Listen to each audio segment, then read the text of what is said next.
What up, though? What's poppin'? What's happening? What's going on? Back in the lab with your favorite neighbor, your man Marq Nash. He is I.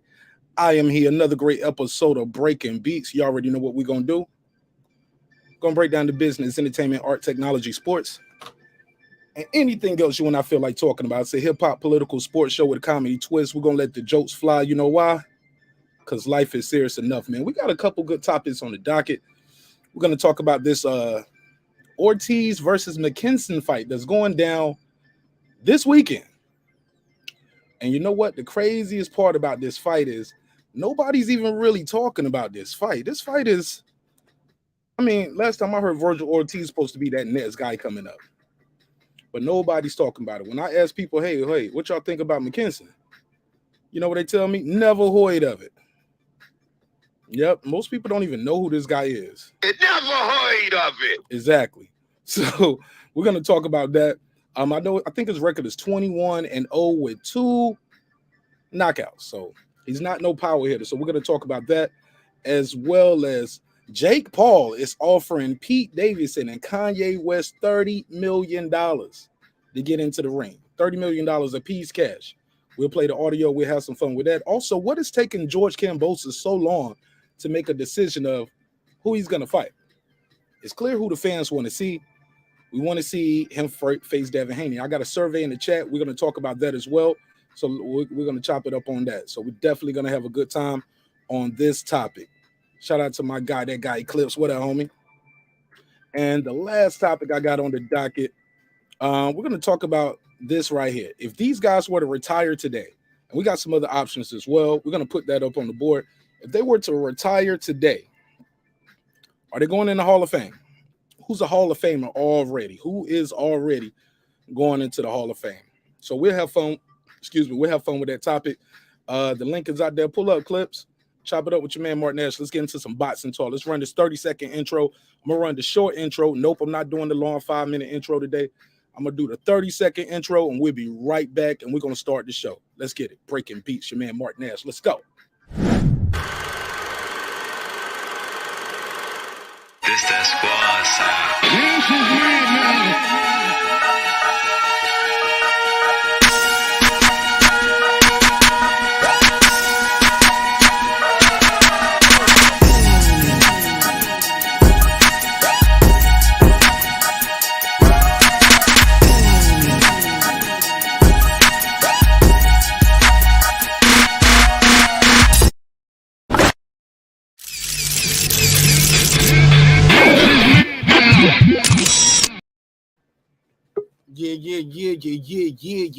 Yeah. What up, though? What's poppin'? What's happening? You're back in the lab with your favorite neighbor, your man Marq Nash. He is I am here. Another great episode of Breaking Beats. Shout out to my brother Reggie O with the Killer Show all the way from Vegas. What's poppin', Clips? Y'all can't hear me? Can't hear me? Yeah, I can hear you. It's going in and out, though. All right, let me grab this mic. Go ahead. Tell people who you are and where you from and what we get into today. Hey, what's going on, neighbors? It's, you know what I'm saying? It's your guy, that guy, Eclipse, coming live from up there in Ohio. 330 represent. You know, we got some boxing we got to talk about. And, yeah, man, let's go ahead and let's turn on the eyes on the stove. Let's clean the pots. Let's get everything ready. You know, get all your seasonings and ingredients. Get your meat, you know what I'm saying? Get everything ready because we cooking. Early. You already know what time it is. Yeah, man, we got some good topics on the docket. We'll try to get this audio sounding right. You said my audio would sound a little choppy. Yeah, it gets better now. All right, so this is good right here. Okay, cool. Well, let's chop it up, man. Let's get right into this first topic. Because I don't think we're going to be on this one all day. George, I'm sorry, I'm about to say George. Virgil Ortiz is fighting Mr. McKinson this weekend. Do you know anything about this fight, Clip? Have you heard anything about it? I knew Ortiz had a fight, didn't know who he was fighting, still don't know who this McKinson is. And sounds like a cherry pick. I pull his information up on the screen. Michael McKinson is he's a young up and coming fighter, and he is undefeated. But here's the deal, and here's the real for real. He's 27 years old. He's 27 years old. He's had 21 fights. Out of those 21 fights, he is still undefeated. But peep this. He's ranked. Oh, okay, they don't move him up now. See, bro, I did this story the other day. And dude was ranked number 30. Now they got him up at least number 24. He's number 24 in the world. Or was he 35 in the world? He was something crazy like that. He wasn't even in the top 30. He was something crazy like that. But now he's number 24 in the world, and they want us to watch this on DAZN this Saturday. Now, why can't he fight Boot Simmons? If he can fight Michael McKinson right here, he could have been fighting Boot Simmons. Where's the pressure at? Where's the outrage that this guy is fighting Virgil Ortiz? And Virgil Ortiz is talking about, well, I want the winner of Spence and Ugas. No, you don't. You don't deserve the winner of Spence and Ugas. This is who you fighting right here. Go ahead, Clips. I'm outraged. Where's the outrage? Yeah, I mean, I don't know. I mean, I don't want to disrespect McKinson because I don't know him, but just looking at that record, and if you're listening to Virgil Ortiz, and if that's his end game and that's what he wants to do, is you want to try to make yourself an elite in that division. I mean, Terrence Crawford's still looking for a dance partner. You could have got that Crawford smoke. You could have got that Boots in the smoke. You ain't got to sit there and cherry pick nobody waiting for the winner of Spence Ugas. You know what I'm saying? You could have really asserted yourself and made yourself a mandatory by fighting somebody that's, you know, already in the elite, beating him, and then making that statement win. But it seems like he just wants to win. He just wants to get in the ring and look good and to keep his name hot. And here's the thing. I doubt it. Dude's record doesn't sound like he got it in him. But this is one of them things where, you know, the boxing gods might just bite him in the ass for this. Fuck around and fight this McKinson and McKinson win. Ooh. Yo, when cherry picking go, bro, you know I'm gonna be up here. I'm gonna do a damn rain dance in here, bro. I'm gonna be clowning if he goes in there and gets his ass kicked. Actually, I'm rooting for him to get his ass kicked. Allow me to retort. I want to see him lose. I want to see cherry picking gone wrong. Let's go, McKinson. Yeah, we're rooting against him. Shout out to the Queen, Karma Serene. How you doing, sister? Peace to you. What up, though? What up? She said, I believe Virgil Ortiz is getting southpaw experience without the risk of taking a loss. Is it really getting experience then, Queen? I mean, if I go out, Michael, look, LeBron ain't gonna get better playing me on the court. You get what I'm saying? You still sharp and still. I truly believe that. So, nah, man, I ain't buying that. I'm sorry, Queen. I'm sorry. I think what I believe is what happened is in his last fight, he got put on his ass. And when he got dropped on his ass, his handlers got a little nervous. But that's what I believe. This is my OG right here, the big homie, Shelton Moore with all the background noise. What up, homie? I'm fucking with you. What's up, bro? Hey, look, I'm trying to be a little more relaxed. Some people told me, like, man, I be wanting to call your show, but you be so stickler about the audio. I was like, all right, man, I do a little better. Y'all do a little better, I'll do a little better. Talk to me, man. We got some good topics on the docket tonight, Shelton. The first one we got on the docket, we're talking about Virgil Ortiz. Do we care? This is happening this weekend. He's fighting McKinson, who is ranked number 24. They had brought this guy up from number 35, I believe he was, just 2 weeks ago, a week and a half ago. Now this man is number 24 in the world. He only got 2 knockouts. This is who Virgil Ortiz is supposed to be fighting. He's saying his next fight, he wants to fight the winner of Spence Ugas. And he might get it. If Spence wins, he might get to fight Virgil Ortiz. Go ahead. What you think? Well, I'm going to the fight. Can you hear me? Yeah, I know. Yeah, I do. I'm going to the fight. I'm just going to see what Virgil looks like in person and to possibly get a chance to cuss out Blair the Flair.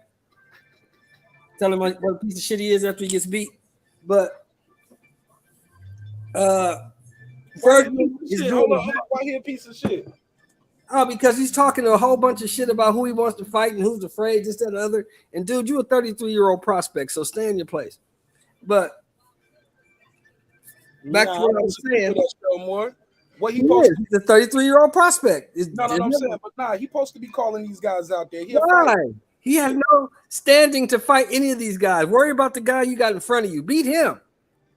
Then you can start calling somebody out. This is probably the best guy you ever fought. The guy you fighting Saturday night. So focus on that. Leave that other shit alone. That don't have nothing to do with you. That what we used to say the military. Ortiz and and Blair Cobb mix it up. Why they couldn't mix it up? Like we used to say in the military, bro. That shit's above your pay grade. Hey, where you at? You ain't there yet. But here's the thing, right? McKinson is doing Virgil Ortiz is doing exactly what Karma Serene said. He's trying to get some southpaw experience without taking a chance on losing. The guy's 21-0.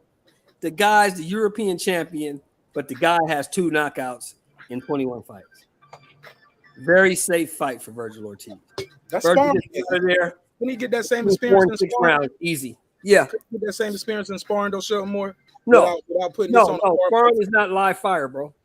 Sparring is not live fire. I mean, when it got 21. Well said, Shelton. 21-2, how much live fire you about to get?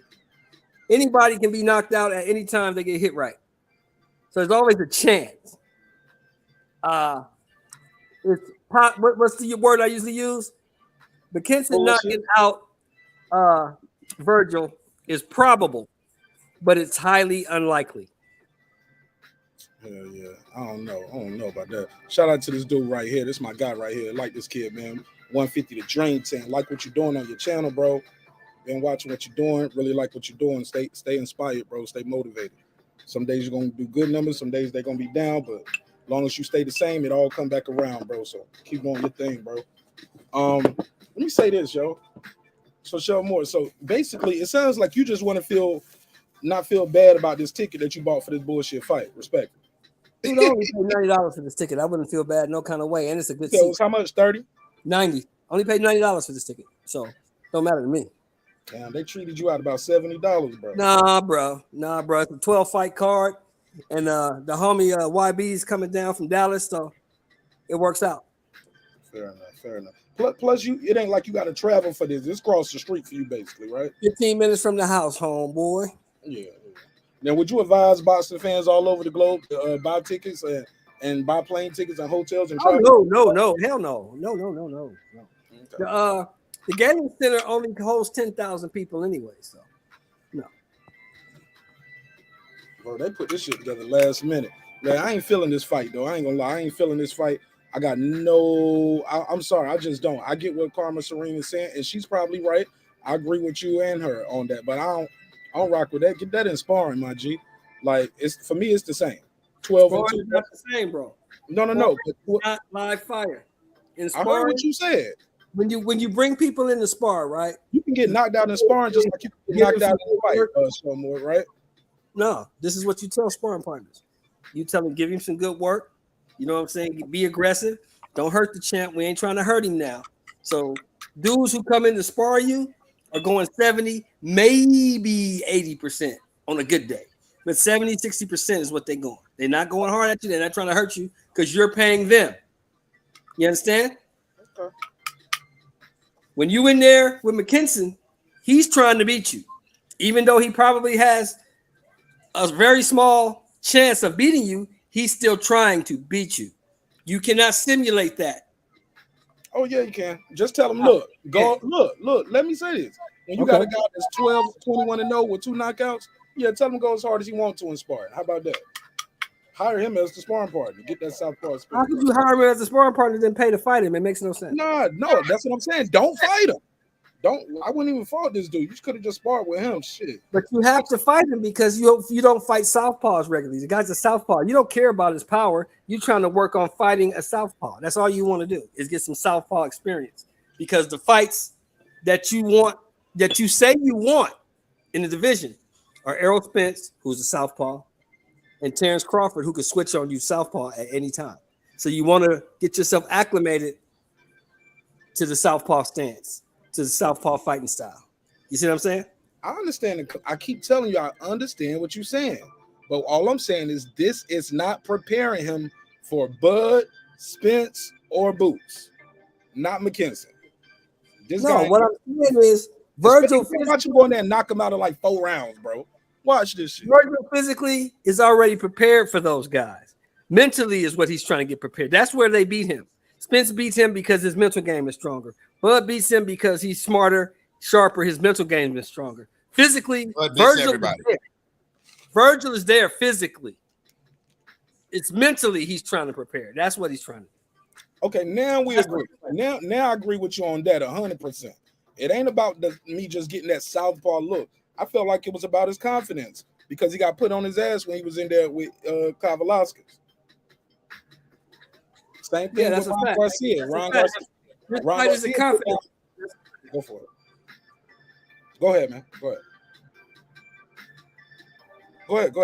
No, I said you're right. This fight is a confidence builder. That's a fact. For sure. Go ahead, Clips. It seems like Ortiz is getting pay-per-view money for a sparring match.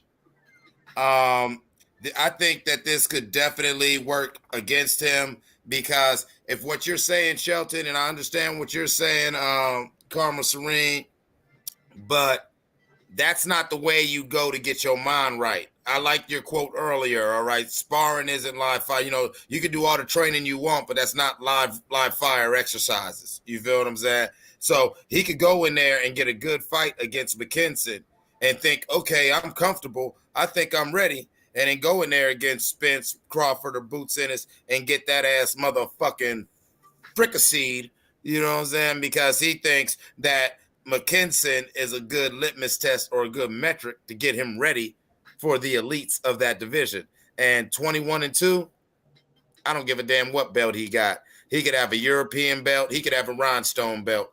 Okay, 21 with 2 knockouts. That's not the same as somebody like Bud, who has changed every fighter he has fought.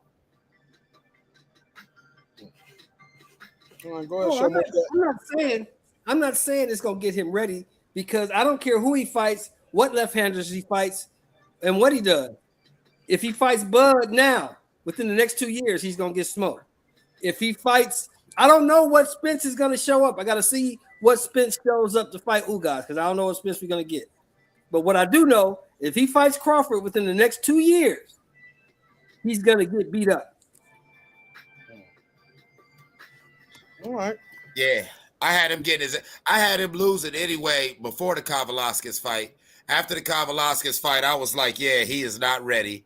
And if this is what he plans on doing to get ready, Lord. Soon and very soon, he'll be going to see the king. You better cue that church music, especially if he goes in there against. Now, no offense. I know I shit on Spence all the time, but especially if he goes up against Boots and Bud. And I'm not saying that to diss Spence. I'm saying that because Boots and Bud hurt people. They hurt people. You know, I could see Spence just pointing them out and getting his foot off. But if he goes in there thinking that McKinnon will get him ready for Terrence Crawford or Boots Ennis, Go for it. Go That's ahead. not the recipe for success, my brother. Go ahead, show more trying to get in. No, all I was gonna say was now if Errol Spence is back, if he is what he was, if Errol Spence fries his ass too. Yeah, fuck with Spence. Errol Spence is a tough fight. If Errol Spence that bitch. Your shit chopping real bad now. Show beam out and beam back in. Your shit chopping real bad.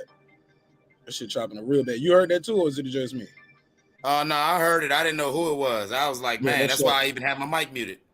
Yeah, that's sure more. Let me drop the link for him again. Yeah, I don't know. I kind of disagree with that. Well, I mean, I agree that Spence could beat him though, because come on, bro, this is a super light touch. I'm gonna have to show more being back in. He get his bars off on this. This has been about 30 minutes. We can move on to the next because at the end of the day, I ain't feeling this Virgil Ortiz fight. I'm sorry.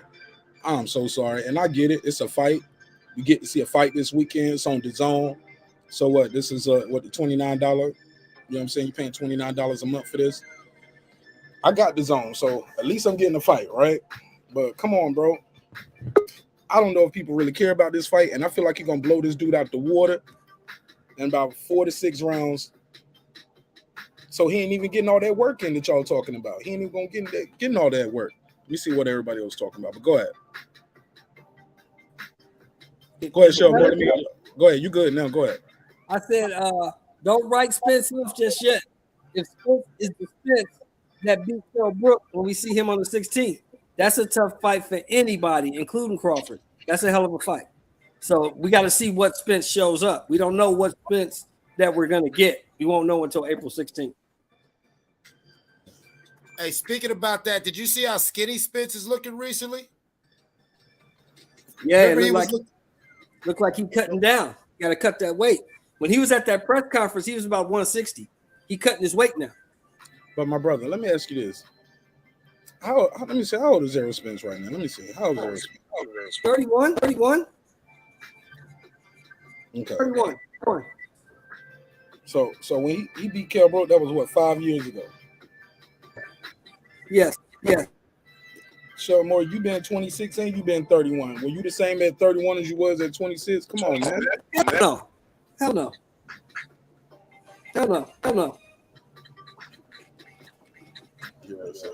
Hey, take it off speakerphone. So more, it sounds like you on speaker or something, because it's starting to sound real bad again, like staticky or something. You should take it off speaker, or matter of fact, you can keep it on speaker. Just let me change these settings in here. I probably could change the settings in here for you off of and StreamYard. But go ahead. Somebody said Scott Hall was taking off life support. Rest in peace, Razor Ramon. She said, not soon and very soon.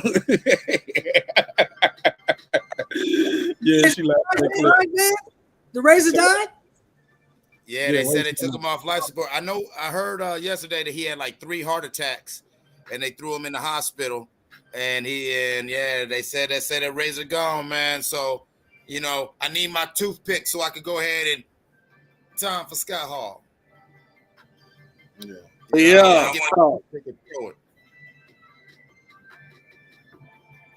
Yeah, so look, y'all got anything else on this one? I can move on to the next topic, man. Not like I said, I'm not too. Go for it. Go ahead. No, that's it. You move. That's it. All right. Yeah, man. So yeah, that's all I got to say about this Virgil Ortiz fight. Yeah, I'm gonna watch the fight because I already got the zone package, so I'll watch it, but not excited. I don't think this is prepping for Spence, Crawford, none of that stuff. I'm sorry. This is gonna be sparring with no headgear and lighter gloves. And he could have did this with somebody else in the ring. Could have found somebody else. I'm sorry. That's just me. All right, George Kambosos, as you know, beat Teofimo Lopez last year, and since then he has been king of the division with all those belts, and everybody wants those shiny things. People want those shiny things that he got. As you all know, at one point he was considering Lomachenko. It was talks he was considering Ryan Garcia. It was talks he was considering Tank Davis, all with Devin Haney. Since then, Garcia's got a fight coming up with his version of Michael McKinson. He got his own version of that about to happen. Lomachenko is over there fighting Vladimir Putin. Tank Davis is going to be fighting Rolly. Devin Haney's right there. Still no word from George Kambosos. Now, I got a survey going in the chat about this topic. I want to know what you guys think. Is what y'all think going on? Is he waiting to see what happens with Loma? Is he waiting to see what happens with Garcia or Tank? Is he gonna fight Devin and it's just business and we need to be patient and be a fan and be patient? Or is he gonna he's gonna duck these guys? Is he gonna pick a no-name cherry? What do you guys think is gonna happen with this fight? One at a time.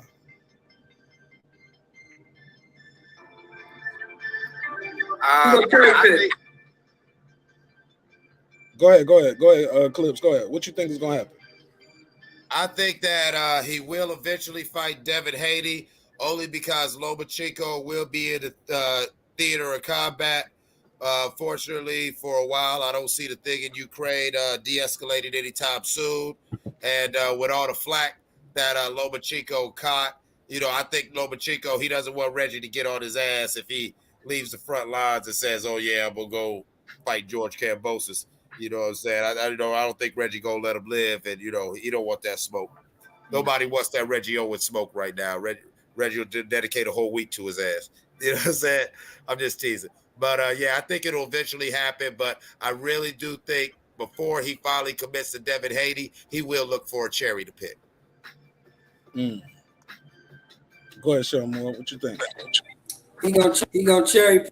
Lomachenko's not thinking about boxing. He's not no time soon. Clips simply stated. He gonna try to get his mileage out of them belts if he can. Show more. Hey, everything you saying is staticky and it's coming in twice. So I don't know if you got to call in. Is that the number? Yeah. Woo. I put the number. Yeah, I open the phone line. Go ahead. Damn, bro, I can't get with that. Yeah, I could be even make it out, but yeah, that was real bad. So it won't just me. Yeah, that shit was bad. I heard it too. He'll call in or whatever. I don't know. Maybe he had the thing still. He didn't have the volume down on his phone, so he was getting that echo feedback. Yeah, that and it was static. Yeah. So let me make sure I got a phone line open. Get y'all take on this topics. Make sure I got this one open. Short Moore, don't call the number at the bottom of the screen. I'll leave that open for the guests. Call this number. I'll leave a different number for Short Moore. 17. Okay. Hey, Short Moore, hang up and call the 1766. I'm gonna put that on the screen. So you can stay on the, yeah, there you go. Call this one. And then we'll open the other phone line up for anybody else who want to call. So he can chop it up with us. But yeah, man, that's where I'm at with it right now. Want to know what y'all think of that topic. Lost my spot right there. What was I talking about? There we go. Let me put the survey up. So we got a survey in the chat. Got 4 choices. Is he waiting for Loma? Is he waiting for Ryan Garcia? Is he's gonna fight Devin? Is just business? Or is he gonna pick an unknown cherry, a no-name cherry? So far, people are saying he's waiting for Loma. Hell no, you gonna be sitting around waiting for Loma? That's some bullshit. That low key, that can be considered a cherry pick. You fighting a guy who's coming off of being at war? Like that's who you want to fight? My brother Shel Moore joins the floor. What's up, homie? Yeah, man, like I was saying, what's happening, brother? Like I was saying before, the problem is y'all don't understand that George Kambosos knows exactly who and what he is. He knows that if he fights somebody in the top 4, top 5 of that division, he probably loses. So he's going to try to get as much mileage out of them belts as he can. Fight a Cherry, maybe fight a Ryan Garcia, come off a 2-year layoff, beat his ass. Because when he fights a Devin or a Tank, anybody of that nature, he's in trouble. He's going to lose the belts. He's trying to get as much mileage, as much money as he can out of them belts while he has them. Okay, and that's it. Go and then he hung up. Go ahead, Clips. I mean, I can definitely see that. If I was in the Kambosos camp, I would definitely. That's him again. Just go ahead, finish what you were saying. Let's do that. I hit the wrong button, but that's it. That's what he's just trying to get mileage out of the belt. That's all. Go for it, Clips. Yeah, I mean, I do think that there's a point there because, Kambosos is one of those damn people that, I mean, he worked hard to get there, and he understands that he can't lose it. And so he can't lose it in the next fight. He understands he's a seasoned boxer, and he understands the dangers of this business we call boxing. And so I think he wants to enjoy the view from the top as long as he can. Once again, I do think the Devin Haney fight will happen, but I see him definitely looking for a cherry to pick or looking for any other option. But I'm with you. Let's get back to that point. If this man is really waiting for Loma, that's bullshit in itself. Because first of all, we want Loma to get back. We want Loma and the Ukrainian people to go ahead and persevere and survive. We want this shit to be over with. But once this war is over with, you think really the first thing on Lomachenko's mind is running in some boxing ring or spending time with his family and help rebuild his country? Absolutely. Look, even still, like he's not gonna be in boxing shape. Can't run Exactly. trucks and shit like that. He ain't gonna be in boxing shape. He ain't gonna be ready for this. I just don't think so. Yeah, But I agree. I don't like. Yeah. So okay, let's say fingers crossed. This whole conflict ends in May. Let's say the conflict comes to an end and things get normalized somewhere by the end of May. Lomachenko ain't even trying to think about fighting until maybe the end of next year. Just training, getting back in shape, getting his mind right, getting his affairs in order. And you think the boxing community will allow George Kambosos to sit around playing playing king of the division all the way till the end of next year? that's what I No. wanted to ask HLD, because HLD in the chat, shout out to my bro HLD. And I get it now. HLD does not, as far as I know, he's not a Devin Haney fan. So I'll preface this with that. I don't think he's a Devin Haney fan. But HLD, you're trying to fight a guy. Like when do you expect? That's what we're talking about. When do you expect him to fight? He got to wait for Loma to come back from war, debrief. Look, Loma might not ever be the same. He's going to war, bro. He's in combat. Come on, bro. That's what we talking about, juicing the belts. Like when he comes back from war. So what he go right into a training camp and fight you? What about debriefing? What about spending time with his family? What about rebuilding his country? Not getting it right back, coming to or flying to Australia. Like that's why it would be a cherry pick fight. And this guy right now, I think that would be a cherry. He said, I do agree it has to be Loma and Haney next. When we supposed to wait for him to fight Loma, bro? Loma is at war. That's why it can. He's not old cherry. That's Lomachenko. But right now, all things considered, it's not even a question. We shouldn't be waiting for all of this. Especially when Haney said, "I'll take what he got," and you get a rematch in your hometown. So like you still got the leverage over there. So yeah, go and fight somebody, bro. Don't hold up the lightweight division. It ain't about him just holding up the belts. It's low key holding up the division, homie. But he said Team Cambo is waiting on Loma's circumstances to change till the last minute. Who still has the best offer on the table? But Aram did say, bro, Darren did say they may have to move on. But we did say, Haney did say, I'll take whatever deal that Loma's taking. Let's just make that happen. So it's the exact same deal, right? Get the same deal. Why not? Well, it's the same money. I don't know if Bob was offering him like some top range shit where we're going to feed you some other fighters, but come on, bro. Like, look, let's just say he's ready to fight. Let's just say this whole thing hypothetically ends in 2 weeks, ends on the last day of March. Let's just say hypothetically. What do you think? When you think Loma's going to be ready to fight? You think he's going to be ready to fight in April? Nope, no camp. May, that's 8 weeks, no camp. At earliest, that's as soon as the war ends on March the 31st. He start training camp on April the 1st. Give him 8 weeks. So he fighting in June, and that's highly unlikely because the man gonna want to see his family. The man got to decompress, and he got to travel to Australia, bro. We talking about at earliest, and that's if this war ends this month or next month. What, December, September? Come on, bro. He gonna wait a whole year before he fights again. That's the same shit that got T.O. got in trouble with. Hurt him. But that inactivity. But I passed the mic. Go ahead. Clip, show more. Anybody want to react to that?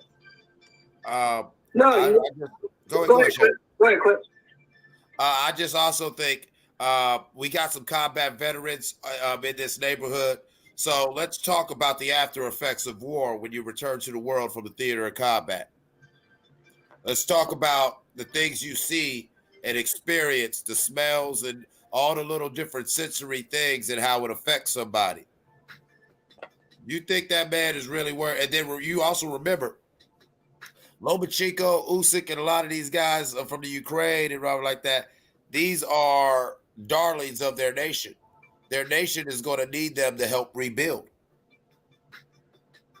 Their priority is the preservation, protection, and to rebuild their families and nation. Like, if he's any sort of man, fuck some boxing right now. So you All gonna right. work on this man who boxing is at the lower tiers of his priorities for the foreseeable future in general?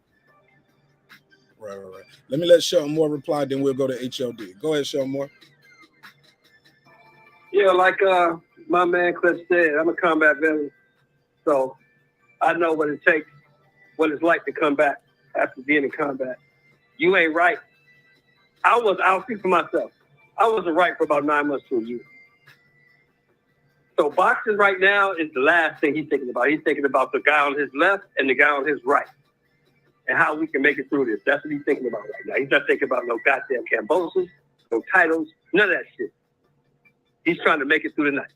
So boxing is, you may not see that. He may not fight again. People don't think like that, but that's true. He may not fight again. All right, go ahead, HLD. What's your take on this? My take is the same thing I was saying in the chat. They are in communication with Loma, and Loma has a say to speak. But instead of everybody speaking right now here for him, he could have already said, "Hey, it's not happening for June 5th," but he hasn't. He hasn't. You see, so it's not like he's mysteriously gone and they cannot communicate with him. They can communicate with him, and he's still holding on.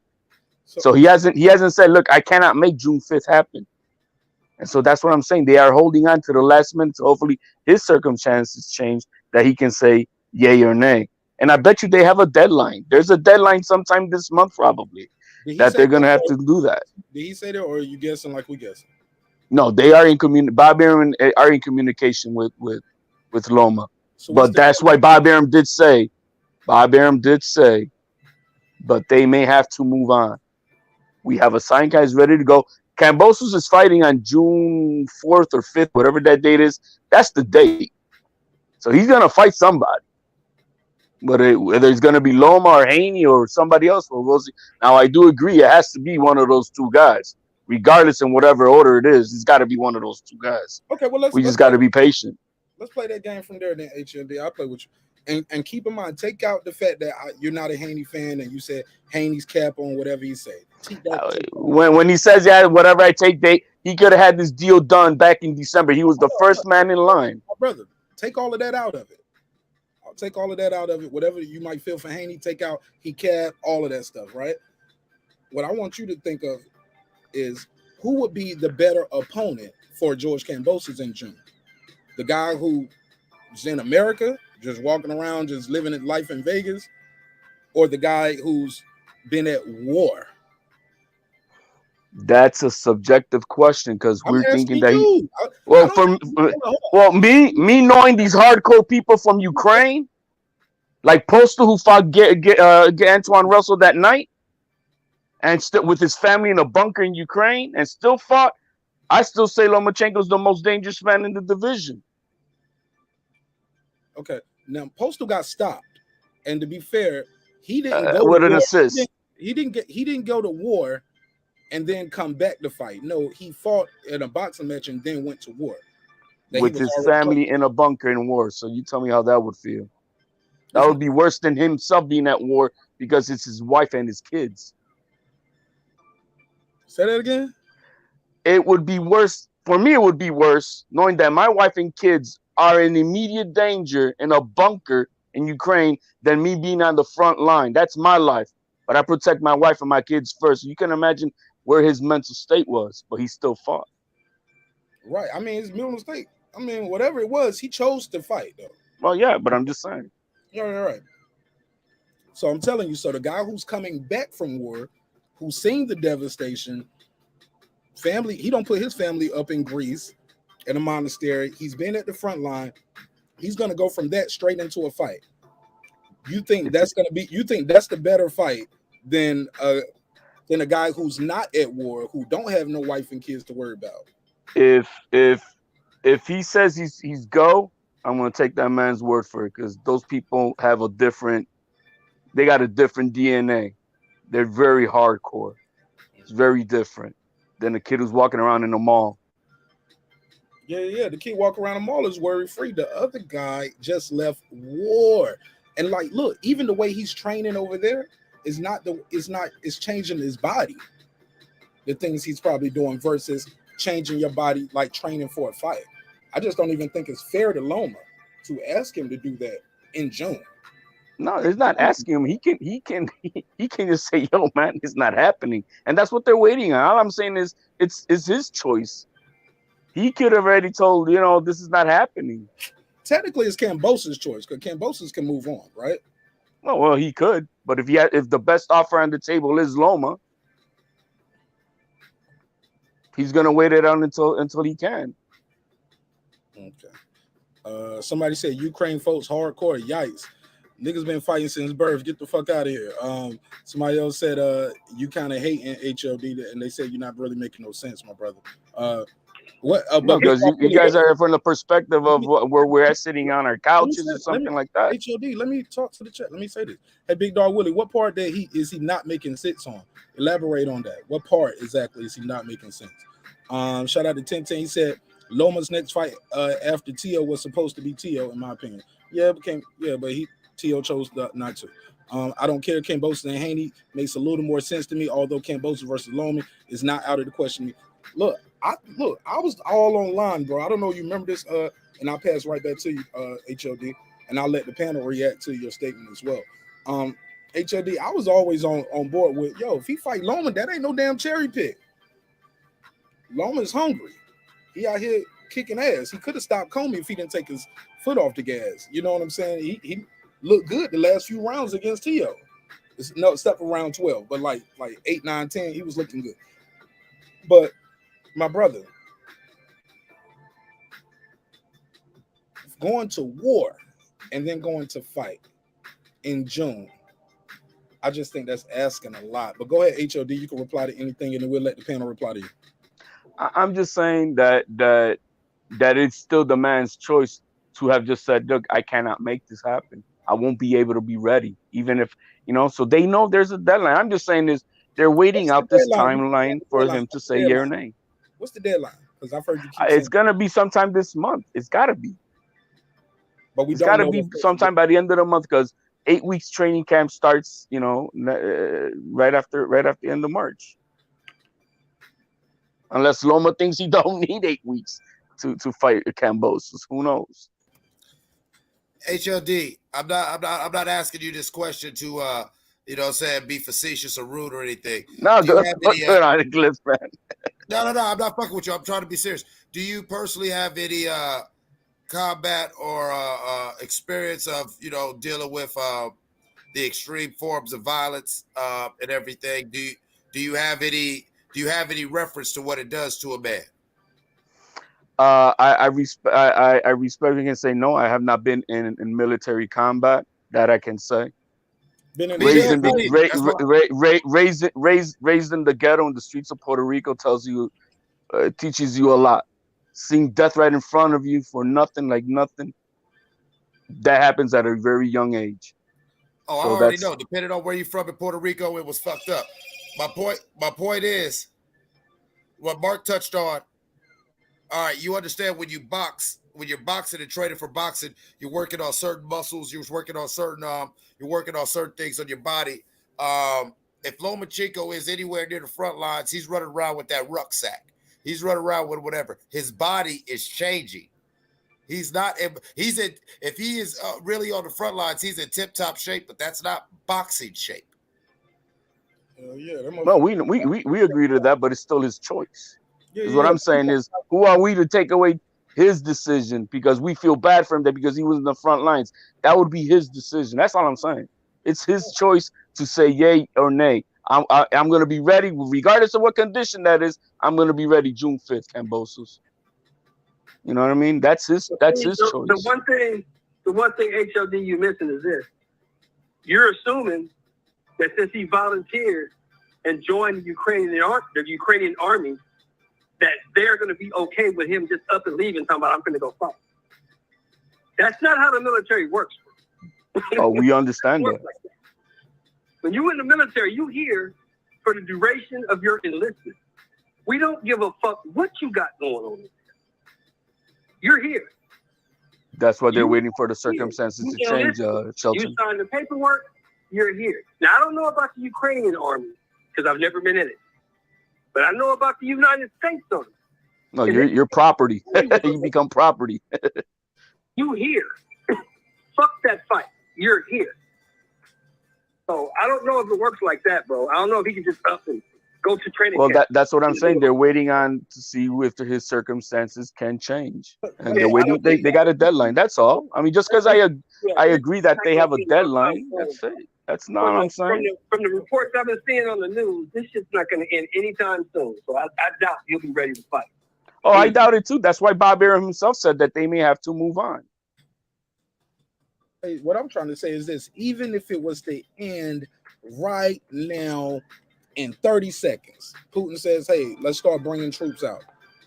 It's a whole rebuilding process, reconstruction that they got to do. Like, he's probably going to be a part of that. Like, just because the war ended today, don't mean okay. We just send all the soldiers home. Like, hey man, appreciate all y'all volunteering. No, we need you guys to help with the relief effort, straighten the shit back up. I just think it's going to be I mean, yeah, it's highly likely that this is it's not gonna happen for him, no. But he's waiting until it's just lights out. There's nothing else he can do. But my brother, the thing is, no, KAMBOSOS is the one waiting. He's the one in the driver's seat. He got all the titles. He's the one that could be moving forward, is what we're saying. But everybody knows it's gonna be June 5th or June 4th, regardless. So whoever is plan B would be doing what right now? So is it just for the fans so that we can have the relief? Hey, we know who the opponent is? Because if I'm plan B in this guy's lineup, guess what I'm doing right now? I'm training. I'm training. That's all. Somebody, Carmen Serene, she said, it's insulting to ask. She said they shouldn't be waiting on Loma. She said it's insulting. What do you think? Well, to us, but if it's not insulting to Loma, again, if it's not insulting to him, then they're just waiting on him. And like I said, there's a deadline somewhere here that they're not going to share with us. There's a lot of shit that happens behind the scenes. I mean, but there's a time frame. Bro, they share deadlines all the time. We all knew Dillian White had up until a certain time at a day to sign that contract. We knew about purse bid deadlines. Then they pushed the purse. Like, we know about deadlines all the time. Look, yeah, but this is not a mandatory deadline. For Charlo. Not a mandatory deadline. So who made the deadline? If it ain't whatever the deadline is, it's a deadline.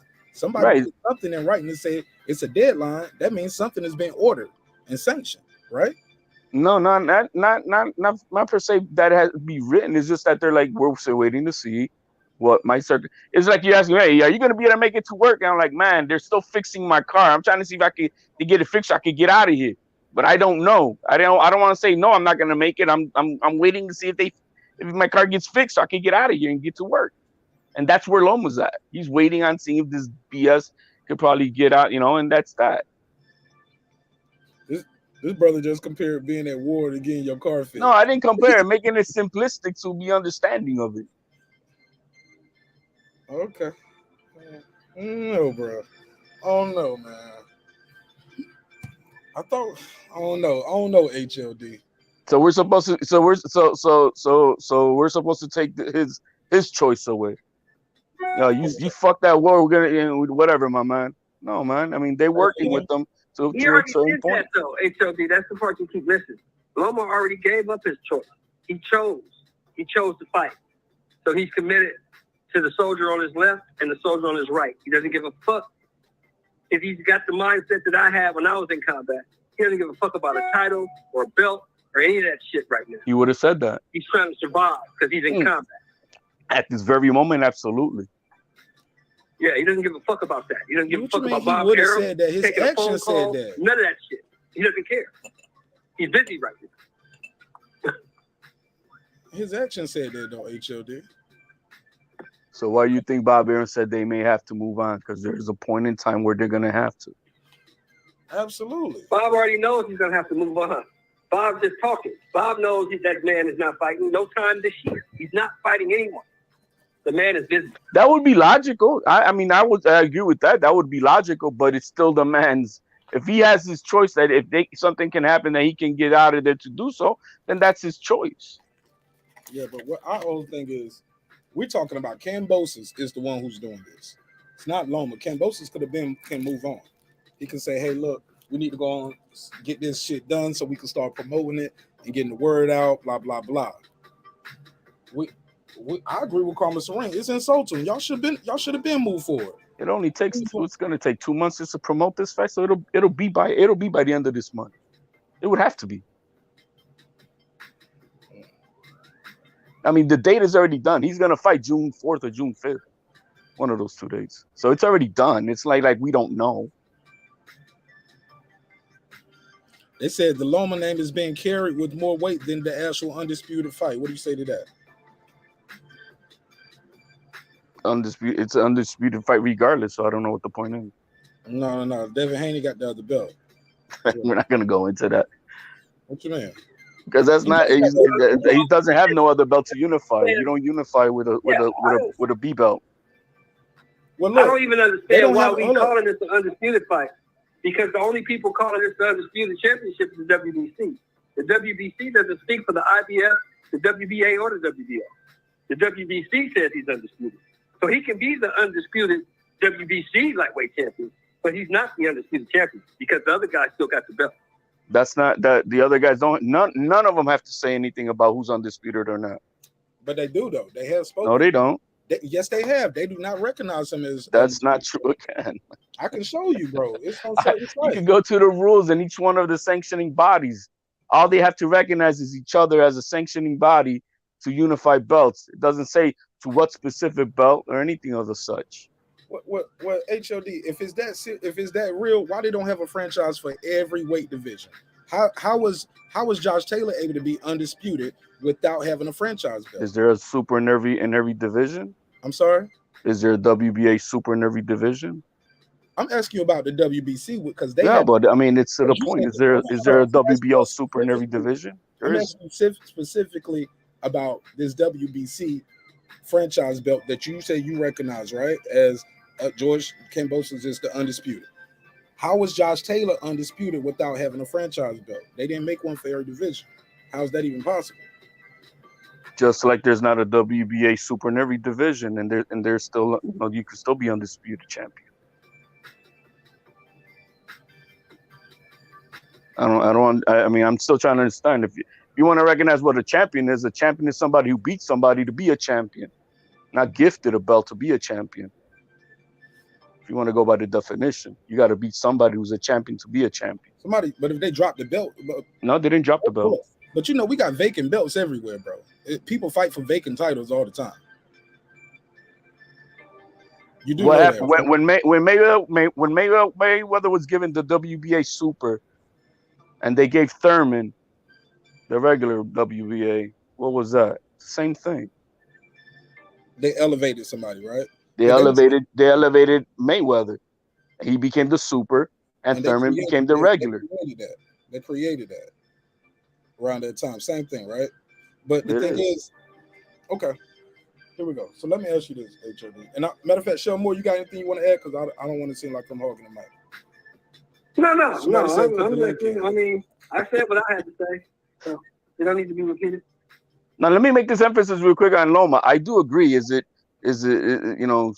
what a normal person would take the time to be with his family and all that stuff? And absolutely, I would think that's what I would do. But each man has his own choice, and if he has an option that he's trying to keep alive, that's his. That's not for me to take away, that's his. That's all I'm saying.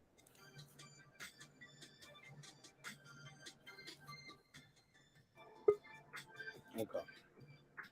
Let me see. Big Dog Willie. What's up, Big Dog Willie? What's popping, my G? What's happening? What's good? Nothing. Dude, HRLD, are you serious? Are you serious? I'm asking you a question. Are you serious? You rather give up? What? How about you? Let me finish. You rather give up undisputed. You hate Haney that much He's not. He doesn't have a belt to be undisputed. No. Yes, he does. That's your problem. No, he doesn't. Why doesn't he? Why doesn't he? Because the highest ranking belt in the WBC is the franchise belt. Oh my God! That So was none of the other bodies recognize that he's the undisputed belt, when you look up a undisputed rule, fighter. look up a rule. But to you, he is. Look up a rule from each of the sanctioning bodies where they say what is undisputed. If you do that, then you could come back to me with some facts. But I guarantee you're not going to find nothing. So I'll look up the rule and see the other sanctioned bodies. The other sanctioned body has to prove of undisputed. That's it. I would look that up. I would like to because I know where I'm talking from. Yeah, I don't know. I don't understand why you hate Haney that much. Oh, it's not about hate. It is about hate. Yeah, it is about hate. How is hate? Because you're willing to give up. Because he's a paper champion. Let me finish. Because I considered it a paper champion. Oh, see, that's hate. That's where you go. How's that hate? You didn't earn it. Okay. So what's wrong with Haney? Okay, so what's wrong with Haney fighting him? Nothing wrong with it. I said that it's either Loma or Haney. He has to fight one of those two guys. Most likely it's going to be Haney. Then good. It has to be one of the two. Then why are you pushing so hard for Loma then? No, I'm not pushing. I'm explaining his options. I said, why are you pushing so hard for Loma? What he has. He could have already said no. You're hating. I'm sorry, but you are. That's fine, man. You can think what you like, my man. I'm not thinking. I know it.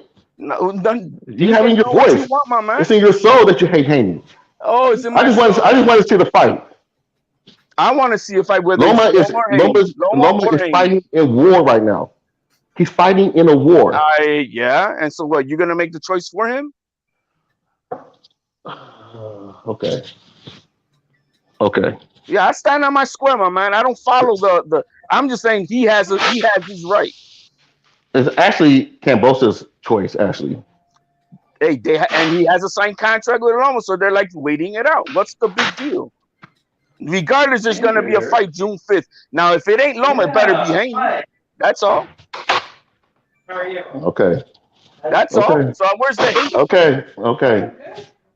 So who you rather be, Haney or Loma? I'm asking you that.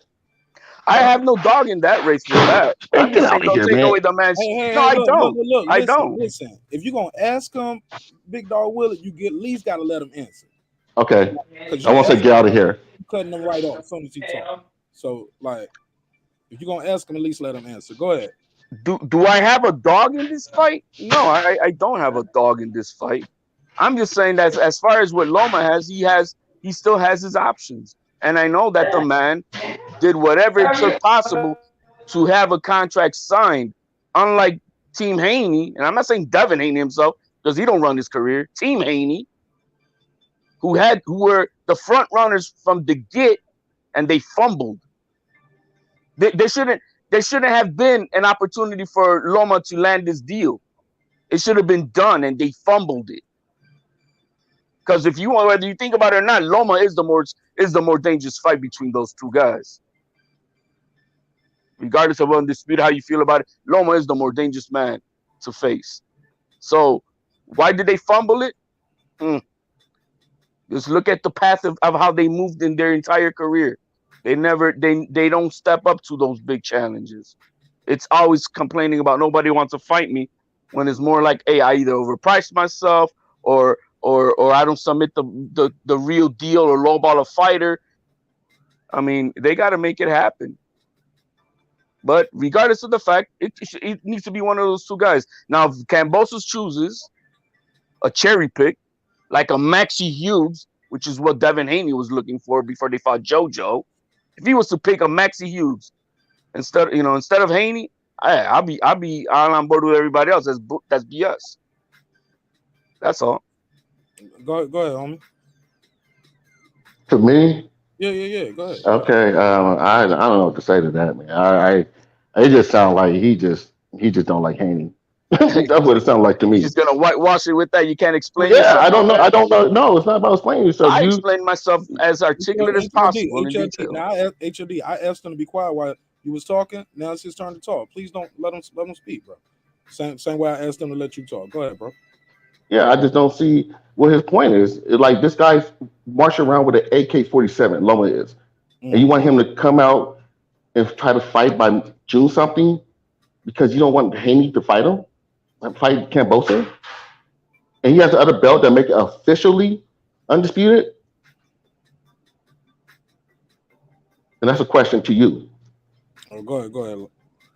You just said that I don't know. That's not what it is. What you said is because you just made that assumption again. I didn't say any of that.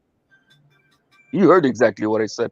The man has his option, and because you have a preference, you see now. Who do you rather? You rather see Haney, so that's why you're on this, on this high horse of wanting or what you want. I'm saying I don't have a dog in this race. It's got to be one of these two guys. Obviously, there's a business side besides competition here. And Team Haney also dropped the ball on that. There we go. Hey, you know how Team Haney could have had eliminated this problem all to begin with. They shouldn't have missed that meeting with Bob in June. Made a fight with Lomachenko, beat his ass, and guess who's the king on the board? Guess who's the only option on the board? You see. So it's not about it's just I know how I don't know what you're talking about. Yeah, I No. I didn't look. Say that again. You said he was. All I heard was you saying somebody eating his, and he didn't make the fight. Beating his ass, bro. You're not gonna jump that. I'm like, whoa, what is going Team on? Haney had they made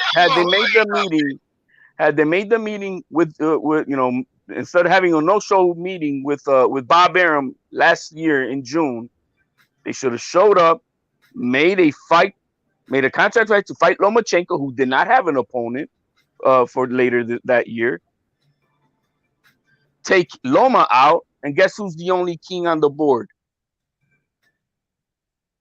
It would have been him. But they didn't do that. But I remember him trying to fight Tio a long time ago. He was trying to fight Loma. Loma got elevated simultaneously as they created the franchise belt. So we can't get mad at him for getting the title, and as they created that, because that's how Danny got his WBC welterweight title. He didn't take the belt from nobody. When Devin Haney entered the WBC tournament, and then it was announced that they were fighting for the interim belt. The interim belt will never be deemed mandatory to the champion. Let's look it up on the WBC rules. Interim champion is never the champion's mandatory. Never. But hold on. Dillian White is the mandatory for Tyson Fury right now.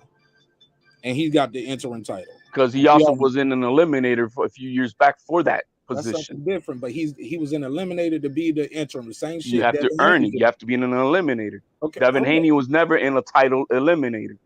Well, you just said the interim champ is never the mandatory. Dillian White is a mandatory. He's the interim champ, right? Not by cause of being the interim champion. Say what? Not by cause of being the interim champion, but it was because of him doing a title eliminator. Well, it can't be that because he got knocked out and got a rematch. If that was the case, once he got knocked out, he should have been out of the eliminator. There ain't no rematches and no eliminator. There's a reason why Teofimo bounced off of that tournament, because he wanted to fight Lomachenko. Hold on. That's something different. I'm talking about right here. If it was a title eliminator, when Dillian White got knocked out, he's out of the tournament. No, he had a rematch and got a rematch to get his interim title back. It ain't no rematches and no title eliminators, though. You get what I'm saying, HLD? I would have to, let's put it this way, I would have to educate myself more on Dillian White, but I do know for a fact what happened with Devin Haney. Okay. All right. Fair enough. But Dillian White, he got knocked out when he had that interim belt. And then he got a rematch, and then he knocked out old boy. And now he's the mandatory. So it's the mandatory because he's the interim champ, not because of the eliminator, though, is what I was trying to say.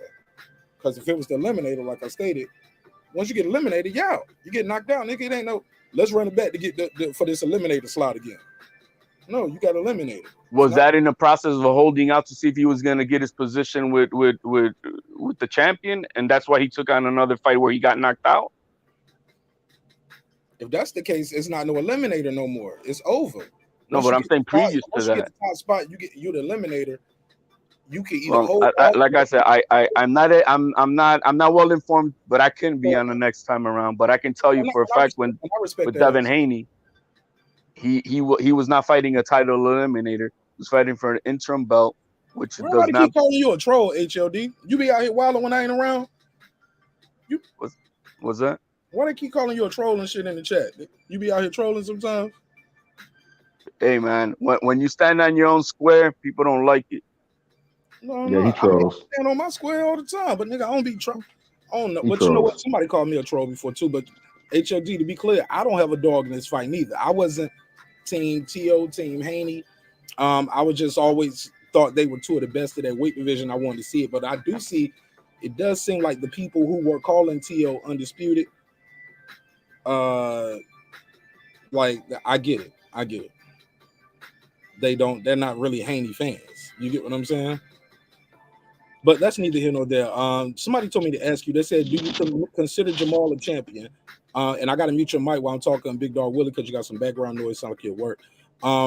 He said, so do you HLD, is Jamal Charlo a champion? I'm asking because didn't he get his belts the same way as Haney? Or he got his belt the same way as Haney?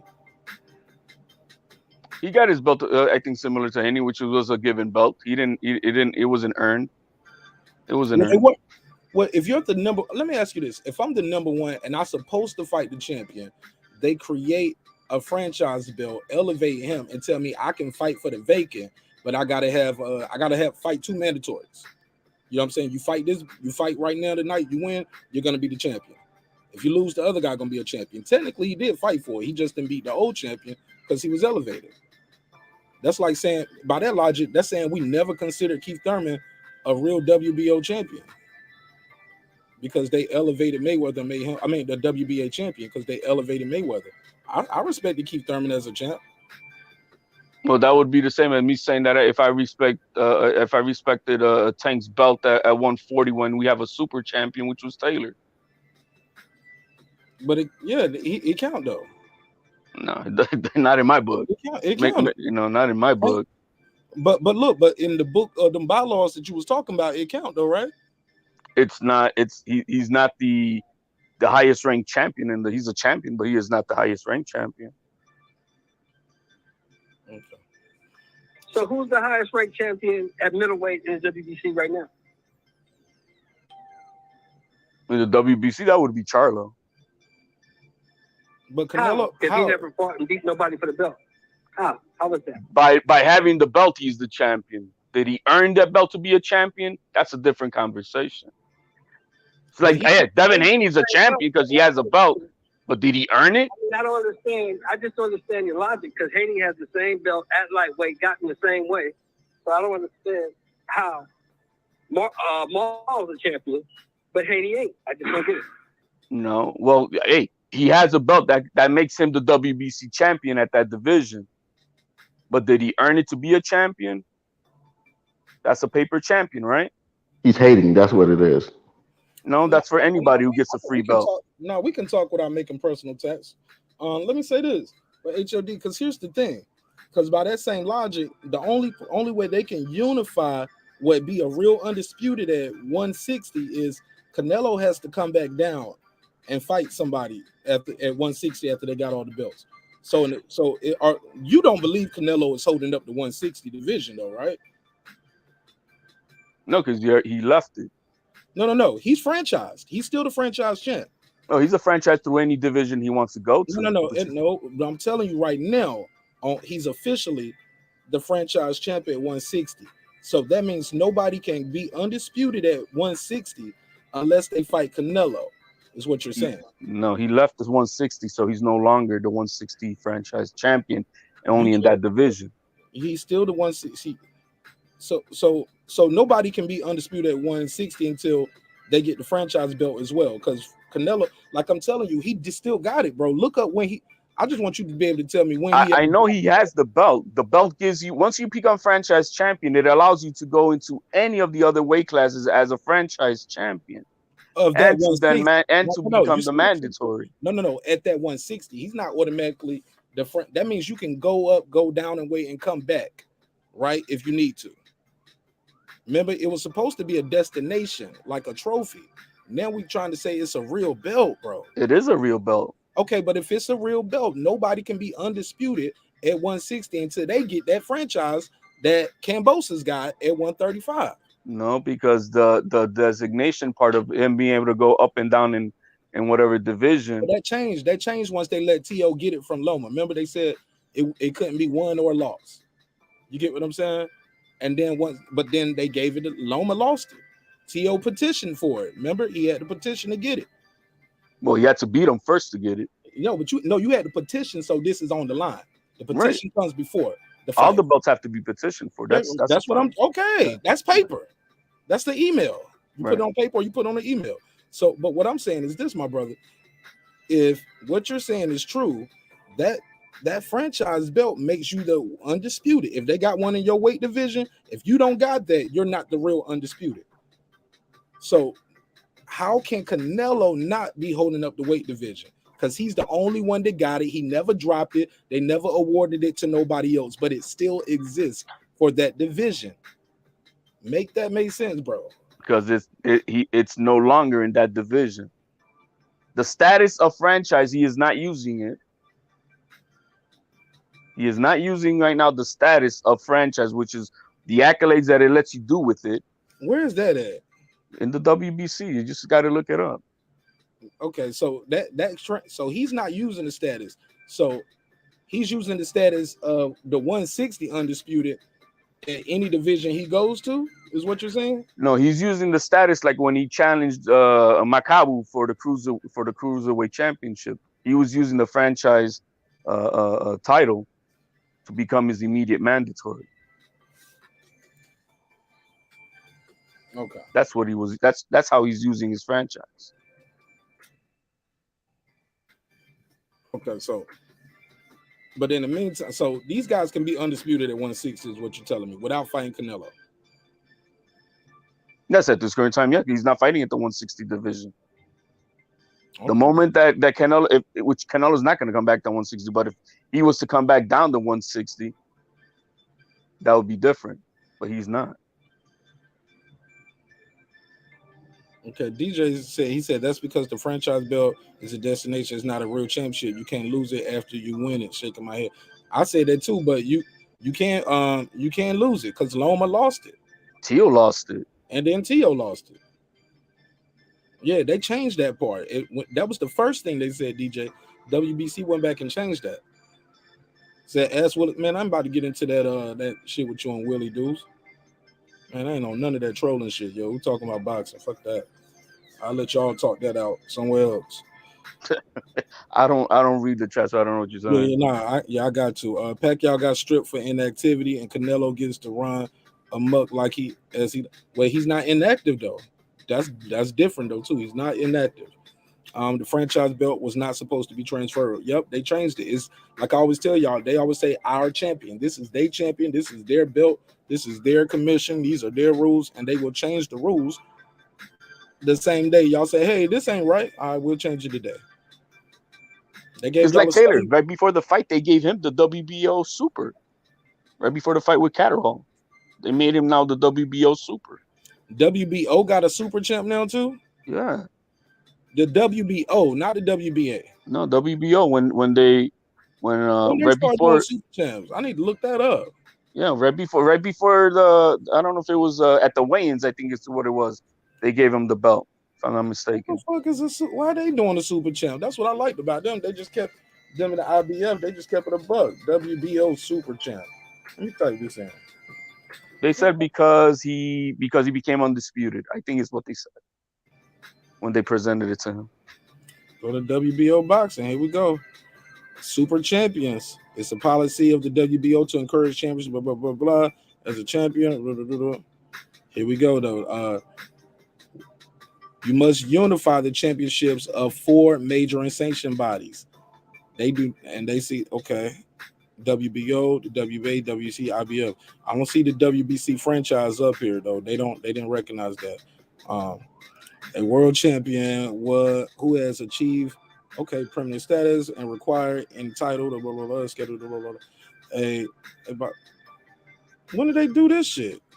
I was surprised too. Right before the and that the when Taylor was doing his weigh-ins, they presented it to him. Terrence should have got a super champion belt then, because he won undisputed, right? But he left. I think he didn't defend it. Maybe that's what it was. Oh, maybe he got to defend it one time. Let me see that. Because previously had multiple bout contract with the look, number one. Look, you got to look. The boxer presently or presently or previously has or had a multiple bout contract with a major TV network. What the fuck they got to do with anything? Money, baby. And look, they put it in parentheses: HBO, Showtime, ZBF, Sky, or similar broadcast company for multiple years. That's crazy. Bullshit. That's some bullshit, man. Yes, it is. But first and foremost, we got to make sure you on TV. We need you on TV to promote, man. They got to promote that belt, baby. You know what I mean? Hey, look, and on number 2, you had to be there as the WBO champion. Okay. Right, he was elevated. But the boxer has successfully defended his title cumulative. Okay, no, this ain't. He shouldn't have been no super champion. Look, he hadn't defended a minimum of 10 title bouts, or in an event of less than 10 consecutive. No, man, he ain't been in 10 title bouts or 10 consecutive defenses. No, I think it was just the exclusionary of him becoming undisputed. I think that's all they're doing it for. Wow. The quality of prospective super champions record, including the quality of his opponents and their records, is considered. Yo, they look. He didn't even hit all these. He didn't hit the third criteria. He hasn't even had a multiple bout contract with them as a WBO champion. He just got the WBO championship. Hey, Marq, does it say anywhere that we may change as we see fit or whatever? Yeah. You know that's always that's. Hey, look, that's probably I promise you somewhere in there. Rules are subject to change as the committee sees fit. Current champion status is not. Man, we can leave this shit alone, man. Let's go to the next topic. It's a never. That shit just pissed me off, man. Because you then all of us as fans, we go into a rabbit hole of where we're when look. There's so many things in the rule books that I'm telling you, it's to their favor, for their favor. And it's not like all competition, like right there, you have to be on the network. It has nothing to do with competition. Nothing. That's the first line, bro. But I bet you, if you wouldn't have read that, number 1, the boxer is presently or previously has had a multiple bout contract with a major television network. HBO, Showtime. I don't even know what ZBF is. Never heard of it. What is ZBF? Never heard of it. You got that unlocked? Yeah, that's some Zimbabwe BF. What is that? Zimbabwe British Fighting Club? I don't know. Sky Sports. But do you see then how they then all of us as fans, we're about the competition. To me, it's competition. Who you beat, how you beat them, what was that's what we care about. But the professional boxing is not about competition only. It's business first. And as you just read from a sanctioning body, networks, that has nothing to do with competition. That's business. And so we're stuck thinking one thing that is the way it should be, but it's not. So we have to accept the rules as what they are. Yo, these motherfuckers in here like Marlo Stansford from The Wire. You wanted to go the one way, but it's going the other way. You got to be on TV, baby. That's first. You need to be on TV. That's crazy. Oh my God, that is crazy, yo. I took a screenshot so I could put it on the screen.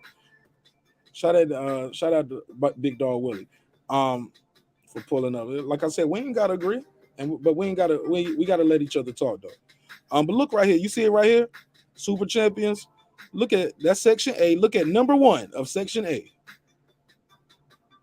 Let's see if I can read that. Presently or previously has not had a multiple contract with them. Yeah, they want you on TV. Section 8, Rule 1. I put it on the screen, facts only. Look, let's go to this next topic, HAD. I appreciate you rocking out with me for this boxing talk.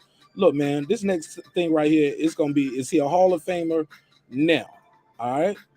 Now you can say, look, he might need more fights, blah blah blah. But this is gonna be a little fun game. You ready? Copy that. Let's go. If he was to retire today and never box again, is he a Hall of Famer? Under the just criteria, score. yes. Under the Score. criteria, the way we have it nowadays, yeah, he would be. All right. Who you talking about? Wilder.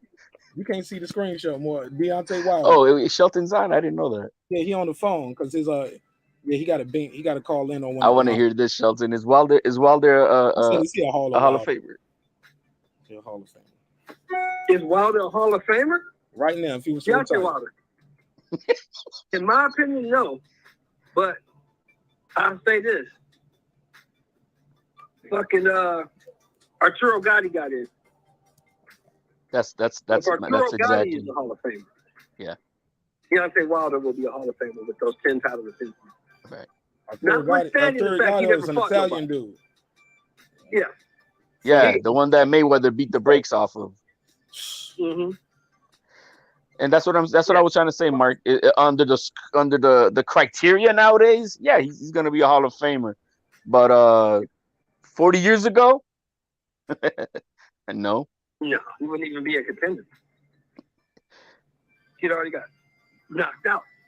But today's criteria, yeah, he'll be a Hall of Famer. Hell, Danny Garcia will probably make it to the Hall of Fame under today's criteria. Oh God, everybody's going in. You go in. You go in. Well, look. Well, nah. Well, y'all say that, but y'all see as we went on. Some of these guys, y'all by today's standards, they still not in, and arguably they should be in.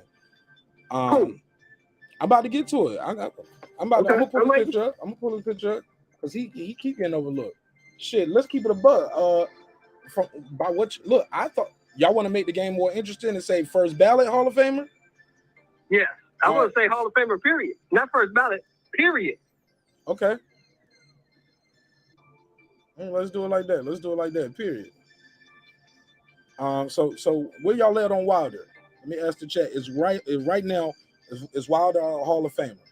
If so, what's his legacy win? Reggie Owens, what's his legacy win? I'll come back to Reggie because he in the chat. Sean Moore, what's Wilder's legacy win? He ain't got one. What's Wilder's legacy win? Wow.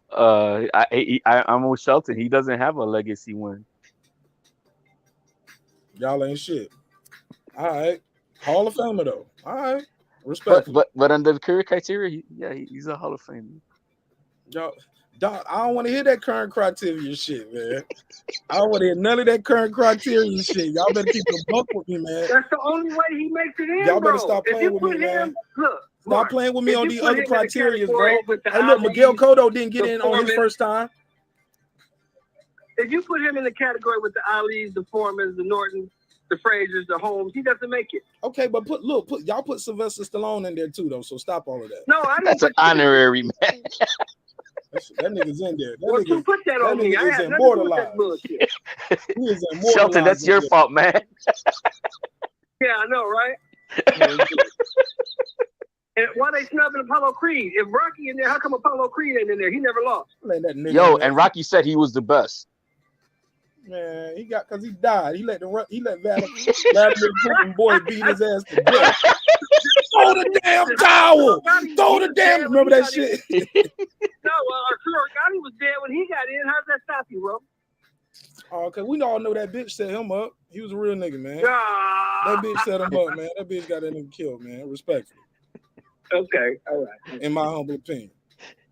Y'all heard that story, man. You know she set him up. Yeah, we know what happened. Yeah. Set him up, man. But like HLD said, and you know me and HLD, you know we butt heads all the time, HLD. Pause. We're grown. We know. I know where you're coming from, but we butt heads, but we old school in a lot of things. You know what I mean? And yeah, exactly. Yeah, so, man. In my opinion, HLD was trolling. Wilder, I don't got no problem with HLD. In this day and age, yes, Wilder will be in the Hall of Fame. Okay, Reggie Owens said his legacy is Tyson Fury, he lost them shits. All three of them. Luis All Ortiz, three of them.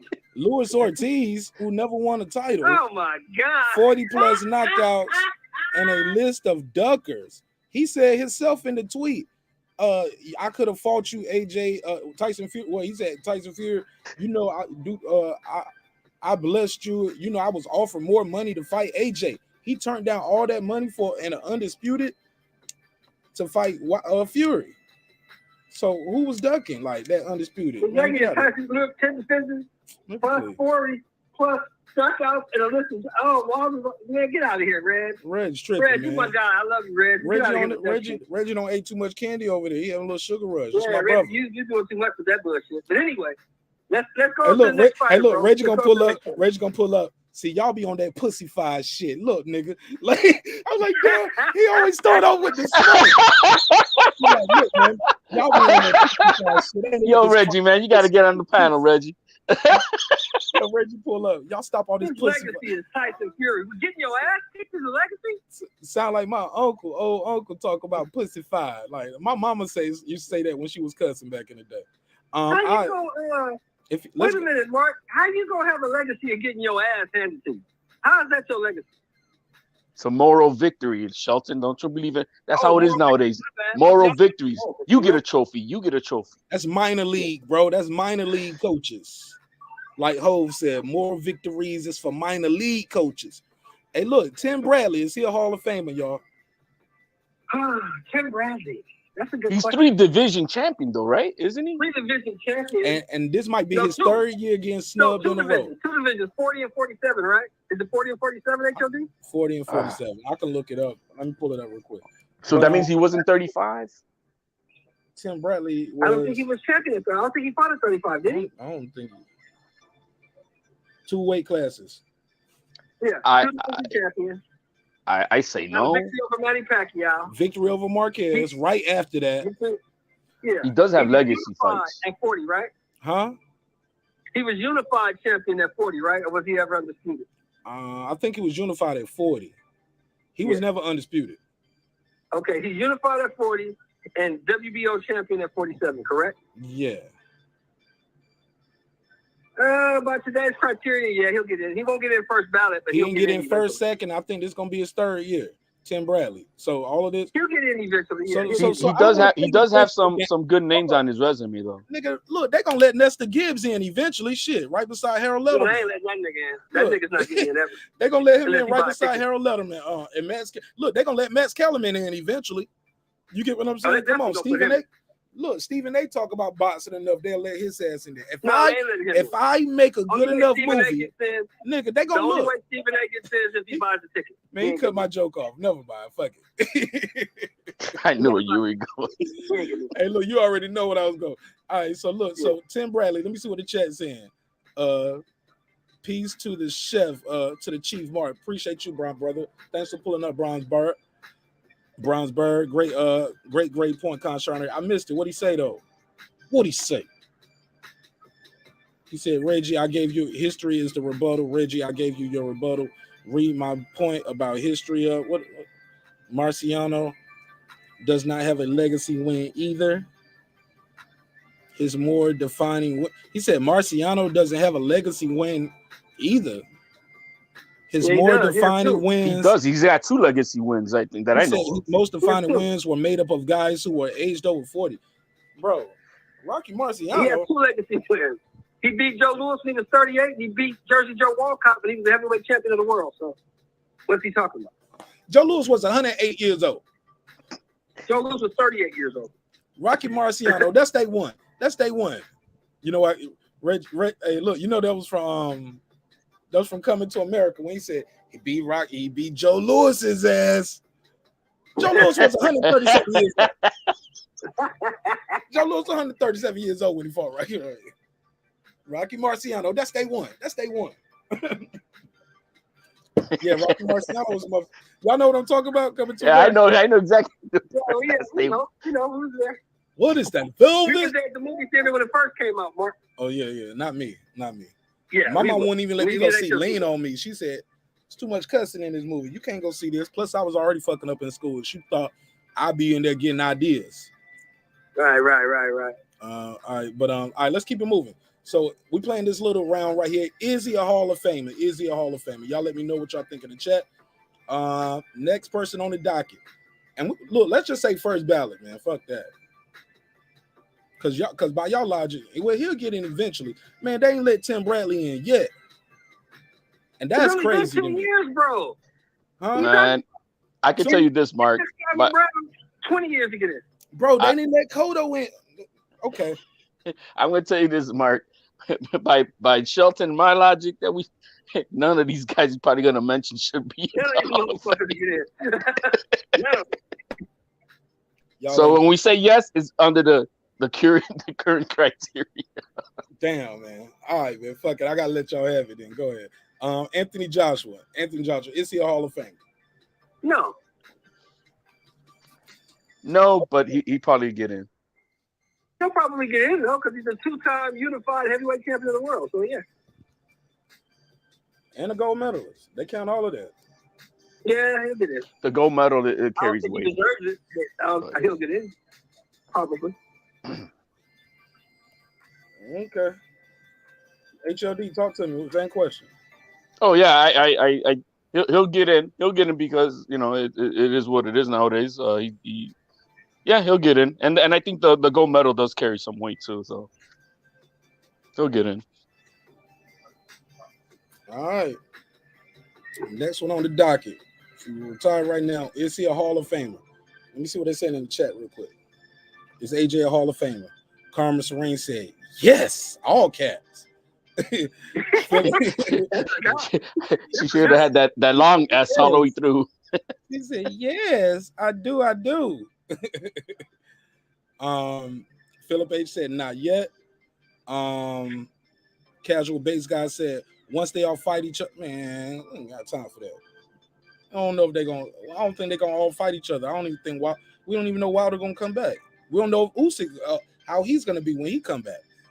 You get if what he I'm comes saying? back, Usyk's 34. He may not fight again. Ain't right. And I remember reading his statement. He said, "Look, that's the farthest thing from my mind."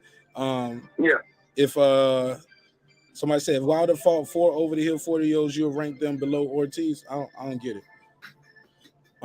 Very true, Khan. I'm not saying okay. So they talking to each other.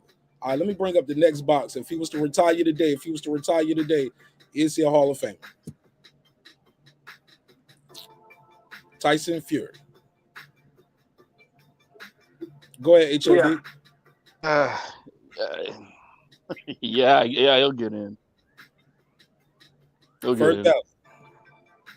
Okay. He's what? He's two-time champion.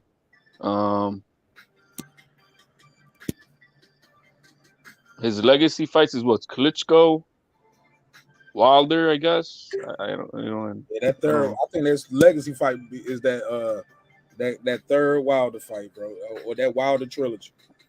The trilogy as a package, right? Not even more the trilogy. You could argue the trilogy as a package because some people think he won all 3 of them. You get what I'm saying? Yeah. And if you look at history went with his side with the next 2 fights. Obviously, he probably did outbox him, and some judge like those 2 knockdowns. Because I always tell people, all the judge had to do was 2 judges had to get Wilder round 1 or 2. You know what I'm saying? 2 judges give him rounds, and then you got to draw because those 2 knockdowns, that's 4 points. It's only all he got to do is win 2 more rounds anywhere, and he lost a lot of them rounds. So, yeah, he'll get in. He'll get in because I mean, as of today, because he is undefeated. Isabel said AJ, yes. Go ahead. So and we said AJ, right? That's so yeah. I mean, if AJ gets in, Fury gets in, and I think he's by far the best heavyweight. We don't know until Usyk. You see what I mean? That's kind of hard. So yeah, but up to this point in time, yeah, he does get in. Hey, look, bro, and let's keep it fair. Only reason AJ 2-time unified because he shouldn't have lost to Ruiz the first time. You're right. Come on now. He beat the Michelin Man. Doesn't matter. He beat him. He got get back after he got beat. He shouldn't have got Yeah, beat. I mean, it's heavyweight boxing, Mark. One punch can change it for anybody. And if we hit Tyson Fury on the chin, he goes down. It's one punch. It's heavyweight boxing. So we're not going to shit on the man winning the title. We're not going to shit on the other man winning the title because he won it and he won it. On a 5-week notice. He did it. So not controversial either. So I get what you're saying. Oh, they try to make it controversial because they said it was kind of controversial. They ain't got shit to do with Ruiz, and we shouldn't shit on the man for taking the fight on 5-week notice and winning it. Who's shitting on him? You shouldn't have. I'm talking about AJ shouldn't have lost that fight. No, that's what I'm saying. That's AJ's fault. They ain't got shit to calling Ruiz the Michelin man and all this shit. Yeah. The motherfucker went in there on 5-week notice and knocked his ass out. Oh yeah, look, we're gonna body shame a little bit, respectfully. I'm sorry that hurt your feelings. He got offended by that shit, nigga. Like, nigga, what the fuck? He wouldn't win the fucking fight. You know, I don't like people who can't do what he does, talking shit about a motherfucker. You can't do what he does. He can't do what I do neither. Fuck you, man. He probably could do what you do. Nigga, please. It's definite that you can't do what he does. We don't know if he's smart enough to do what you do. But we know goddamn well you can't do what he does. You don't know what I can do if I got trained, just like how you got trained. If I can fight in the sense of, like, hold up, some shit I've been doing all my life, he can probably do it. Some shit I've been doing all my life, he could just walk in and do it. What you weigh, 2 what? What? What you weigh, 2 what? What's up, nigga? You trying to box or something? What you I already sized you up. You know what time it is. That's what I'm saying. You already know what time it is. Oh man, Sheldon got me cracking up, bro. That nigga show, man. Yeah, you can't be a heavyweight. I'm being mad because I body shame. I'm being mad because I body shame Ruiz. Nigga, please. Hey, look, I can drink more than Errol Spence too without flipping my car, respectfully. Can you? Can you? You don't know how much that man had to drink. Was you there? You have no idea what that man was drinking that night. Nah, I don't. You right, Shell. You right. Shell Moore don't want no funnies tonight. We're gonna keep having the funnies. So, no, we don't have funny. So Adrian Broner. Let's go to the next one. He will. Let's go to the next one. Adrian Broner. I hate him. Yeah, and that's a goddamn shame too. Yes, he will get it. You casting your ballot on Yeah, he's a 3-division champion. I mean, he gets in, I guess. 4. 4. My bad. 4. He gets in. 40 and 47. Yeah. Oh, yeah, he gets in. Regardless of how anybody may think that's a feat in itself. That's you know, hey, he 4-division champion. I think just about anybody goes in. And the youngest to ever do it. There you go. That enough said, right? Praying to that, man. Hopefully he gets well, man. The man is really struggling. All right.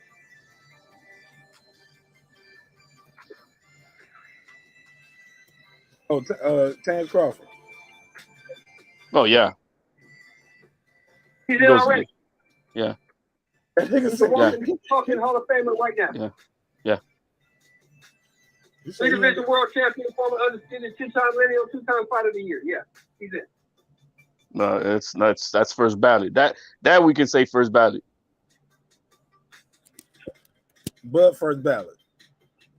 He better be. But on which standard? Because y'all been going by old standard. Well, I think Shelton just said it all right there. By any standard. He's in.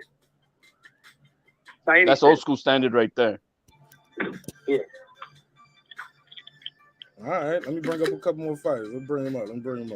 So y'all, so y'all said the only people y'all said Walker Hall of Fame is is by everybody's standard is Tyson Fury and who else?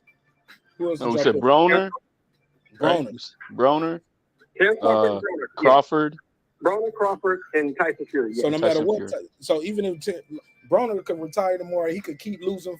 Let's say he lost his next 3 fights and retire. You still got to get him in the Hall of Fame for what he did when he was in his prime. Youngest to ever do it. You can't take it away. You can't take it. He did it. All right. Tank Davis. Go ahead, HOD, take the lead on this one. But no. One. What's his legacy fight? Pedraza? He a 3-division champion. No, he's a 1-division champion. 35, 40, and No. 30, 35, and 40. McDonald belts don't count for me. So under my criteria, no. All right, go ahead. Go ahead, show more. No.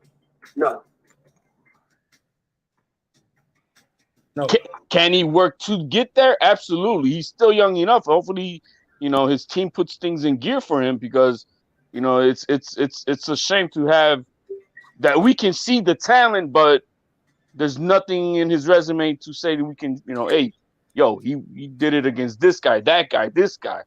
No, there's nothing. Pedraza, that's it. Man, show more. Go ahead. No. No way, no how. Damn. Not yet. He said, "No way, no how, not yet." Not yet. I agree with the not yet. He has a chance to, but it's not yet. He has a chance to. He got to beat a real champion.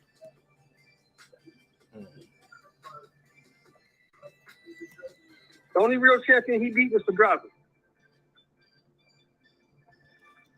Y'all don't count none of the regular titles, but y'all know they count these people as a champ. They changed their pay grade, and they named streets after them in their city. They life changes forever. Ooh. They forever. Nobody named no street after Tank Davis.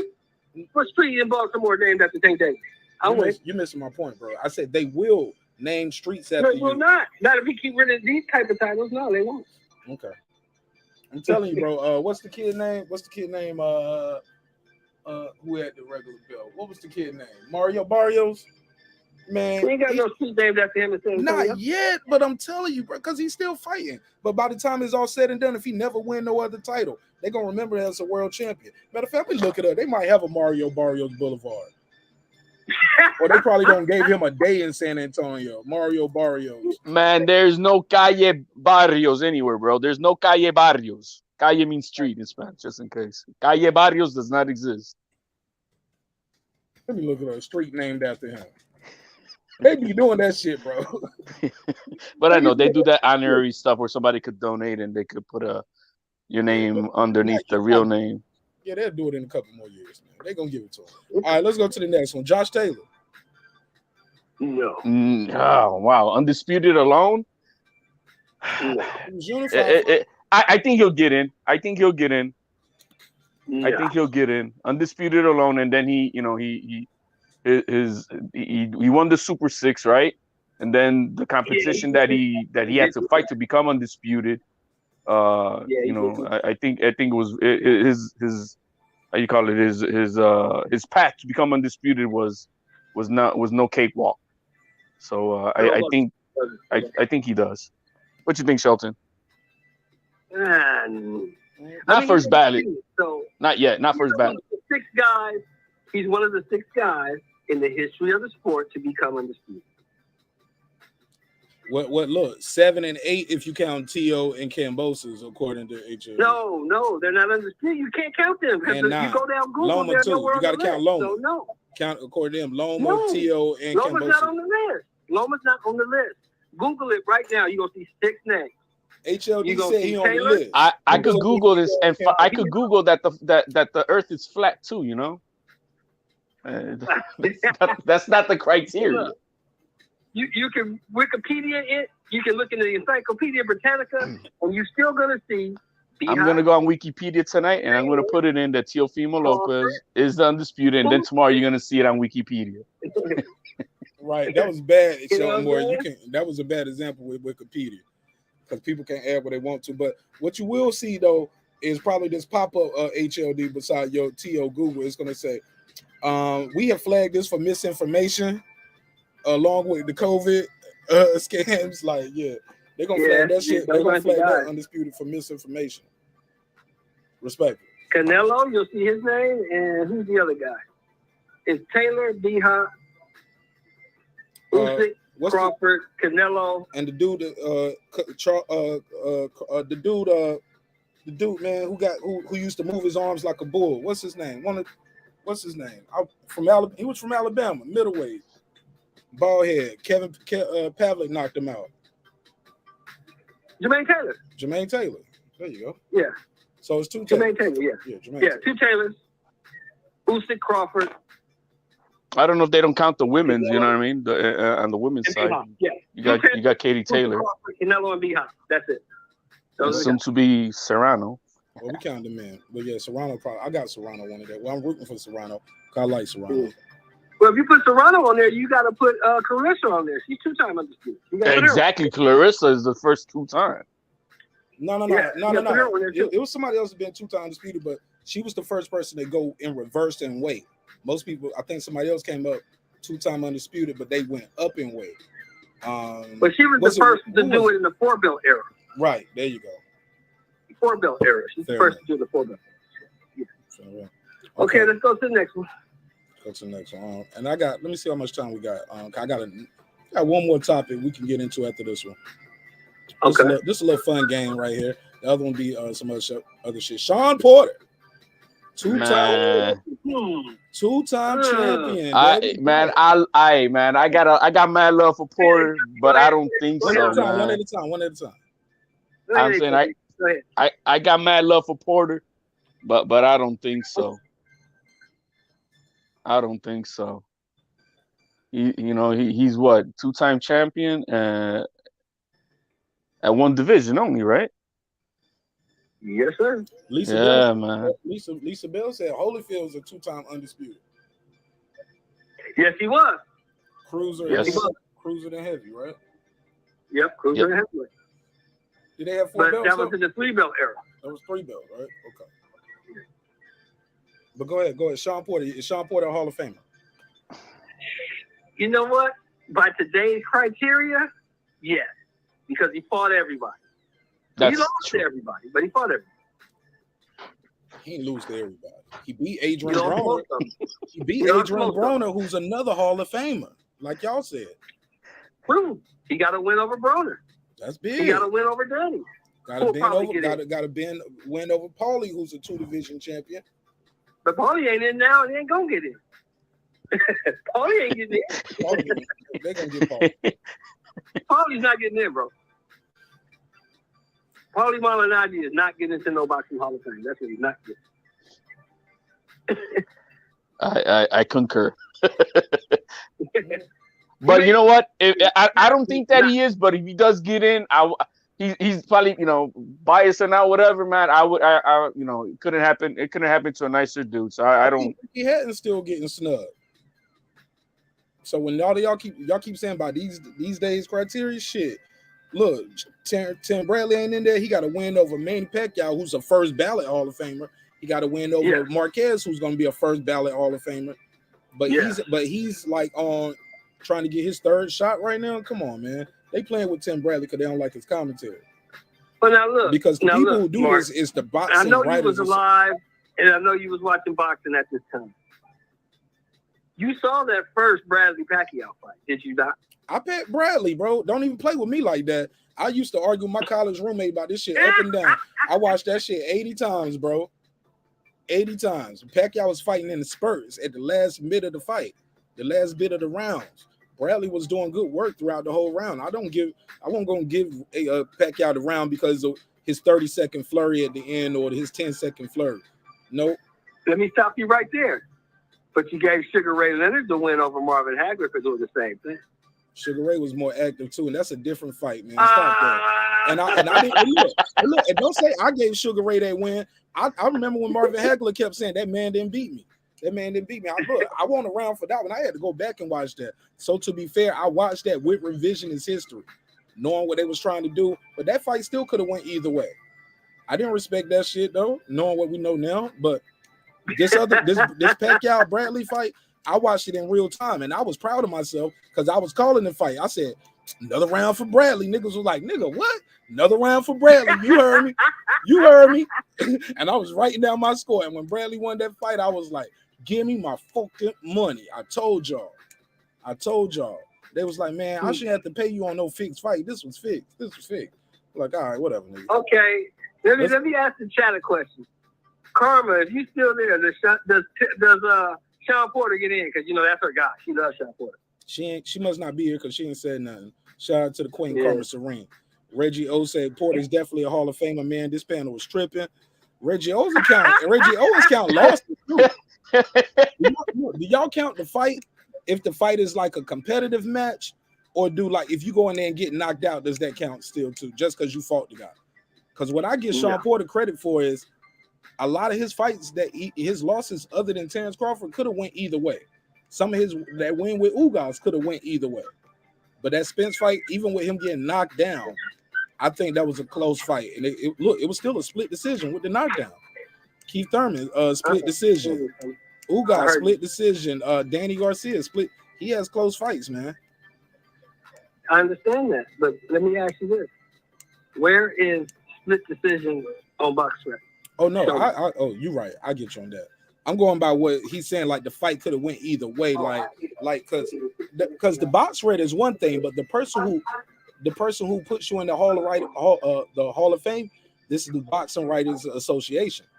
That's who put you in the Hall of Fame. So these are the people who actually should have probably watched these fights and they lived through them. They not just going off of BoxRec, hopefully. But you know it's all these old head reporters who get them votes. All right, let's go to this next topic. I got 3 more fighters, then we can go to the next topic. We'll play this game again, man. Y'all see somebody out there biting my flow, man, stealing my topics, man.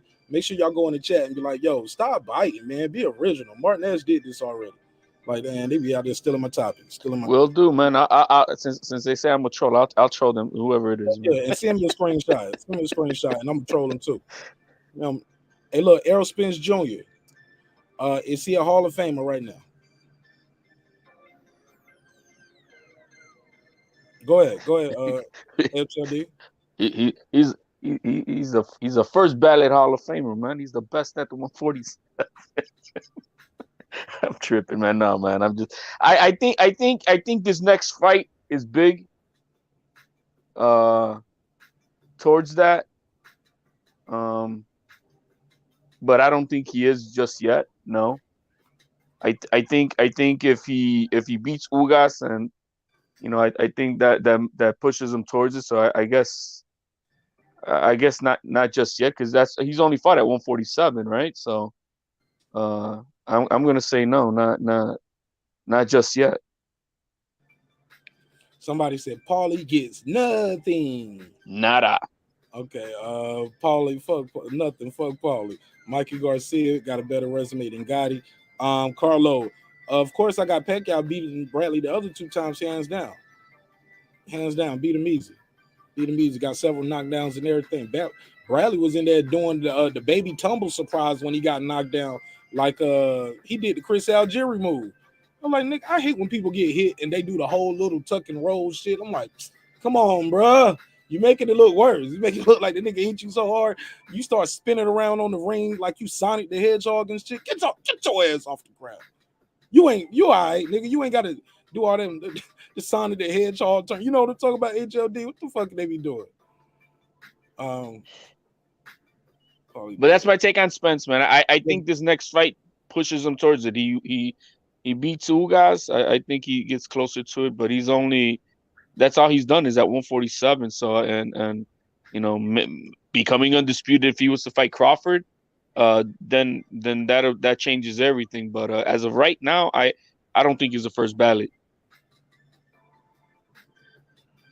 They said Spencer is Hall of Fame in my opinion, because he beat Kell Brook and Sean Porter.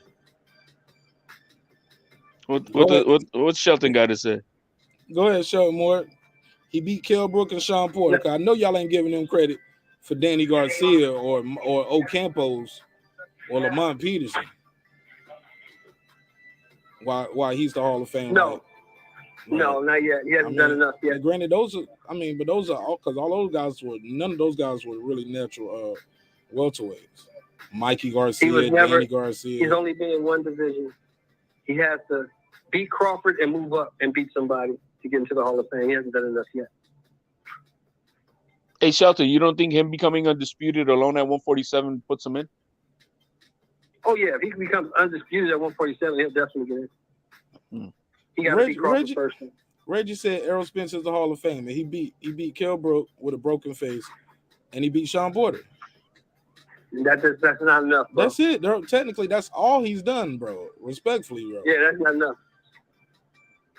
I'm sorry. But Lisa Bell keeping it a buck. He said Errol Spencer's the Hall of Famer. Somebody said, we'll wait. I don't know any major fights that Spence dominated, so he has to do more. Reggie gave it to him already. He don't want to get kicked out of pay your dues, Reggie. No, I'm joking. These guys haven't done enough yet. Absolutely. EJ is not first ballot, but eventually a Hall of Famer. Danny Garcia. No, bro. No, not the Danny Garcia, bro. No. Because Danny Garcia was a blown up 140. Like he did nothing at 147. And he lost all his big fights. Every time they put him up, he tested somebody. He got his ass kicked, respectfully. Starting with this guy right here. Keith Thurman. What y'all think of Keith Thurman? Is he a Hall of Famer?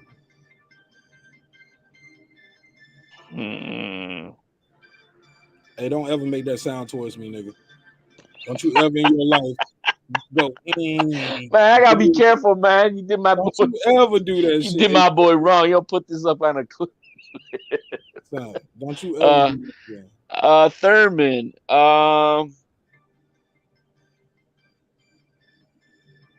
Man, one loss for them. Nah, I don't think so. But he beat these other guys that y'all try to put it all of Fame.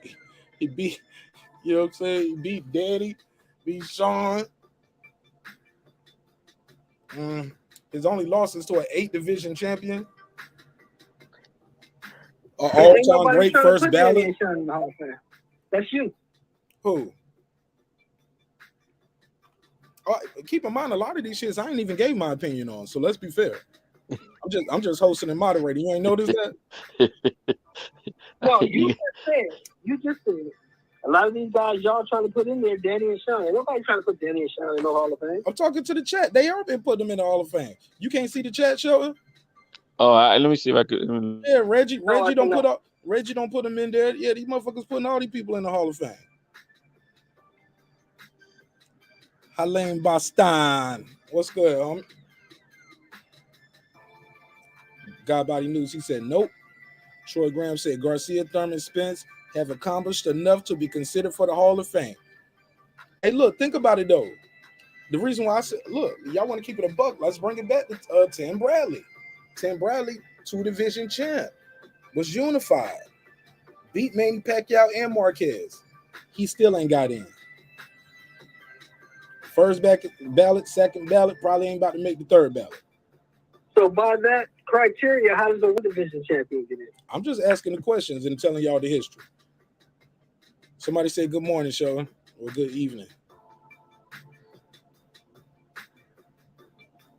So go ahead. Anybody got anything else?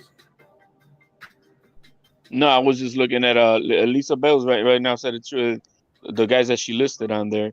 And Crawford, I think I would throw in the list that she had. Chocolatito, Canelo, Donaire right now. How many divisions Donaire was champion? 3, right? You're 3-division champion? Yeah, I think he was 112, 115, and 118. Damn. Yeah, them weights start jumping up more once you start getting up in weight, huh? When you get up in age, yeah, man, he's like 38. Yeah, I'm saying no. The space in between the weights, like those. Oh yeah, because the percentage of body weight, is, you know what I mean. When you're low class, 3 pounds is like, could be like 10 pounds in another division. If you take it by percentage. Oh, because of the height and all of that too. Right, because I mean, 3 pounds from 112 to 115, 3 pounds is a lot for that frame. But 3 pounds for a 147 guy is not. But 60 to 68, they gonna give it 8 pounds. Oh, that's close to what it is from 147, 154, 7. Yeah, they do start getting taller around that weight division too. They taller, so they can spread the frame out a little different. Yeah, I get it. But that's why. But Thurman, no, I don't think he hasn't. he hasn't accomplished enough to be a Hall of Famer, I think. She said Bud as well. My goodness, where's my head? Somebody said Lomachenko could be in the Hall of Fame. How many champions did he beat in his first 13 fights? That's true. It's not a long professional career, but in a short span, he did beat a lot of champions. Where y'all got Danny Garcia at? Dancing merengue somewhere. He's no, man. He's not a Hall of Famer. No, he's not. They might put him in the Philly Hall. He might be in the Philly. He might be in the Philadelphia Hall of Fame. Huh? Yeah, they might put him in the Philadelphia Hall of Fame. Who? You heard me, Danny Garcia. Who? Danny they Garcia. might. They may. Yeah, they'll put him right beside that Rocky statue. They may. No, they better. They're gonna put Danny Garcia right beside the Rocky statue. And look, and every weekend, Bernard Hopkins fan club gonna come over there and kick that shit over. Like they topple it over, man. They're gonna kick that shit down like it was representing the Klan or some shit. They'll throw bird seeds on it, bro. You know what I mean? All right, man. Look, this is the fun game, man. We can get into these more. I like doing this little game right here. So is it too late for Danny? Can Danny still do something? What can he do to get in there? Nothing. Become champion at 54. He go there and become a champion at 54. Y'all will be like, yo, he's a Hall of Famer now. He's a division champion, yes. That man ain't got nothing. I mean, just I don't think he's gotten anything in his tank for to become a champion right now. He's not. I consider him retired, man. This guy's not. He's not taking his. He's not taking the grind serious anymore. You know what I mean? It's not. So I don't see him becoming champion again. HLD, when did he say he was moving up to 54? A year ago? Was it 2? I mean, he's not trying to fight yet. Nah, man, he ain't fighting anytime soon. I don't think he's. I think he's good where he's at. You know what I mean? Silk sheets and PJs, and you know he's good. He done made his dough. He made his dough. You can't hate on that part. He made his money. No, he did. He did. That's what I'm saying. But as far as his future, what I see, I don't even think about the guy as far as anything in any division that he wants to fight in right now. Well, look, let me get to my last topic on the docket for the day. Y'all heard about this story right here? Jake Paul is offering Kanye West and Pete Davidson $30 million for the fight. He said, yo, let's put this shit together. $30 million. $30 million. Should they take the fight? Hold up. Before y'all do that, let me do this drop real quick. Shout out to my brother, Big Dog Willie. Thank you for the donation. I'll give you the $2. You give him the $2. All right, pay him the $2. Oh, pay the $2. Appreciate it. He said, appreciate the time and energy. He's getting back to work, though.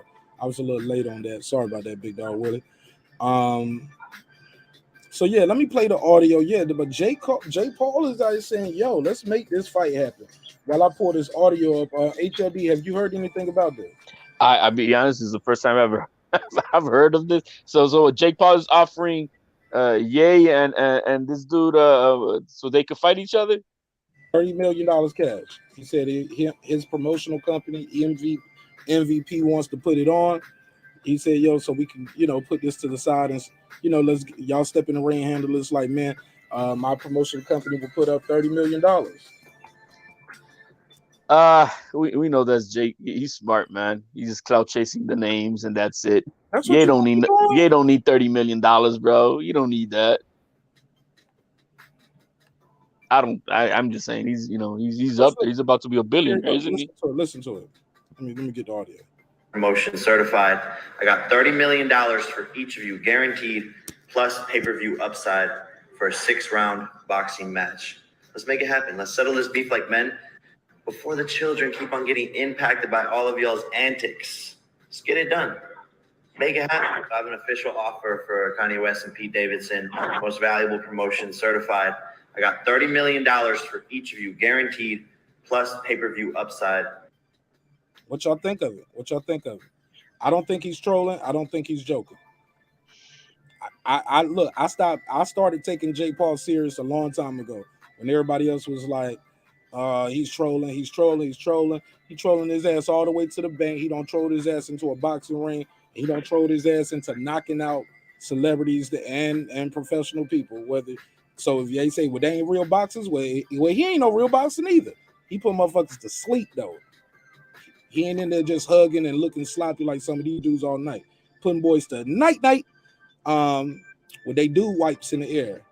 Yo, so it can happen. Yo, what's good? What's good? Shout out to my sister Nick Rich. Welcome back, my sister. How you been? What up? What's poppin', Nick Rich? Shout out to Lonzo too. Lonzo, amazing. What up, my G? What up? And shout out to everybody who pulling up. But what y'all think of this right here? I said, is he a Hall of Famer? Let me take this off. They probably think I'm talking about this dude. No, he ain't no Hall of Famer. But look, $30 million for the fight, man. $30 million. Kanye West, Pete Davidson. Kanye might not need the money, but shit, $30 million to actually put your hands on these dudes. Why not? Isn't Kanye a billionaire, marqnash? Yeah, but he still go out here and make $1 million licks. What you talking about? He still make $30 million licks. I don't think Kanye can fight. I don't think either one of them can fight. But I tell you what, but sad. This is what's so sad. Do you know how many pay-per-views that shit was for? Shit, I'm gonna probably buy 3 of them my damn self. I'm gonna buy one and give away 2 to the audience. You know how we do. Let me make sure I got the other phone line open too. Hell yeah, that shit is gonna sell. These people are celebrities. But yeah. As a boxing fan, I don't want to see it, but just as a curiosity, that shit might do $1 million, maybe 2 million pay-per-views. It'll be bigger. Dude, it'll make like $3 million pay-per-views, bro. Yeah. I want to hear that. 3 million pay-per-views. Yo, man. You know how many people follow Kanye, bro? It's crazy, man. Easy. 3 million pay-per-views. I say, dude, around the whole this new generation, they look up to this man like I don't know what, but they do. He's Jesus. He spoke it into existence. Credit Jake Paul. He could he be serious? Yeah, he's serious if they would, but he knows they're not gonna take it. You know what I mean? Like if they were to like, I guess we'll go through with it, but he knows they're not going to. So what he's doing is, he's putting his name out there between one of the biggest squabbles, that's on the social media.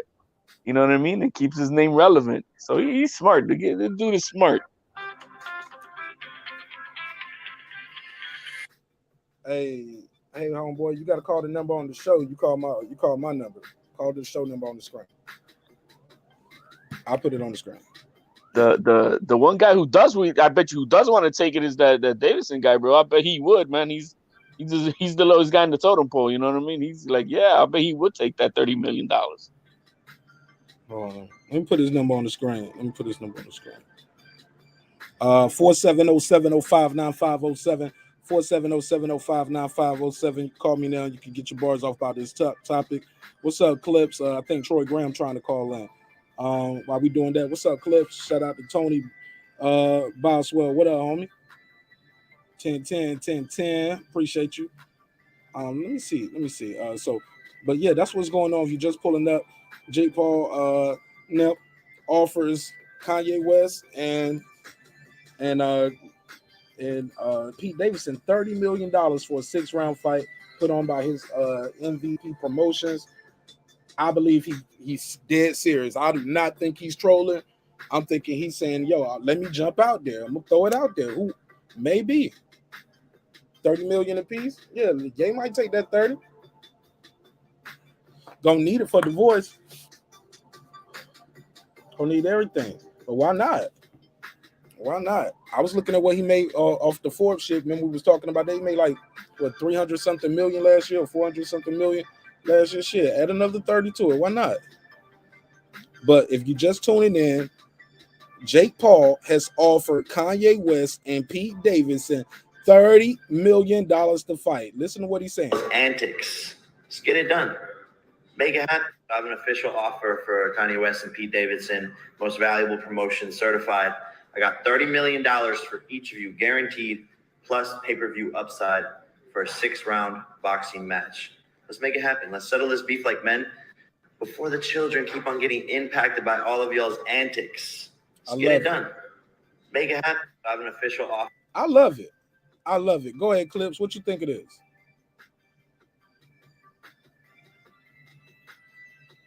Clips, go ahead. Clips going once. We'll come back to him.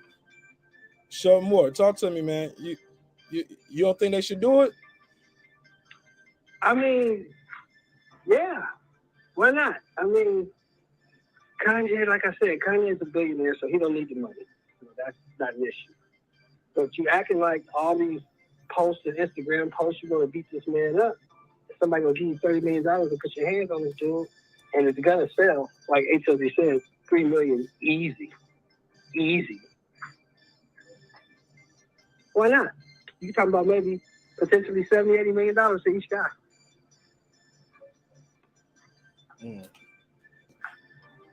Now, if that was to happen, that would mess everything up in boxing. It's gonna be the new thing. We're gonna be celebrity fighting now.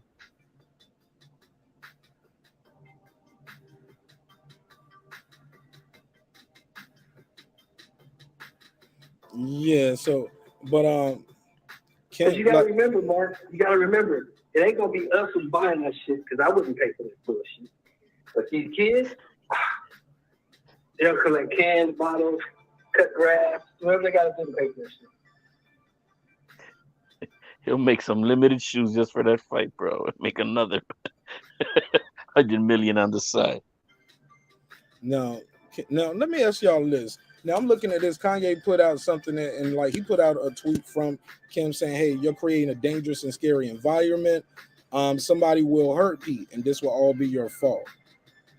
Kanye West, if you're not familiar, he had put out this graphic.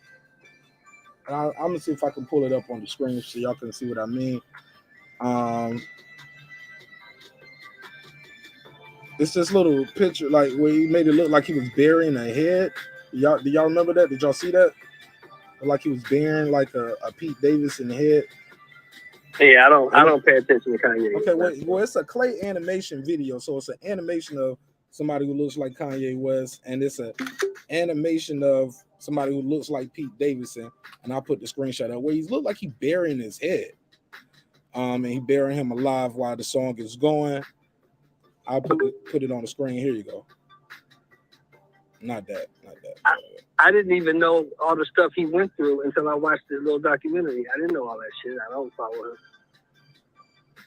Well, I don't know if you can see the screen, but that's the image, ladies and gentlemen, that we're talking about. It was a clay animation video, and he basically killed his Pete Davidson clay animation. Kanye creative as fuck. Oh man. Nah, Clips, we couldn't hear you, Clips. Try to bring back in. So that's where we at with it. Want to know what y'all think of this topic. Phone lines are open. It's an open panel, open channel, open dialogue. Long as we keep it respectful, we can come back and do it again. Now Kim had put this tweet out right here. Well, no, this is a screenshot of something she texted him, and I don't even know why. So, and he said, it says Kim other phone, and he said, you'll create a dangerous and scary environment, and someone will hurt Pete, and this will all be your fault.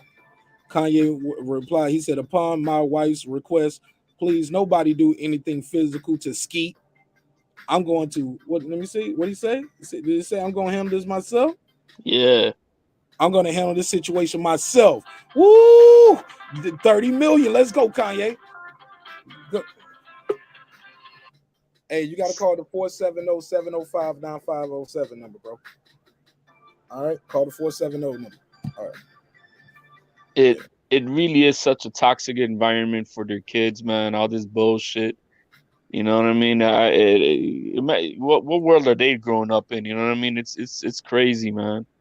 You know, dude, man, whatever. Let him. Hold on, let him finish. Let him finish. Show you cut him right off. I'm sorry. Go ahead, my bad. No worries. I just think it's just such a bad, toxic environment for the kids. You know what I mean? That their parents are doing this BS up on social media, whatnot. and maybe it becomes normalized to them, you know what I mean? Because that's the way it is nowadays. But it definitely is not going to raise some strong-minded kids growing up in this environment, you know. And yeah, you know, she is right. Somebody may be dumb enough to do something to this guy because of something like that. But because you know, people do anything for whoever they idolize, I guess. But it's a shame. I think, you know, it's just a lot of nonsense, and they're definitely not handling it as grown adults who are parents. You know what I mean? They do shit. Look, man, if I'm a billionaire like Kanye, bro, why am I worried about it, bro? You want to go with that? Go. Bye. That what, bro? Do you got 4 kids with somebody, bro? You ever been married? Like, that's your wife. You got 4 kids with I her. don't have $1 Sometimes it's billion hard for people to either, let though. go. But if I had $1 billion, bro, I mean, it's life, bro. I mean, you know, she doesn't want to be with you. You're gonna play the toxic stuff, or you know, you're gonna be the guy who's gonna be clinging on to her because she's gotta love you. She don't love you, man. So then, you know, you have to then do the grown up stuff, make the best of it, raise your kids right, and move Sounds on, good. man. What you feel about the nana boo boo? I got your bitch. What about Kanye said that nigga be calling and texting like, yo, I'm in the bed with your wife right now, nigga. Shit like that. Here's the thing, bro. Here's the thing. 2 things. Number 1, can you honestly sit there in your chair, Marq Nash, and tell me you didn't see this shit coming when they got married? What, them breaking up? Thank you. Yeah. Man, low key, I be everywhere and thinking these niggas about to break up, Hobie. No, I'm just saying, look at her history. I look, Jay-Z and Kim Solange. Kardashian I mean, somebody history. said versus Solange. I wanted to see that. No. But look, Jay-Z and Beyonce, a lot of people thought they was gonna break up a long time ago. Will and Jada, I thought they was gonna break up. Yeah, I be thinking motherfuckers was gonna break up a long time ago, bro. No, but look at her history. I'm saying, look at Kim Kardashian's history. I mean, but she didn't have 4 children with somebody. Slow down. I know her history. Uh-oh. She got 4 kids with a nigga, though. Listen, if you see anything in her history, what it shows you is that she gets tired of people. And she gets rid of them. Look at all the people she's rancid. She doesn't do people very well. 443. She has her own money, so she doesn't. Yo. I got you. Somebody on the phone. Go ahead, Troy. She has her own money, so she doesn't. Handle, mute your mic. She doesn't. Hold on, I got you.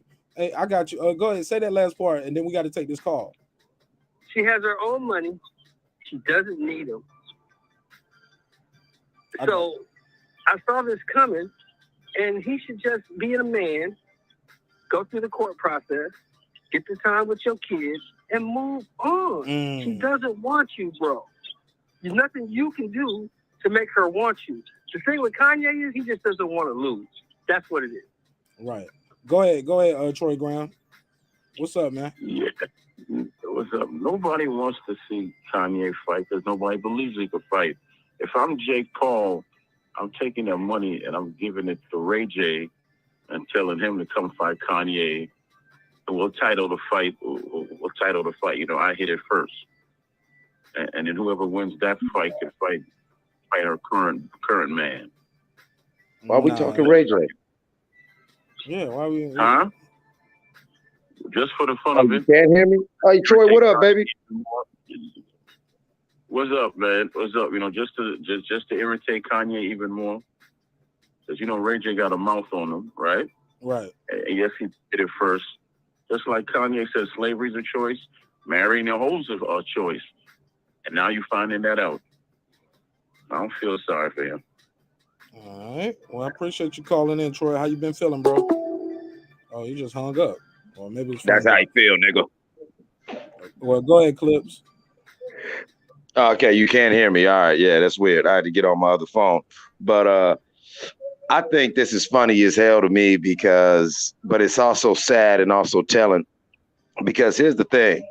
Y'all thinking it's Pete Davidson versus Kanye West. The only person that's winning is Kim. Okay?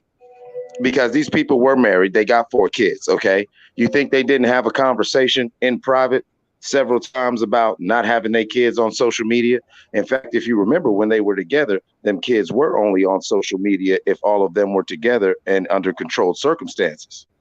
And so now Kim's single and free, parading around with her new man and doing all the TikToks and social media with the kids on some nanny boo-boo. Now, I'm not saying that Kanye's justified in what he's doing, but we acting like y'all not provoking him. Yeah, and I get that's what I think I agree with Kanye. Y'all acting like the little shit y'all doing. Okay, fine. He had a girlfriend. He a billionaire. Blah blah blah. But no, don't play with his kids. And that's one deeper thing about society, about people thinking it's funny when women get mad and do these things to men because they break up and they weaponize the kids. I mean, that is some real, like, and I'm not saying anything that I know personally. I'm not projecting none of my personal stuff on it. I'm just talking in general. Like, where's the decency? Where's people thinking about, yo, like, do you realize when you do stuff like that, no one thinks about it, but that it really is an act of violence. You are menacing this man, because you could go about your day with your new man without parading them kids around. And you know good and damn well if a man does that to a woman, how they would feel. And here it is, the same toxic stuff that plays out in households all across America is now being broadcast with these mega superstars on these mega platforms. And instead of everybody just trying to, you know what I'm saying, look at all the juicy smut that we could get from it, let's also take a second back and let's look at what the real lesson that we could take from this. All right, everybody's messy. But at the same time, even though everybody in this thing is messy, everyone's just looking at Kanye and Pete. You feel me? No one's thinking about Kim. But actually, that's Kim. Kim's the one who's making this choice. Kim's the one who's creating this thing. And Kim should have a little bit more class when it came to them kids. And Kanye should definitely just calm his ass down. But it's up now. So go on and get that 30 million and swap it out. That's how I feel.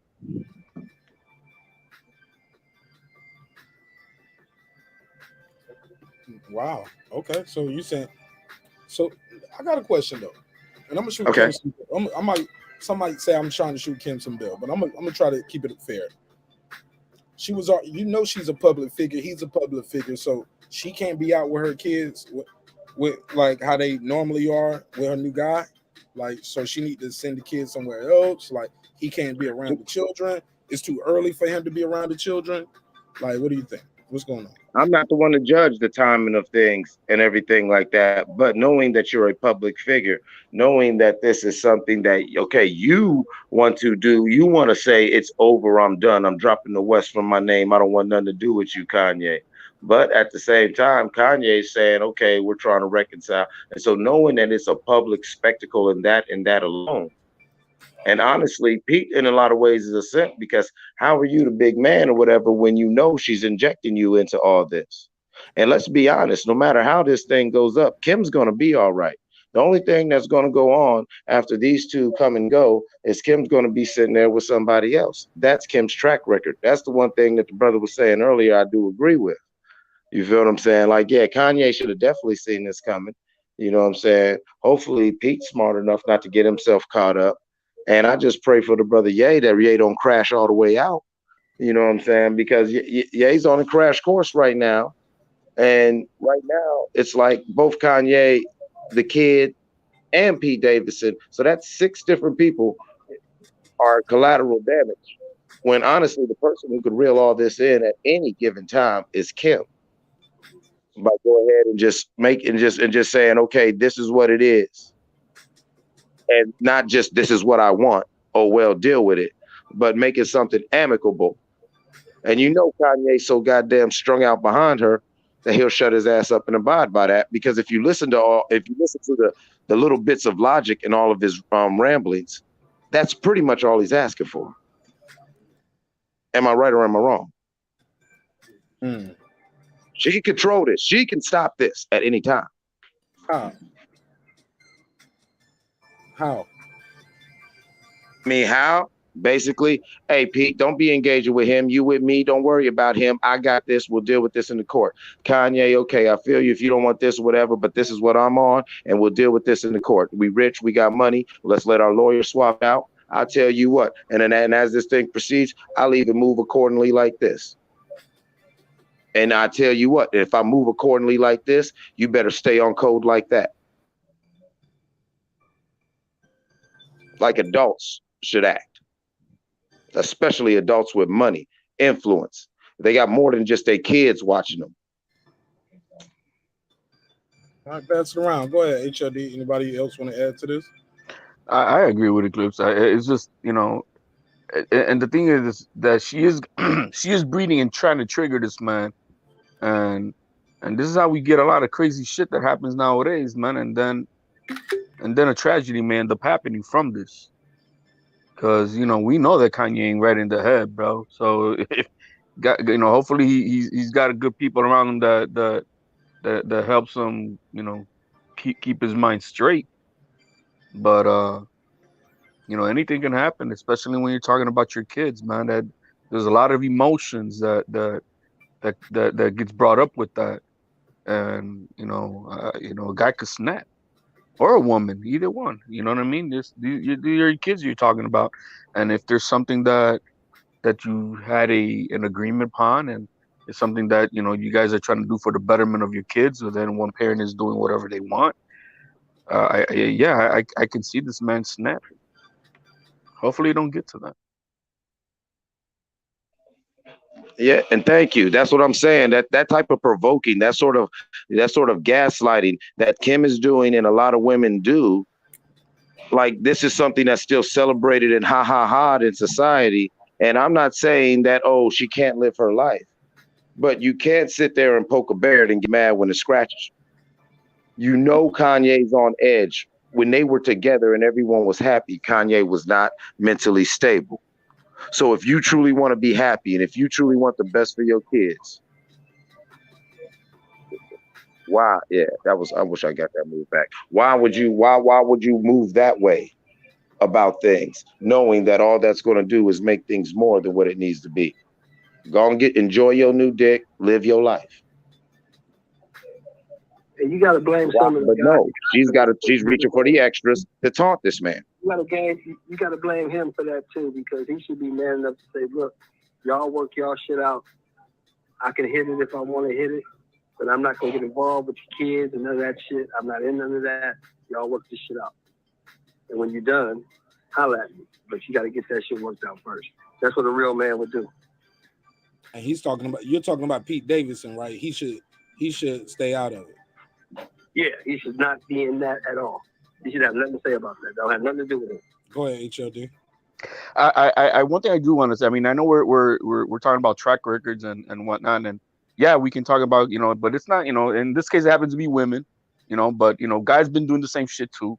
But for an example, hey, J-Lo herself, she's had every man around the block too. But one thing you don't see is the problems with the kids and all this stuff with the other man and all that. Hey, she wants something new. She wants something new. She gets it. All right, but you don't hear this conflict about kids. I think she had a squabble early on, right? I think it was with the dancer guy, maybe. But she's cleaned it all up, and so hey, you want to do what you want to do, then hey, do you.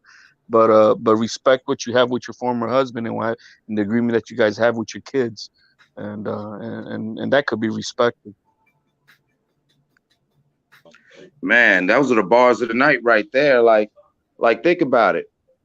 This could go down without all that, and to where, if a man was to do this to a woman or all like that, this is sort of mental abuse in weird ways. When you could go about, if it was really about you just enjoying a new life and new happiness. You've been married to this man. You got 4 kids with this man. Why would you go about? But see, we're in this society where everyone loves the petty. And it's actually celebrated. We got movies where we celebrate women for getting mad at their boyfriend for cheating or whatever, and so they tear up his shit and do all this and do all that, and no one calls that domestic violence. We say, he shouldn't have got her mad. We were in this society. Shout out to the Muppet Babies were the first true woke people, because years ago, remember when they made Kermit separate from Miss Piggy for a while because they said it was an abusive relationship. You know what I'm saying? Like we know what she's doing, and Kanye's not right. I'm not trying to make excuses for Kanye, I'm just stepping back as an adult. She is the one controlling this whole thing. And as far as back to what my brother said, Pete Davidson is a simp. Because if you a real man, you ain't gonna let no bitch use you as your little chess piece to nanny boo boo. If you fucking, you fuck it. It's cool.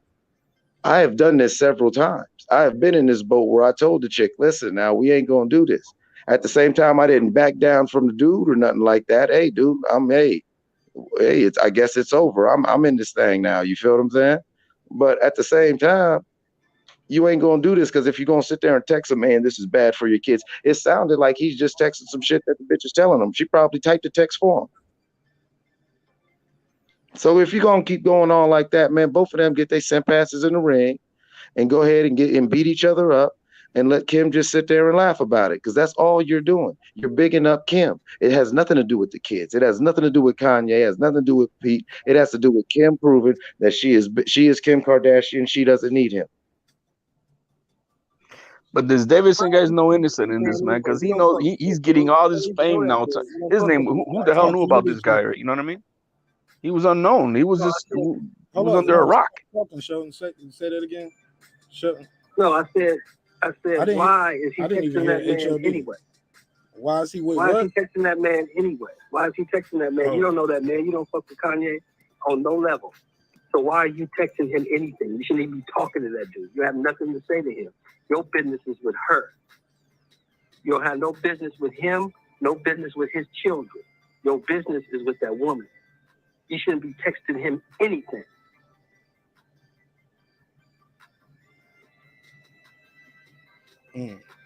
How soon is it? Can you have when it? Go ahead, HOD. Let me hear what you're gonna say. Then I'm gonna ask my question. No, all I was saying is that this Davidson guy, he's not innocent in all this. He knows what he's doing, and he knows his name is getting fame now because of this entire BS. You know what I mean? Where was he at before this? You know, nobody knew he existed at the moment. You know, he had his 5 minutes of Pete fame. Davidson been hot. Before all this? Yeah, he was hitting Ariana Grande. He fucked Mac Miller's bitch. He's that little goofy ass comic. about getting he was that goofy. He hangs out. Him and Machine Gun Kelly been out here slaying. Them white boys have been out here knocking. Their numbers is in the roof. Quiet as kept. Ain't nobody saying nothing. Oh no, man, they putting stats on the board. Yeah, I'm trying to tell you, man. Listen, I ain't gonna hate it. We do the same. It doesn't make, you know what I mean, but it doesn't mean that you know, as far as his career goes. Oh no, that's his whole thing. That's the whole thing with Ariana Grande. Is he's this okay comic. He's actually really good. He's actually very good. He's got to work on his timing a little bit. Never thought he was funny. No. His last stand-up that he had on there, he had some things going, but it sucked because of his timing. You know what I'm saying? I didn't like his timing. You know what I'm saying? Because he wants to kind of be in his own way, like a Dave Chappelle, where he's just talking, but he's such a stoner and everything. He comes off as like fucking this tall, lanky geek instead of just this cool motherfucker like how Dave is, just rapping with you like you just chilling with your homeboy. You feel what I'm saying? But anyway, he's known for being this comic who, the cool little guy that's always at the after party and cool with the rappers, but he's fucking all these bitches. That was his claim to fame for the past 8 to 10 years, is why hasn't Lauren Michaels ever fired him from SNL? And how is she fucking him? Named a different celebriton to where, you know what I'm saying, this is his thing, to where hopefully Skeet is smart enough and he's just fucking Kim for the come up. And I would love if that was the case, because, you know what I'm saying, a lot of these cats be simping out. Some of these boys be real savages and doing their thing, i.e. like Holly Berry's one, the foreign dude from Europe that she married. Oh yeah, she thought she had her a good thing, man. That man made him a come up. A shout out to the Kevin, you know what I'm saying? Hopefully Pete Davidson is doing his Kevin Federline and trying to reverse the game on him. Because I'm telling you, they ain't playing fair. Because if he's simping, the only thing that's going on is Kim is winning and them kids going to get hurt. And in either way it goes, the kid's going to get hurt, because that's what I'm saying. I don't see no real protection of the kids, because Kanye is fighting for the kids, but Kanye being Kanye is not emotionally and mentally able to go about it in the proper way that you have to. Kim is actually throwing the kids in the line of fire because she's parading them. What is she doing? If you're still posting the stuff and it's going on like even if they're in a marriage. What is she doing? That's open and direct. What is she posting? Her with That's her new boyfriend? Yeah, no, not about her new boyfriend. There's been, she's been posted a lot allegedly on her thing. I don't follow her on IG, so I don't want to speak on it directly. But as the story goes, we're already speaking on it. Yeah, that's what I'm saying. So I'm saying, as the story goes, she's making a lot of posts with like Pete and the kids, or her and the kids, like her and the kids doing stuff. And then she's out there with Pete with the kids, and it's like, okay, fine, but come on, get off this social media stuff. And like Kanye said, he didn't want his kids on social media anyway. And that's the one thing that's what I'm getting at. Like, if you really follow when they was together, no, them kids wasn't on social media like that unless in court, things where everybody agreed upon. To where I could see it's a petty point. It's a petty point, but if it's a thing for Kanye, and obviously it is, I'm just saying they were married. They had this conversation 1,000 times in private before they started playing out in social media. So she can't keep acting like, oh, well, what's the big deal? I'm living my life.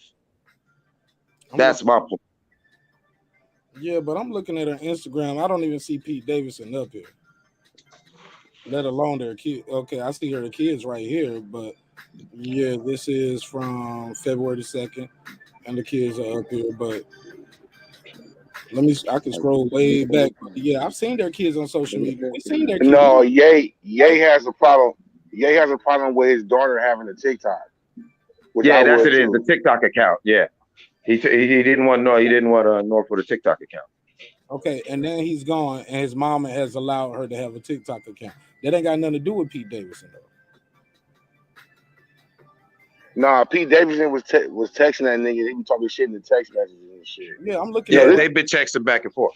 But yeah, that's why he bringing up Pete's name, because Pete on the low. He ain't saying nothing in the papers, but he's saying shit to Kanye. Yeah, like that's what I was talking. Please let me reply, bro. Please, you can't cut me off now. Let me say this though, because I want to refer to the chat. My sister girl behind the mic said, "Do we know if these are real texts? It's easy to adopt the text. Has Pete Davidson spoken? Also, Mad Dog said, what y'all expect from this family? The mom sold her sex tape to be famous. Pete put himself in Ye personal business. She said Kim has that little girl on social media, knowing full well how toxic that environment is. But shit, a lot of people got their kids on social media. At least her kids getting paid for it. Some people be out here exploiting their kids doing some wild shit. But her kids up there wearing their clothing brand. You know what I'm saying? So, but the kids was on the social media before they broke up, though. Because I know what their kids look like. I don't see their kids, but paparazzi all around them. It ain't like they was wearing them, wearing Michael Jackson mask like blanket. But but go ahead, Clips.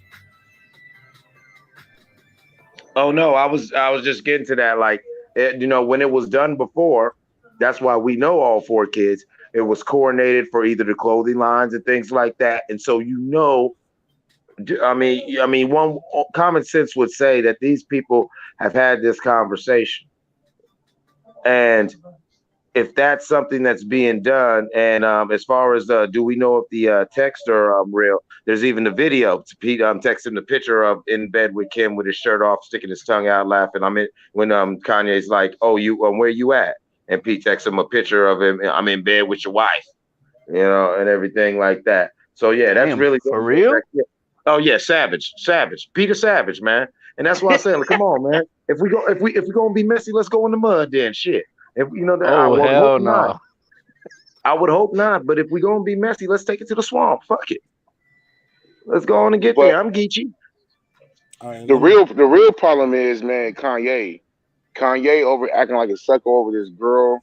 She done fuck like 20 other niggas. He done fuck bitches that look better than her.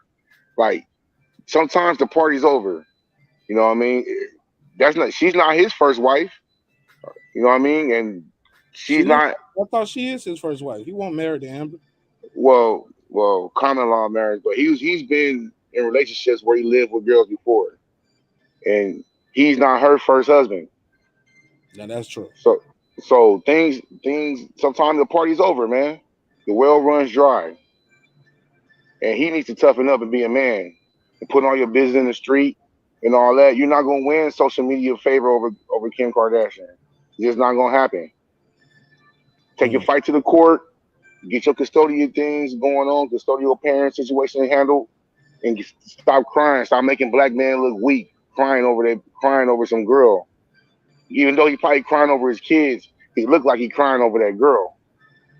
All right, well, look, let me jump right here. Let y'all see this. Let me zoom out a little bit. Can y'all see this? Yeah, vaguely. Yeah. Let me try to blow the screen or something.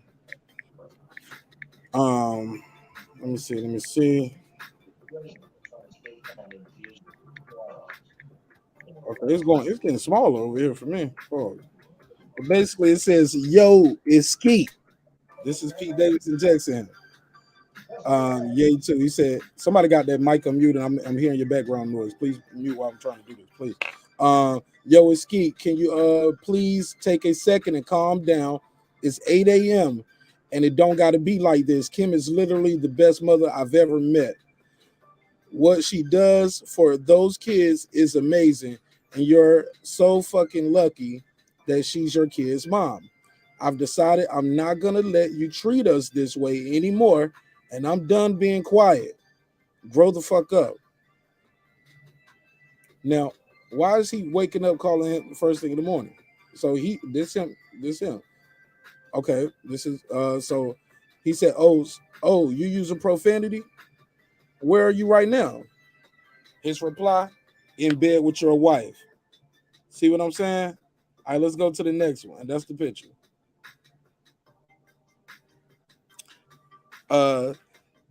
He says, happy to see you're out of Ye says, happy to see you're out of rehab. Oh no, Pete Davis said, same here. It wonders, he said, it wonders what those places do when you go get help. You should try it. I'm in LA for the day. If you want to stop being a little internet bitch, boy and talk. You want to stop being a little internet bitch, boy, and talk. I'm in LA for the day. He said, you don't scare me, bro. Your actions are so pussy and embarrassing. It's so sad to watch you ruin your legacy on the daily. He said, you're more than welcome to come to Sunday service. This is what Ye telling him. He said, why don't we meet after? He said, why don't we meet after Sunday service? And he said, and Saints game, but I guess he mean at Saints game. He talking about at his son's game. He said, I'll be there at the BHH. We can have food and talk it out in my room, privately, one-on-one, man-to-man. What you are doing to your family is dangerous and going to scare them for life. Please handle these matters privately, bro. I beg you. Ye replied, you want to see me? Come to Sunday service. Pete replies, damn, this is a lot. This isn't public, dude. I'm not here for pictures and press, which is obviously what you are, what you care about. My offer stands. I wish you man up for once in your life. Let me help you, man. I struggle with mental stuff too. It's not an easy journey. You don't have to feel this way anymore. There's no shame in having a little help. You'll be so happy and at peace. You have no idea how nice I've been to you, despite your actions towards me. I've stopped SNL from talking about or making fun of you, which is what they've wanted to do for months. He said, I've stopped stand-up comedians. Damn, where the rest at? Damn, what the rest at? What the rest at? This the rest? I stopped stand-up comedians from doing bits about you because I don't want the father of my girl's kids to look bad out there. I have your back, even though you treat me like shit, because I want everything to be smooth. But if you continue to press me like you have for the past 6 months, I'm gonna stop being nice. Any more? Just getting spicy. Oh shit. Girl behind the mic, I believe Pete Davidson wrote all of that shit. She was like, do we know if he wrote these texts? I believe I think he wrote it. I definitely think he wrote all of that shit, girl behind the mic. On God. That sounds like a motherfucker like, nigga. You got power, I got power. Let's play. And Pete Davidson ain't no little dude neither. Pete Davidson out here looking like he played for the Sixers or something.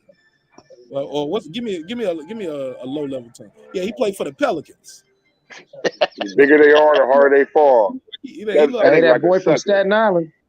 Yeah, he looked like he played for the Pelicans, and they look like they drafted him from overseas, like he the last motherfucker from Ukraine still over here playing basketball. Yeah, big dude right here, man. Kanye, he better have his Tybo together, dude.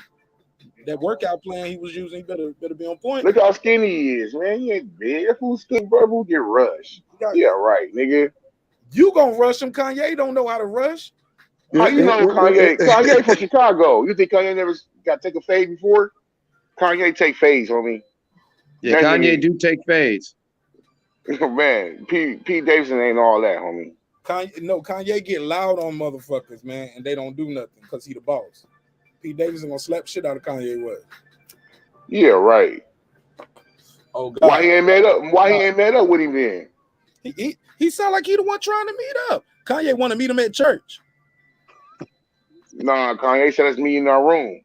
No, that was Pete Davidson saying that.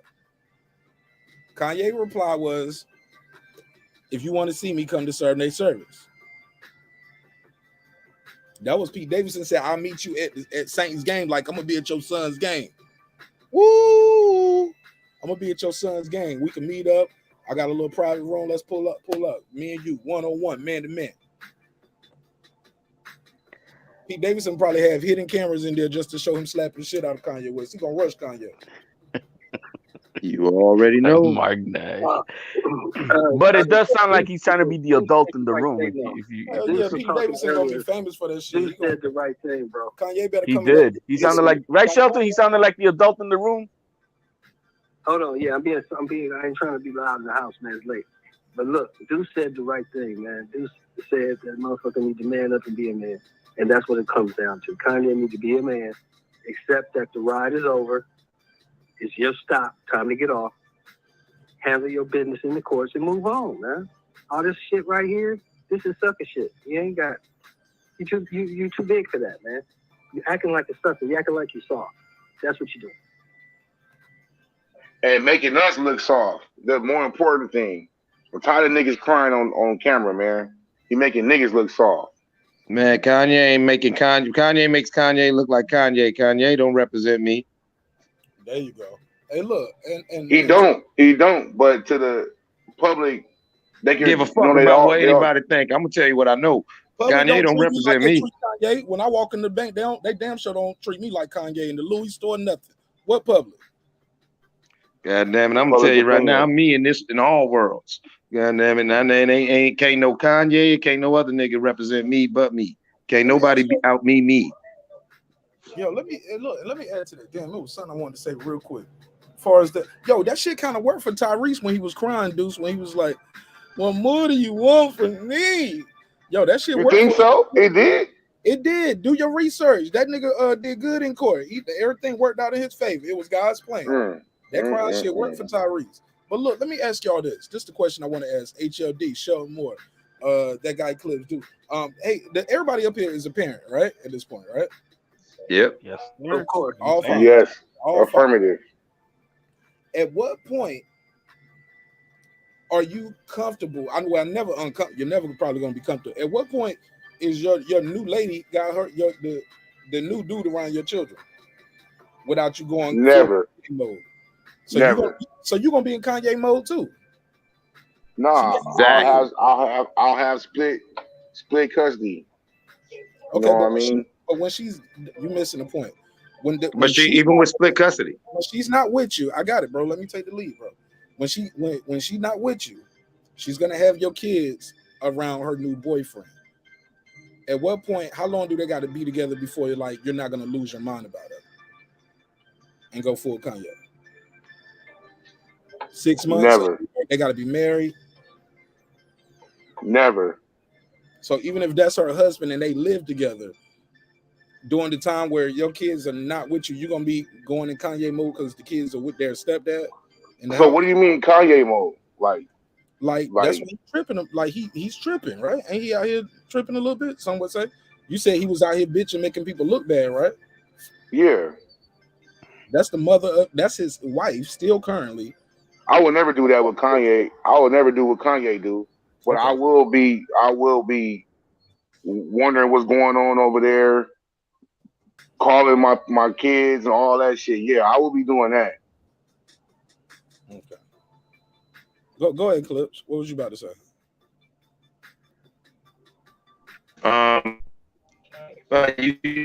You set it up right. It was like, listen, at what point, and if you're not cool with it, and that's what I'm saying, like, there's women who've been in this situation. They weren't comfortable with, that other woman around their child. And regardless if it's the male or the female, regardless of who it is, if the kids are really important, then you got to keep that in mind. Like, I know I have 2 kids by 2 different women. I'm going through similar things, only going about it in a way different way.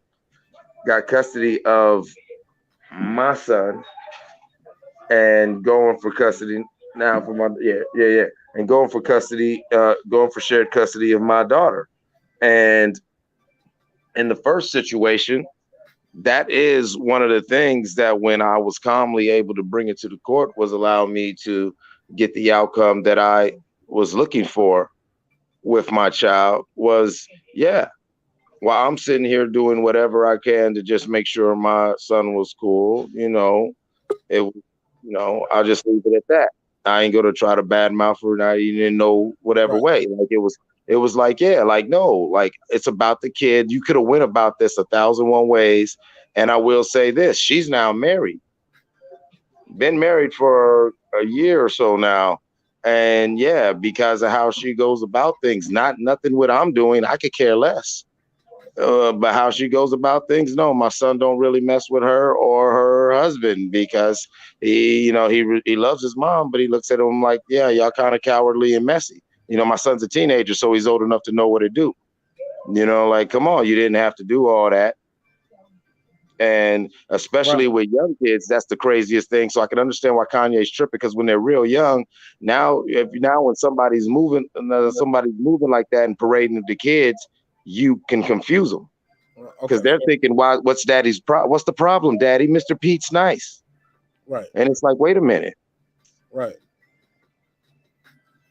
Let's pass it around. Go ahead, Reg.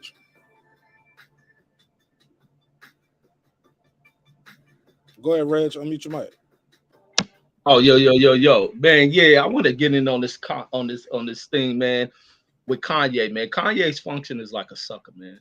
And everything stems from what Kanye ain't been raised around and what he has been raised like. Like, you look at his choices in women, even when he was parading around Amber Rose and her whole get down and the way she was passed off and how she got on. She got with the next rapper, ended up getting knocked out, getting knocked up. But Wiz Khalifa played it like a player. He wasn't chasing around her. He got what he got, knocked her up. She kept a child and he kept it player, kept living about his life. Kanye's supposed to function like that, but he on this weirdo shit. Here he is in the entertainment, big time celebrity, big time star. He chasing after this chick who ain't nothing but a toss up. She a rich toss up, a social media iconic toss up that he should have got what he got. He done got beautiful kids out of it. It's time to move the hell on. And you can tell how obsessed he is because the girl he got ain't nothing but a damn copy of her. This girl has really went to a surgeon. And when she went to surgery, she asked the damn doctor to make her into Kim Kardashian. It's weird shit. You see the same shit with Reggie Bush. He got a copy of Kim Kardashian. This girl has put a weird spell on a lot of these damn dudes. And it's these dudes who ain't accustomed to dealing with women, who know how to use their sexuality to con these fools. And now we're here begging over her. And people can't take away fault that Kanye did a lot to run that girl off. He did a lot to say like ill shit in records about her, all this other stuff. Like he to me, he's in the wrong because he should have handled this in a more player type way. Now dealing with your kid's mother moving on and finding someone else, like you shouldn't be worried about it. You worry about your kids. You have it to where your kids can come to you and tell you anything. But with her life, she should be able to move on. Hopefully, she makes the right choice and dude she gets with, and that you are still the father of those child. That no new nigga coming in here, stepping beyond his bounds, his boundaries, and shit. But it ain't for you to tell her who she can't move on with. Like once that love is gone, it's gone between y'all. Let her move on. Otherwise, you show patterns of being a sucker if you can't accept her moving on. That's my thoughts on that. Go ahead, HLD. You got anything to add? Well, you were saying what the original question was, how long before they can meet your kids and something. I think it depends on the age of the kids. You know what I mean? If your child is very young, I think it should wait up, because you want to have a child that be able to communicate with you, with the whereabouts. You want to be able to then explain things to your child, of the do's and the don'ts that this person, the boundaries of what this person should be doing around you. But you can't control your partner, as far as she's gonna go out with someone else. You guys are done. You guys are separated. So you have to prepare yourself to deal with that. You know what I mean? And apparently there's a lot of guys who can't handle that. But you don't have a choice. You don't have a choice as far as who she wants to get with, and who's going to be around your kids. So then it's your job as a parent to be able to communicate with your child, and educate them, and talk to them about about the situation in itself. Hey, this is a new person in your mom's life, and you're still the dad, or you're still the mom, and just not confuse the child, but you have to be honest with them too at the same time. So more same question, man. Like, how long before you are comfortable with, or when can one? Are you just as soon as y'all break up, she got a new dude, she got him around your kids? How do you feel about that? You gotta meet the dude, talk to the dude, see what type of dude he is, set some boundaries. Look, you do this, you do that. Step out of these boundaries, there's gonna be repercussions. I ain't talking about physical. I'm talking about more corporal, handling shit. But you gotta know, I'm the father. You her man. These are limits you can go with my kid. This is what you can't do with my kid. You gotta sit down and talk to this dude, have a conversation, not texting back over the phone, talking about meet me at Sunday service, all that weirdo shit. He's a weirdo, man. That dude is not a real dude. He's a sucker. Sit down with that man, talk to that man, set boundaries with that man. That's what a real man's supposed to do. It's over. Move on, man. Move on. You can't control that girl life. You know what she was when you got with her. It's not like you didn't know. Everybody knew. So you don't be a sucker that didn't know, right? Come on, man. Go ahead, Reg. Like, how long before you let girls be around your? How long? How does that process work? The new guys around your kids and shit. Man, that's not a thing. I think people who worry about that shit are people who probably look at it like, damn, we just broke up and she already fucking with some new nigga. She already got the. That's what her niggas view that shit. With me, my mentality is different. I've been raised around different ass people and observed different things. And I think that's where you get the function of how some men behave and shit. And sometimes if you're not taught how to behave and interact with women, that's where you get dudes who don't know how to control themselves.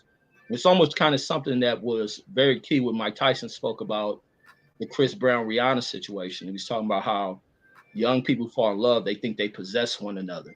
And that's what happens even as people advance in age, that they think they possess the other person. And even when they're no longer together, they think they can control that.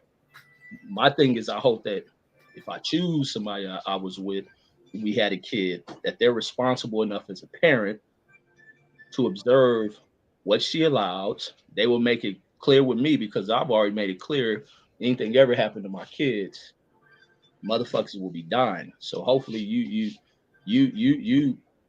make the wise decision of who you interact with and their behavior, because they must know you don't touch these children, because the father's still there. But not to interfere with, you can't do this and that. I won't have that approach. I don't even need to meet the motherfucker. That's her new relationship. Mine would be my new relationship. So I wouldn't have anything to input on when they should meet. Like, that's not my job. Just like it wouldn't be her job to tell me what new chick I'm with and when they come around the child or whatnot. So I don't have an input on that. Just know what's your boundaries and shit. Because once love is done, it should be done, but it should be friendly. It shouldn't be a thing of hate. Right. Dang. See what they saying in this chat, yo. Shout out to everybody that's pulling up. Girl behind the mic, she said, Kanye fixing to get a restraining order. He is in the works of cooking up one for himself. But it doesn't sound like he's talking about hurting her or the children. He just got beef with his new boyfriend. Like, does that make sense or no? Am I tripping? Yeah, but even him like putting that out there that's not going to be good for him in the courts. He can't be, you know, like inciting violence, you know, some violence and shit with this dude. Didn't he say didn't you just put that picture? He's gonna handle it himself or something like that with that video of the cartoon thing. Yeah, now that's hold on. Now that's art. That's expression. That's clay animation. And he's an artist, bro. Like he can't do that. Nah, they ain't the court ain't gonna see it that way, man. Yeah, and Ray J all in the bed on that one video. I didn't see it. I just read what I read. What you put up. All right, let's hear this rant. Let's hear this rant because I heard Kanye West got a little rant. Let's hear what some of the this can't be this long. It's not 10 minutes. Hey everybody, I just got off the phone with Kim. I told her to stop antagonizing me with this TikTok thing. I said it's never again. I am her father. I know y'all don't respect fathers and the idea of family and media tries to promote something. I said I'm not allowing my daughter to be used by TikTok, to be used by Disney. I have a say-so. And then when people say, oh, they're going to use this for you in court, I didn't have a say-so on whether that thing went to Sierra Canyon. Most men do not. There's no such thing as 50-50 custody with in society today. That's not even, it always leans towards the mom. But right now, and I'm happy that you guys got to see just a small piece of what I dealt with. You understand what I'm saying? So when we had the Donda 2 release in Miami, I got a flight for all my kids to come from Calabasas to come to Miami to see the kids. Then assistant hit me and said, all the kids, they said the kids are there. When the plane took off, I got a text from him that said, North won't be on the plane. You see, this is the kind of stuff that's just like the Chicago birthday party. And I'm glad that y'all saw in the variety piece what I have to deal with. Here go another thing. The Doves high school basketball game. We hold one in California. My daughter loves basketball. I want her to see the league that her father is starting. North can't go to that game. Now we got Sunday service this morning at 10 a.m. and it's North had a sleepover, so she can't come to Sunday service. I moved the Sunday service up to 10 a.m. so that I can go to Saint soccer game at 12:30. Move the entire thing. So I called different people I knew, and the best advice I got right now was from Tory Lanez, and he just said to pray and ask for God to speak through me. I got 4 children, and there's so many people who don't have a voice and have the opportunity to be able to speak up. And just, God, if it is in your will, touch the people that are currently watching, my children, whatever sleepovers at, wherever they are at, the various nannies that watch all the children, and touch them and say, please bring my children to Sunday service this morning at 10 a.m. God, this is out of my hands. It's up to you. This whole conversation of custody, this whole narrative, gaslighting, all of this. It's like right now, this is up to you. I thank you for putting me in a position to be able to make Sunday service and put this online and have my family of God. Be a year and a half I've been dragged, and how she's not my wife. She don't have a last name, and now my wife. I thought it publicly for a year and a half I've been dragged, and how she's not my wife. She don't have a last name, and now he texting me talking and bragging about how he's in bed with my wife, and I'm like, well, who's watching my children if he's texting me bragging about being in bed with my wife? It wasn't my wife more legally since I got I got the lawyer to finally finish the divorce, because every time I finish this show, the Free Hoover show, the next day she dropping the last night. Every time I do something positive, it's some negative that's coming. I go and get the laptop from Ray J. Then she joking about divorce. I go and get the lawyer, change the lawyer so we can finally do the divorce. And then somehow I'm the one that's the stalker. God, I just need to protect You protect the children. I know our nannies, some of them are Christian. You touch them, please, God, today, and have them bring my children to Sunday service this morning. The devil ain't gonna win. You get what I'm saying? This is gaslighting. Now, let me say this. Why is it so hard for him to see his kids? Like, I get it. He's past the part where I want my wife and my family back, but maybe not. But what I'm trying to say is this though. He's asking like to bring his kids. He sent a private jet, and she tells him after the jet take off, she's not on the plane. By the way, he wants to see his kids, like bring them to church. I don't want my kids to be involved. Certain things, and he don't sound like somebody said. Yeah, I don't think he sound crazy. He didn't sound violent, and he just like who said that? Jonathan Richards say he sounds emotional. Go ahead. I heard somebody laughing. Go ahead. No, that was me, man, because that damn him laying in bed with her hurt Kanye.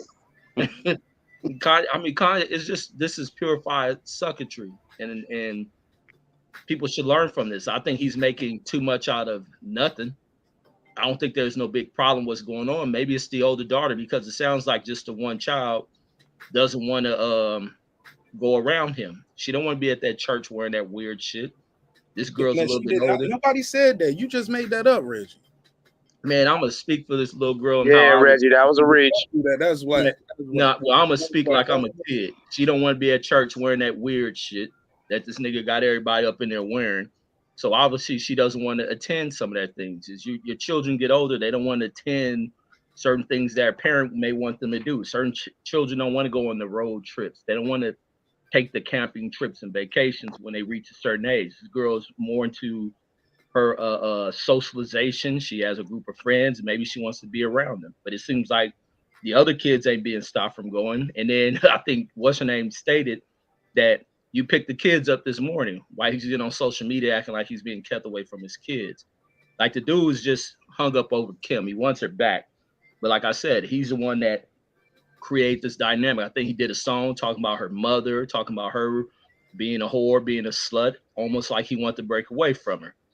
It's all on him. And now that it happened, he's realizing he loved this girl. He fell in love with the wrong fucking woman. And that's a common situation in a lot of relationships. But Reggie, how long did you know what a lot of kids don't want to do things their parents tell them to do, like school or homework or brush their teeth. Kids, you don't get to do what you want to do. You do what your parents allow you to do. What are we talking about here, Reggie?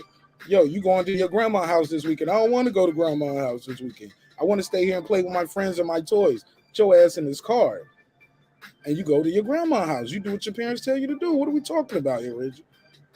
She's not that old. She's not like no 17-year-old kid. Like, she's not no big kid like that, but she can do the fuck she want to do. Like, my parents said I couldn't go trick-or-treating. Like, his parents, and like he's saying I don't want my kids to do TikTok. You get what I'm saying? My brother, like, we making it seem like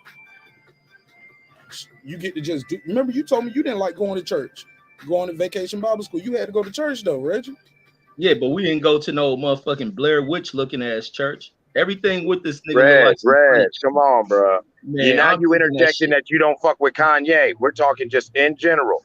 I know you don't fuck with Kanye, but we're talking in general. You took your ass to church. I like Kanye, but y'all sitting here acting like this nigga ain't going full-fledged weird. This nigga went weird as fuck. And thank you. He's going weird as fuck, and he's getting pushed off the edge. I've been saying it. I agreed with you to a point because I've said, me and Mark spoke privately about this. I'm sorry, Mark. I'm about to push the button. I'm sorry. But name one. Show over. The nigga telling me, sorry, Mark, about to push the button. Like I can't push his button. I don't know what he about to do. No, I'm joking. Go ahead, Cliff. Go ahead. I feel you, guys. He said, sorry, Mark, I'm about to push the button. I was like, boop. Boop, me too. What the hell you about to do? Oh, look, don't pull out your tallywhacker up here, man. No. But name one tallywhacker that got in any vicinity of Kris Jenner and her crazy coven of witches and them daughters that as it went crazy. Bruce Jenner went so crazy he cut off his tallywhacker and started wearing a dress with him. Okay, you know what I'm saying? Lamar Odom smoked crack till he died. You know what I'm saying? And then smoked some more crack and come back. You feel what I'm saying? And it went got some and it went got 10 rebounds. It's a goddamn shame, man. Chris Humphries married the hoe and ain't been shit since he said I do. He don't, you know what I'm saying? Now that man, like, man, come on, man. Scott Disick lost his goddamn mind fucking around with them goddamn people. Travis Scott, when his fans has died. Okay, like, listen, man. Kanye is you're right, Reggie. Kanye is not the right person to be fighting this fight because of his mental and emotional frailty. But let's not act like he ain't getting bullied by these crazy man-eating women in this damn cult. And especially once his mom died, that boy was ill-equipped for the war he's fighting. Yeah, but go ahead. I'm just saying. I mean, if he's still stuck in the middle of divorce, that means they don't have a custody agreement, parental agreement done.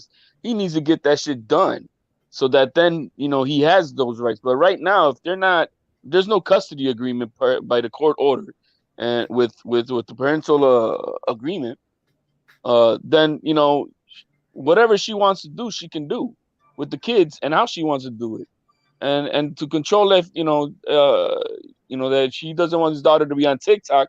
He can only, I mean, the reality is he can only control that when she's in his house. He can't control that when that happens at her house unless it's in some type of parental agreement signed by the court. So he needs to get that, stop dicking around and just get it done so that, and he has the money for the best lawyer. So I don't know why he's asking. He was asking one of his boys about advice. I'm like, dude, you need to talk to the lawyer. That's the advice you're gonna get from. I'm like, what the hell, man? Tory Lanez is on like, he's like, what the hell are you asking him for? Tory Lanez out of all people. Yeah, that's funny as hell. That's like, what the hell's wrong with you? He learned how to shoot from Tory Lanez. That's what he plotting. So I mean, I understand where Reggie's coming from. He's like, yo, man, you're not acting right, man. You gotta.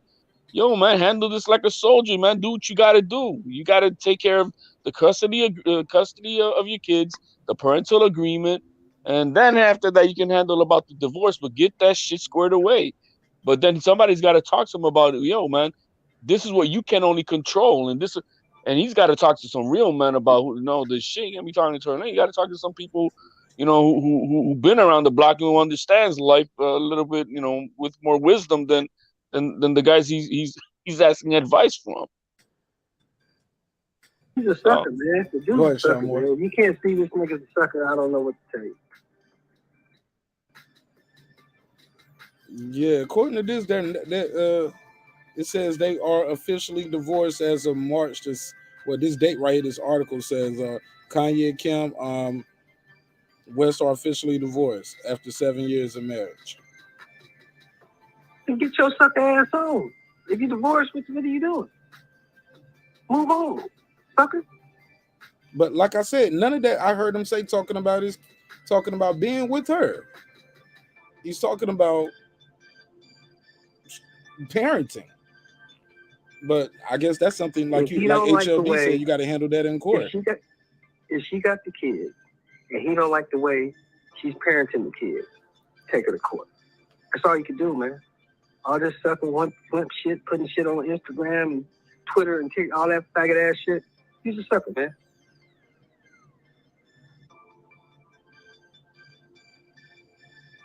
And the thing is, he can't control. Look, if she's not doing anything wrong, like, it's just that, hey, you don't like that she allows him, it's like, for example, if you have a child and you don't like him to play with video games, but when he goes over to mom's house and he plays video games, you can't be tripping about that, because that's not your house. That's not, when she's with, when the kids are with her, they're under her care, her custody, her rules. As long as it's following the parental agreement, there's nothing you can do whether you like it or not. So he needs to learn how to deal with that.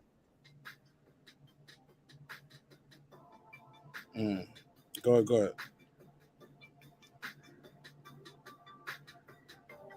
ahead.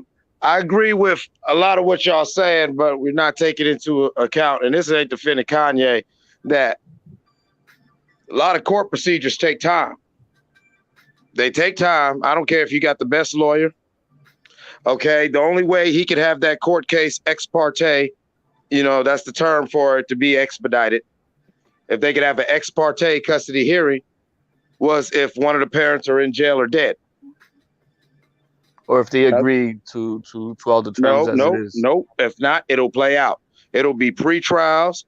It'll be discoveries. It'll be motions. Okay, since the kids are involved and they got very young kids, guardian ad litems will be appointed to advocate for the children. I know this. I've gone through this. I've gone through this twice. Kanye's not going about it right, but also to the girl behind the mic's comment, there's obviously not no restraining order already involved, because he would have been violating it. We would have heard about it already. You're assuming on that one. Okay. If there was any already, there obviously is no legal whatever, because that's why Kim feels comfortable doing whatever she wants to do. You were right about that point, HLD. In America and in most Western societies, a man has no parental or reproductive rights whatsoever. So until you go through this process, yes, until that process is started, initiated, and completed, that woman has carte blanche to do whatever the hell she wants to with your children. That's what I'm saying. You gotta handle the custody. But it doesn't make it right. I handle my situation with my child. I can't hear you, show more. Hold on. Say it again, show more. What the hell does that have to do with him posting everything on social media like a broad, bro? What did I just say? He's not going about it right. Okay, go ahead. Yeah, that's the end of it, right there. He should be posting everything on social media like a woman. I get all that. He's not going about it right, but let's not act like let's not act like he is not being. This is the tactic, okay? This is a tactic. If you've seen this and dealt with this a million one times, what they do is they'll do these little things to get you to act like Kanye. Because next, what she's going to do is she's going to get the restraining order, or she's going to whatever. She'll gaslight him. She'll do them little things like, oh yeah, you could see the kid. Yeah, take him to the private jet. Oh no, he's not on the jet. She can do that all day. And actually, if he was calm enough, when he goes to the court, he could demonstrate these things. And that would give him actually an advantage in that custody battle, which is going to be an uphill battle. He's a man. All right, let's go, HLD. Well, yeah, if you can prove that your former spouse is what is called weaponizing the children, using them as a weapon as gaslighting, or just to get back at you at any point, yeah, that's abuse in itself. But him himself, he's got to know that that's happening and know how to control himself, because it could get him in hot water if he does something stupid, just like you said, trigger him to do something where then he's gonna pay the consequences because of it. And it's true that happens. Their spouses are evil enough to do that. They weaponize the children in a manner of and I'm not saying putting bad stuff in their mind, but saying, yeah, you're gonna see him this day. Oh no, that's not gonna happen. Like you said with the jet plane right now. So but as far as the custody stuff, I mean, I know I handle my custody way before I handle my divorce. I had that signed, sealed, and delivered before my divorce. I wanted that done now. That's what I did. I took care of that before my divorce in itself. So I'm just saying, I mean, I don't know, maybe it's different state by state, but if you can iron that out, you iron that out. I mean, who cares about the divorce? You got to take care of your kids first. The divorce don't mean shit if you got kids. Now, if you don't got kids, then yeah, the divorce is about separating all your stuff. But as far as when you got kids, that was my number one priority, was to make sure I had the custody agreement, parental agreement, stamped, signed, sealed, and delivered, and then we can handle the divorce. And that's how I did it. And even I want to say this in defense of Kim. I don't even think her thing is to keep these kids away from this dude. And I don't think that's the case. I think she wants to keep herself away from them ever being a thing. And he can't come to that realization. Like, his thing was he would never want their relationship to end in a marriage, but he did all the things to ruin this shit. and he thought he can bring it right towards the edge of that cliff, and then to try to go in and save it. And he was too loose with his grip and unable to hold it, and she fell over that edge. And that's the thing that bothers Kanye, is he has to come to realization that he has lost his girl that he thought he can do without. And the minute she was gone is the minute he realized how much he wanted and needed her, when he really doesn't need her. There's other people that are out there. You have gotten the kids up out of her. And mostly that's what a true father will want out of a woman. You get the kids, it's whatever. We can move on. You do what you're gonna do. She's a very attractive woman. She's gonna always be able to move on. She's gonna always be able to find other shit. You just got to get up over it. And that's just the case. It's the case with a lot of women. A woman get out of a relationship, if she looking to get knocked down, she gonna always be able to get that shit. She gonna look, and Kim is a master in finding suckers. If she looking for a sucker motherfucker, she can run over, but she already found that person. And I mean, Kanye done ruined this chick. I mean, as far as it goes between them, and he has to let that shit go. Now she's doing everything to also protect her kids. I think he's making the situation a little bit too public. He's making the situation come off a little bit too concerning for the children. I know they're hearing this shit, and he has to get himself checked out. Those around him need to tell him he needs to go get evaluated.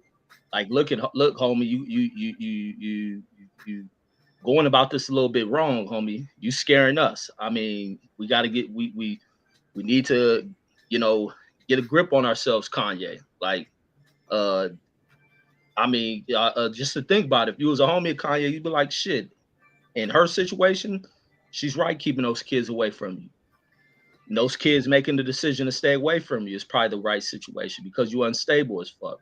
They don't know what they'll go through. It's a lot of situations with unstable fathers who end up going off on the run. Unstable mothers the same way. Go off on the run, try to keep the kids away, especially when they don't want a relationship to go. And they end up harming themselves and the kids. So those are also the things that have to kind of be taken into consideration. Like, he's showing all the signs of a psychotic ass father, regardless of him being a celebrity. He can go about doing the same chaotic shit that any other crazy person who loses it. And these custody battles are always volatile situations to begin with, especially when one person's trying to hold on to something that ain't there, and then you got somebody else interfering with it. I'm sorry, go ahead, Reg. I didn't mean to cut you off. No, I was closing with that. I'm just trying to figure out what is he doing that's so volatile. What was the word you used? Volatile, or did you say volatile shit? Like, everything he's making a situation out of this. Like I said, I had a homie in the same situation who ended up killing himself. But before he did that shit, he tried to kill his damn kid's mother. And he showed everything. Yeah, go ahead. But you remember Tyrese was on the internet doing it. People made memes and laughed at him, but I didn't hear people say, and he was crying, talking about how much money you spend in child support, and he was like, "What more?" And I can't see my kid. What more do you want from me? The judge ended up granting him that custody shit he was looking for, and he got those payments right. Like, nobody was saying he was talking about her. I don't see what Kanye is talking about. Like, he's on camera praying. He's talking about seeing his kids. I'm just trying to be fair. I'm trying to keep it balanced. Look, I think I'm probably the only one up here that didn't say call the woman a hoe. So I'm just trying to be fair on both sides. I didn't call her a hoe. He's going so I violent. didn't call her a hoe. I just said she like to get fucked a lot. Okay, stuff like that. Or I called her a witch. Okay, and we say, well, you know what you were saying. You didn't call her a hoe. She is a hoe. What are you talking about, bro? Well, look, when he married that woman and had 4 babies with her. They was married for 7 years, and I ain't gonna lie. When she was with him, I thought she was with him. I thought she was down for the nigga. I thought she was there. Look, even at the Sunday service, I mean, when they were supposed to be getting divorced. Everywhere he went, I was still seeing her there. What was that about? Right, he had her dressed like she was in Al Qaeda and shit. Look, man. Nah, You've been knowing about I'm just saying that's fashion. When did that tape come out, Ray? What was that, 90 what? We can't hear you, Sheldon. Say it again. When did that tape first come out? 90 what? That wasn't in the 90s, nigga. That was in 2000s. 2000. Well, whenever it came out. That nigga think about the R. Kelly tape.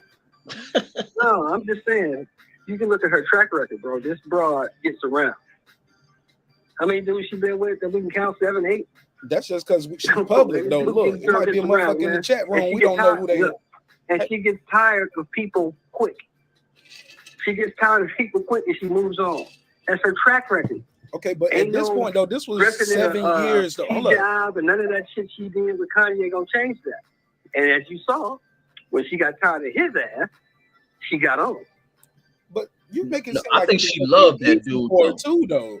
Yeah, I think thought she was infatuated. She loved him, and she had 4 babies with him. She had 4 babies with the mother nigga. That marriage didn't last 7 years with the mother dude. With him because he's very rich and it was convenient. He what? She don't like that dude. That dude is a weirdo.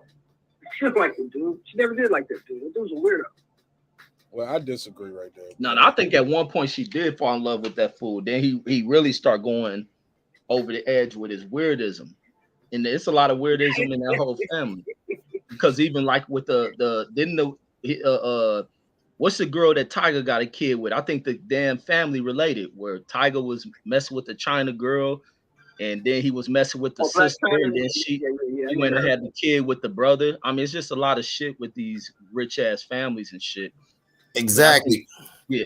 Reggie, you brought up a good point. The brother Kardashian. Name one man who has been in the orbit of these women who has came out unscathed.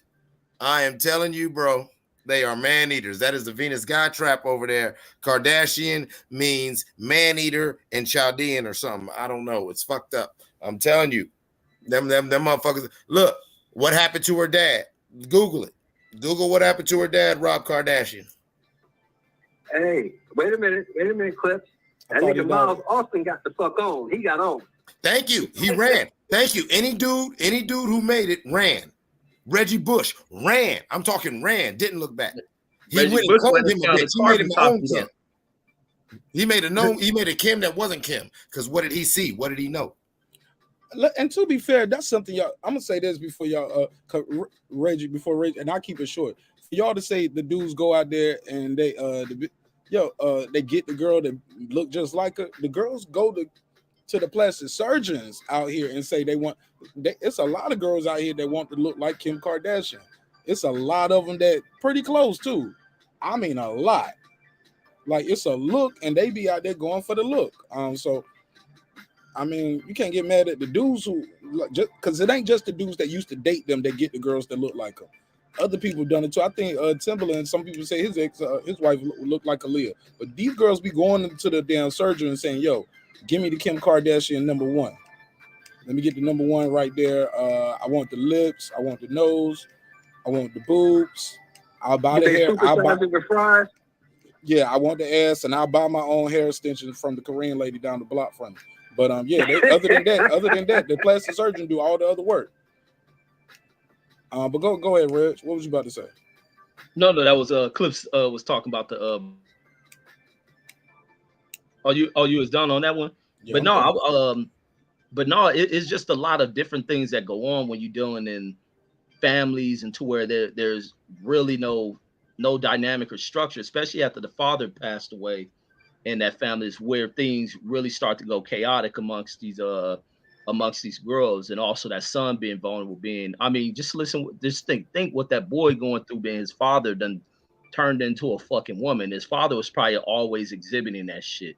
It just so happened the mother got with somebody after her husband died. Maybe the dude, who knows what Kris Jenner was on, but she knew that he was on some fruitcake shit. She probably never thought in a million years he'd start dressing like her and become her. But there's a lot of things that have twisted these girls. But also when you deal with a lot of those Persian girls, they're very sexual people, very sexual. And they're all throughout like LA, especially in the Hollywood area, you deal with Persian chicks.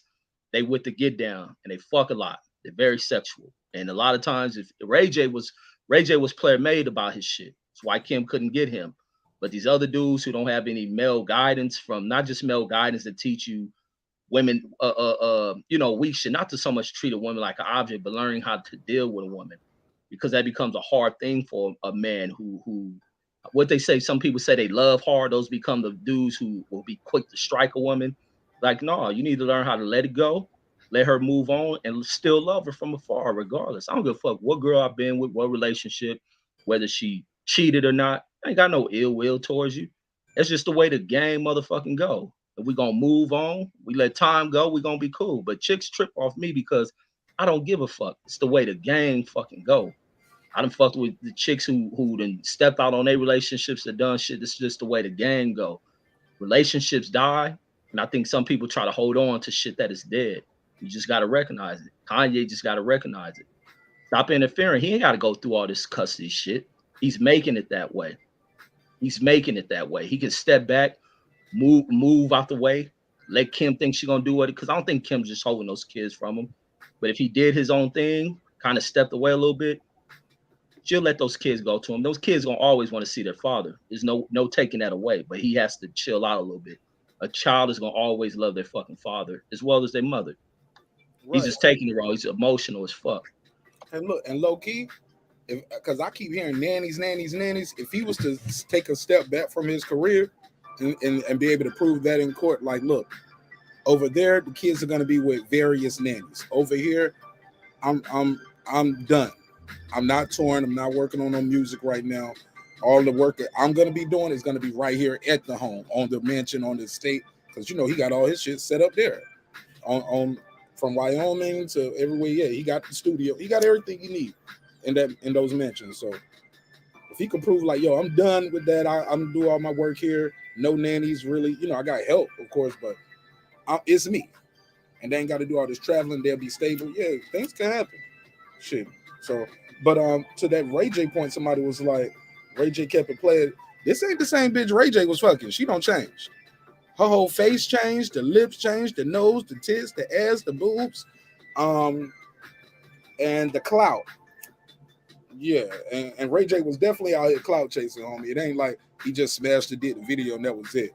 Man, he was out here. He made 2 albums about hitting it. I hit it first, and then he said I hit it last week too.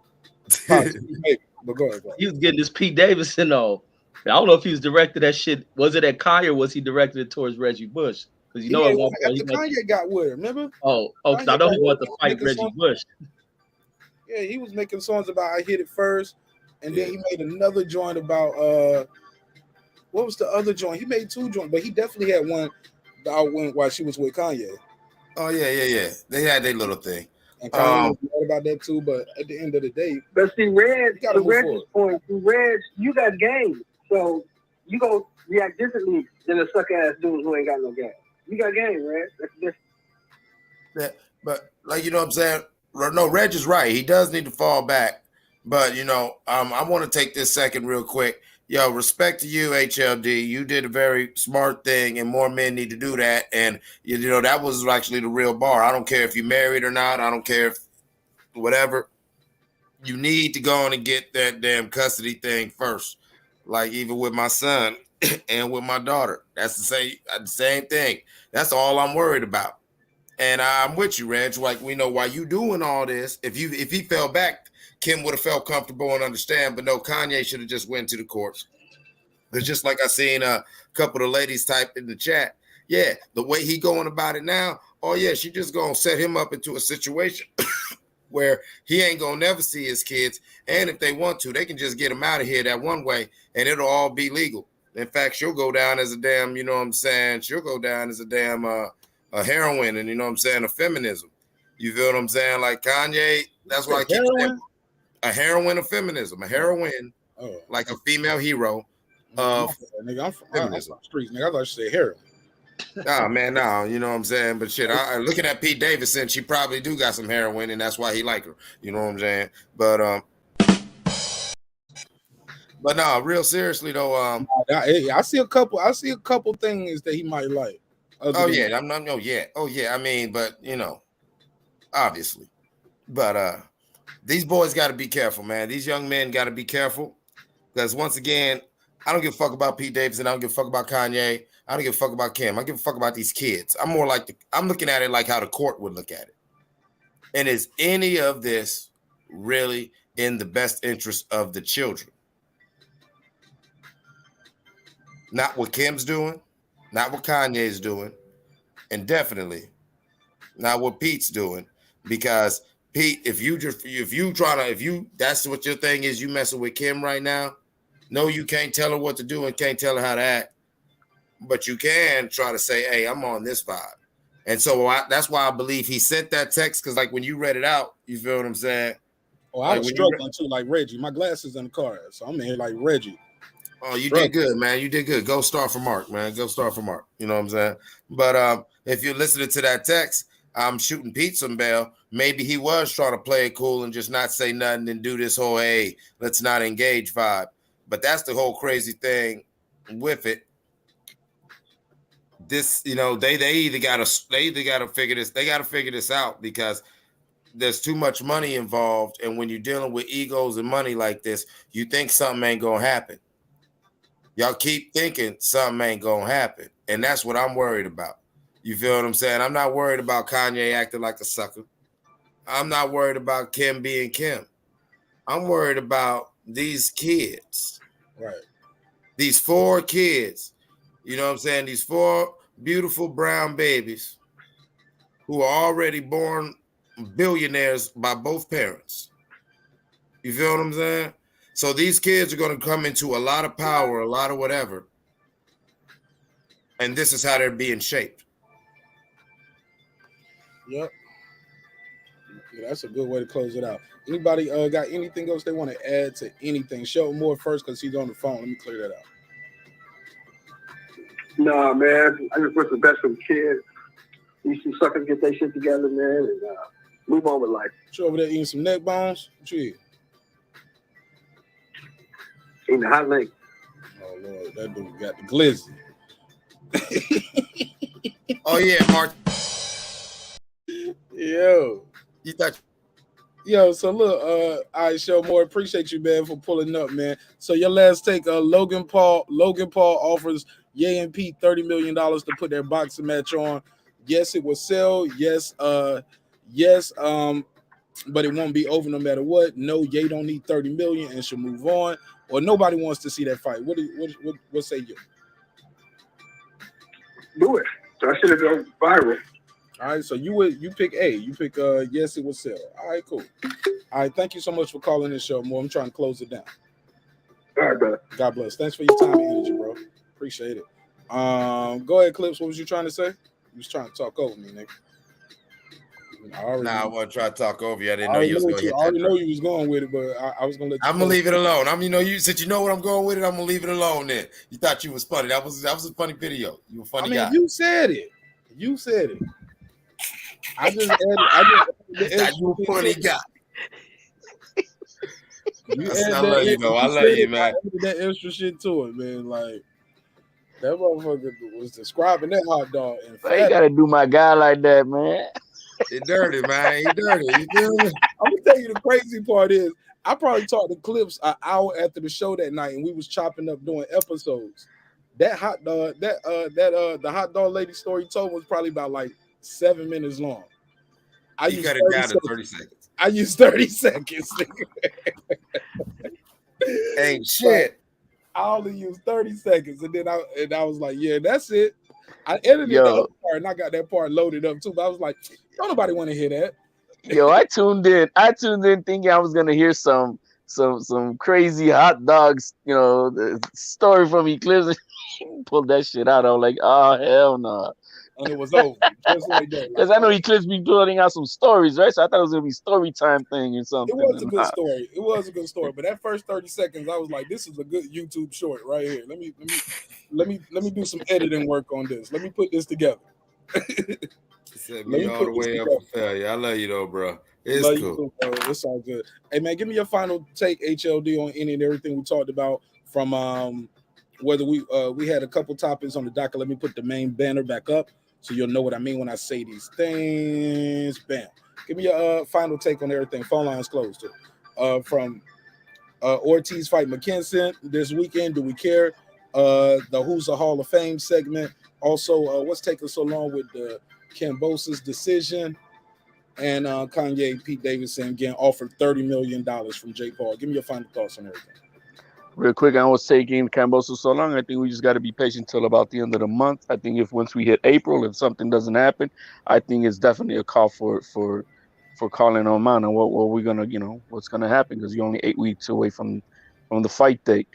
How Hall of Famer. Well, I think we all know that the criteria has changed. You know, most of these guys would not even be considered Hall of Famer 35 years ago, but it is what it is. Kanye was, taking 30 million. He don't need that noise. He just needs to handle his business, man, move out his way and move on with his life. And that's about it. As far as, You miss some titties, man. nah, man, that woman is not the same woman that was with Ray J, bro. You ever seen that woman in the beach with that diaper booty, bro? She looked nasty, man. I'm gonna just say it as it is. She ain't the same woman. Oh That no, woman look nasty now, I think man. she That's got an ass reduction too. no, that woman is all jacked up, man. That's Frankenstein right now, man. I don't get it. Back then maybe, but not now. Okay, fair enough. And Ortiz, McKinson this weekend. You care about it? It's hey, look, I'm gonna watch it because I wanna watch my top prospect at 147, and but is it gonna be a great fight? And I don't think so. The guy is undefeated, so you can never count anybody out. 2 knockouts. Yeah, I know. I mean, but he's undefeated, man. So I mean, it is what it is. I'm not gonna count anybody out. I mean, if Ortiz takes some lightly, then we'll see. If he's serious about his craft, we're gonna make sure we're gonna see that on Saturday. So, that's the way I look at it. But is it an impressive thing? No. But I just want to see where my guy is at on Saturday. All right. Well, thank you so much, man. You got anything you want to plug and promote before I let you go, my brother? No, my man. Thank you for having me on the panel, everybody. Hey, God bless. Thank you very much, Marq. Like always, man. Much love. Man, you killed it tonight, man. Thank you so much for riding out with me, man. You was a hell of a co-pilot. Provided good content and kept your cool under some heavy fire at one point. I tried, man. God bless everybody. All right, yeah, they was saying my boy HLD was trolling. I was like, that nigga ain't no troll. That's my guy. What you mean? Go ahead, Reggie. Give me anything you want to say about everything we talked about. Put the banner back up so you'll know all the topics. What's taking so long with the KAMBOSOS thing? We kind of got into a big situation because I was like, I don't even think it's fair to KAMBOSOS to ask him to fight in June. We should be moving past. To asking LOMA to fight in June. We should be past that LOMA conversation. LOMA is busy fighting Putin. You feel me? And we had this game going. Who's a Hall of Famer? Ortiz is fighting this Saturday, and it seems like don't nobody really care about this fight. And the last topic, of course, was Pete Davidson and Jake Paul offer for him, Kanye and Pete to fight for $30 million. Give me your final thoughts. Yeah, on that one, man, I think I heard from on Blue Blood, he had where Bill Haney was supposed to come on. He called him and was saying that that they are moving forward with the KAMBOSOS fight. That Bob Arum called DeBella, told him that Lomachenko is off the board because of the conflict going on out there. When was that? Today? Yeah, this was today. And so that they're in negotiations moving forward with that. The holdup is DeBella. So they seem to be, they sounded happy about that shit. So looks like that's where they're gonna go. Anything other than that is uncivilized. The Hall of Fame thing, the names you're putting on there, I agree that most of those fighters are Hall of Fame fighters. Keith Thurman, even with me trying to hate on Keith Thurman, I think Keith has probably done a lot, but he's also done a lot to damage himself. To where I don't think I think he won't be at first ballot based on some of the really the one avoided fight. Well, really two of them that he should have taken. He should have been the fought Bud. He should have been the fought Earl Spence, and he created situations to stay away from those damn fights. But most of the guys you put up there are Hall of Famers. Even Tim Bradley, how people take away Tim Bradley because of what he says on damn TV interviews, and they take away from what he's done inside that damn ring in the most foolish of manners. That dude is a guy who never gave any short ass performances in the ring. Timothy left his heart out inside that ring. So regardless of what he says that people don't like because he don't fit their goddamn agendas and shit, can't take that away from him. And everything he speaks of when he talks ain't just him being a company man. It's just him speaking what he feels. It may not fit what people may want to hear. And that's once again what I say with black folks. Black folks come out of slavery and be trying to treat each other like fucking slaves, like they like you own a motherfucking, tell him what they supposed to say. Like that shit is crazy to me. What else were we on? The thing with Yeah. Go ahead. Whatever order you want to go into. Oh yeah, the Ortiz fight. Yeah, go ahead. Ortiz. I hope that dude McKinnison come in here and fight his damn heart out. I mean, I see the only 2 knockouts. That's what trying to play it safe, but hopefully this guy can fight. He was ranked number 35 or something last week. They don't jump, or 30 something last week. They don't jump him up. I remember he wasn't even in the top 30, bro. I did a story about this. Oh, now wow. they don't bump him up to number 24. Like, as we getting close to the fight. That's crazy, right? Yeah, they slick, man. Well, hopefully he come in here and he shocked them. I like Ortiz, but I like fucking great fights. I would love to see if he came in here and shock the world and shock Ortiz, humble him, make them fight the fights they need to fight, trim the edge of these dudes thinking they're celebrity and this and that. Dan, y'all didn't even talk about Blair Cobb because I got an issue with the shit that people. Oh man, I'm glad. I was about to do a pre-recording on that. I wasn't even making that part of my show, but yeah. You cool though. We could chop it up about it real quick. Give me your last take on this other thing. Let's do that, and then we can. So I can cut this and I'll make that a segment of his own. That'll be my okay. And man, you ain't touch. I was waiting for you to do a video on that damn crying ass tennis girl, Osaka. But the thing, pre-recording for that too. I wasn't gonna make a whole episode about it. You know, my shows be long. I can't do 4 hours on that. Yeah. I'm gonna tell you. I can't do 4 hours really about hardly none of these boxing topics for me. Like I got to break these up in segments and pieces, and you know what I'm saying. It's a 4-hour show. You know what I'm saying. I can't talk about that tennis shit for 4 hours. Respectful. Yeah. Hey man, I didn't realize how fast time fucking goes until I did these last shows where I thought I was on there for fucking an hour, and that shit ended up turning to 4 and 5 damn hours. Like, god damn. I love it. Yeah, that shit is a trip. But the Blair Cobb situation, the Kanye. Any Kanye, and let me let Clips give me his final thought. Yeah, the Kanye Pete. I think that will be a big time fight. I think that shit will set some major goddamn records that they were. 3 million is what they saying so far, Reggie. That's the high. They saying 3 million is what it's gonna sell. It's 3 million pay-per-views. Yep, they saying that they sell 3 million pay-per-view. Kanye versus Pete Davidson. Man, that shit will fuck around do greater than that. That shit with the storylines they'll build behind that. You got Jake Paul on the promotional side of it. They put together a good promotional card. They'll probably fuck around and break Floyd's shit. Watch these Jake Paul fight on the card too, right? And Jake Paul can fight as another card. If he does that, man, the dude is doing the right thing, man. I like what Jake Paul is doing. He's coming here and he has really bossed the fuck up. He really has bossed the fuck up. And I respect that motherfucker for what he's done. Many of these other fighters could have done that. He has parlayed his celebrity status, built the status around him, and he's taking the proper fights to make, getting the proper results. And now he has quickly shipped that over to try to look for fights to promote. Look what he's done in the women's side of things. He has shifted the dynamics in women boxing single-handedly. And all these other promoters have gotten in line with doing right by what they should be doing by these women. Can't take nothing away from him. He envisioned some shit, but whether Kanye moves with it or not, probably not. But if he was to do it, they'll set some goddamn records. All right, I'm about to call you Spence. Damn, Clips. Give me your final thoughts on everything we talked about, and I can do this pop up with y'all too. Give me your take on that topic. The first topic was, put this on the screen. What's taking so long with KAMBOSOS to make his decision? LOMA is at war. Time to move forward, right? Yeah, I think KAMBOSOS just needs to go ahead and get that Devin Haney smoke. That's what needs to happen. KAMBOSOS just needs to go ahead and do it. It's the Loma Chico's off the table. All right, I'm tired of it. Like, we already had this conversation. It's done. What was the next one? I think it was Ortiz McKinnison, or was it the Hall of Fame was next? You can do the Hall of Famers, like that topic we was talking about, who's a Hall of Famer and what these guys need to do to be a Hall of Famer at the end of the day.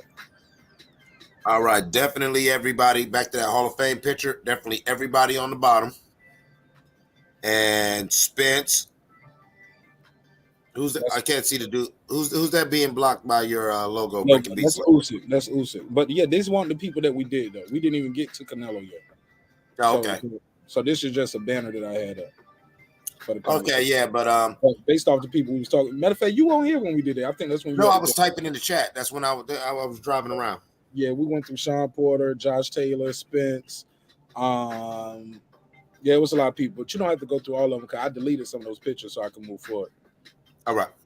Yeah, but I think that a lot of those guys, some of them weren't first ballot Hall of Fames, but a lot of those guys will get themselves in there.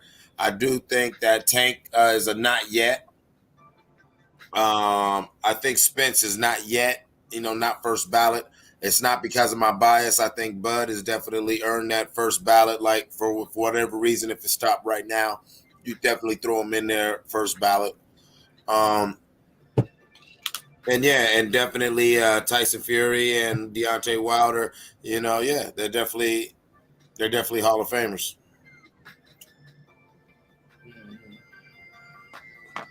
And as far as the Ortiz McKinnison, yeah. All right, let's go, McKinnison. May the boxing gods punish you, Ortiz. Thank you, bro. Thank you, bro, for riding with me on this. Thank you, man. I'm with it. I'm with it. I'm here for it. I want to hear that. I don't want to hear this, McKinnison. 12-2. Oh wait, he just working on his southpaw style. Nigga, do that shit in the gym. Don't put this on the zone card that I'm paying $30 a month for. Come on, bro. No, I don't know. That's not fair to me as a consumer. Fuck out of here. I ain't here for it, but I'm gonna watch it because I'm already paying for it. I've already paid. But shit like this is what's gonna make me cancel my DAZN membership, though. I'll pick that up next time Canelo fight. How about that? Or just buy the pay-per-view. But matter of fact, moving too fast. Last thought on this Pete Davidson, Kanye West drama with Kim Kardashian. Jake Paul don't stepped in, MVP promotion. Say, yo, we got 60 million for both of y'all, or 30 million a piece, and we're gonna give you upwards on the pay-per-view. Wow, that's major. Major for Pete. It ain't that big for Kanye, but yeah. Right now, there's only $1 for one. Yeah, that's still big money, man. And you get to beat up a nigga, or you could get beat up though. That's the crazy part. Hey, life. I think the only adult right now in this whole situation is Jake Paul. Wow. That's my final thought. Damn, that was bars right there and dropped the mic. All right, for sure.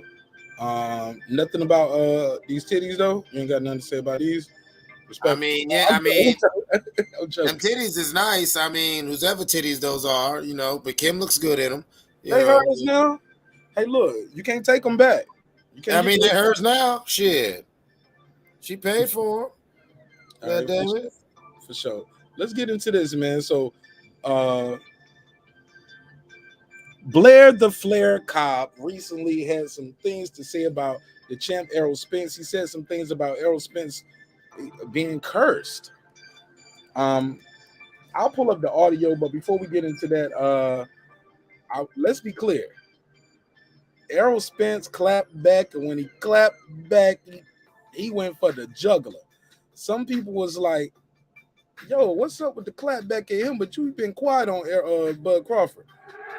But let's see what Reggie got to say while I pull up Errol Spence clap back too, because Errol Spence he clapped back on Twitter. He was Twitter fingers with it, respectfully.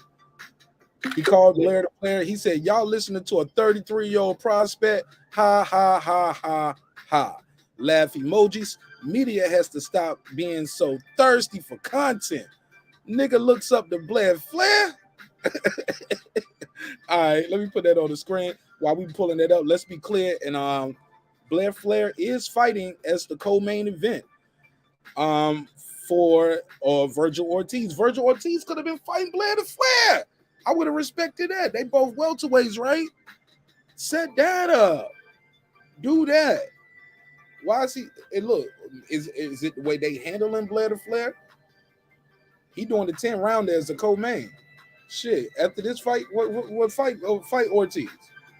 But let's go to Reggie. Oh, what you think of the Errol Spence clapback, and what do you think of Blair the Flair? I'm hearing a lot of people saying Blair the Flair needs to be quiet. He's out of his pay grade. Things of that nature. Matter of fact, here's the audio. The real fight is outside the ring. It's eyes I don't see. Here we go. This is Blair the Flair. Errol Spence's eyes, I don't see a fighter that has the true fighting spirit anymore. he's defeated. He's defeated outside the ring. People need to understand that the real fight is outside the ring. And Earl Spence had to face some demons outside the ring with alcoholism and this and that, and dealing with hurt and all this other things. So we have to see what happens to him when he's tested outside the ring. All these other young fighters, I love to see what happens when they're tested outside the ring, because I've already been through the hellfire. I'm ready to go. You know, they keep focused on it right. Okay, so then he goes on. Now, this is another clip from the interview. He goes on to talk about Spence not doing the right thing, so he's being cursed. Let's play that. He's afraid of Terrence Crawford. What was Wade making that fight so long? He waited so long that he became devastated. If you don't do what's right, you will be cursed. And guess what happens? We don't see him fight for anything for a long time. One injury after the next. Car injury, this injury, eye injury. He missed the fucking opportunity to beat fucking Manny Pacquiao. What now? Woo! He's a coward. And I don't respect cowards. I know he's a good fighter, but he's a coward. And he ruined boxing. Like I said, you know, I ain't ducking the die to nobody. All right, so there you go. That is what he said. He's cursed.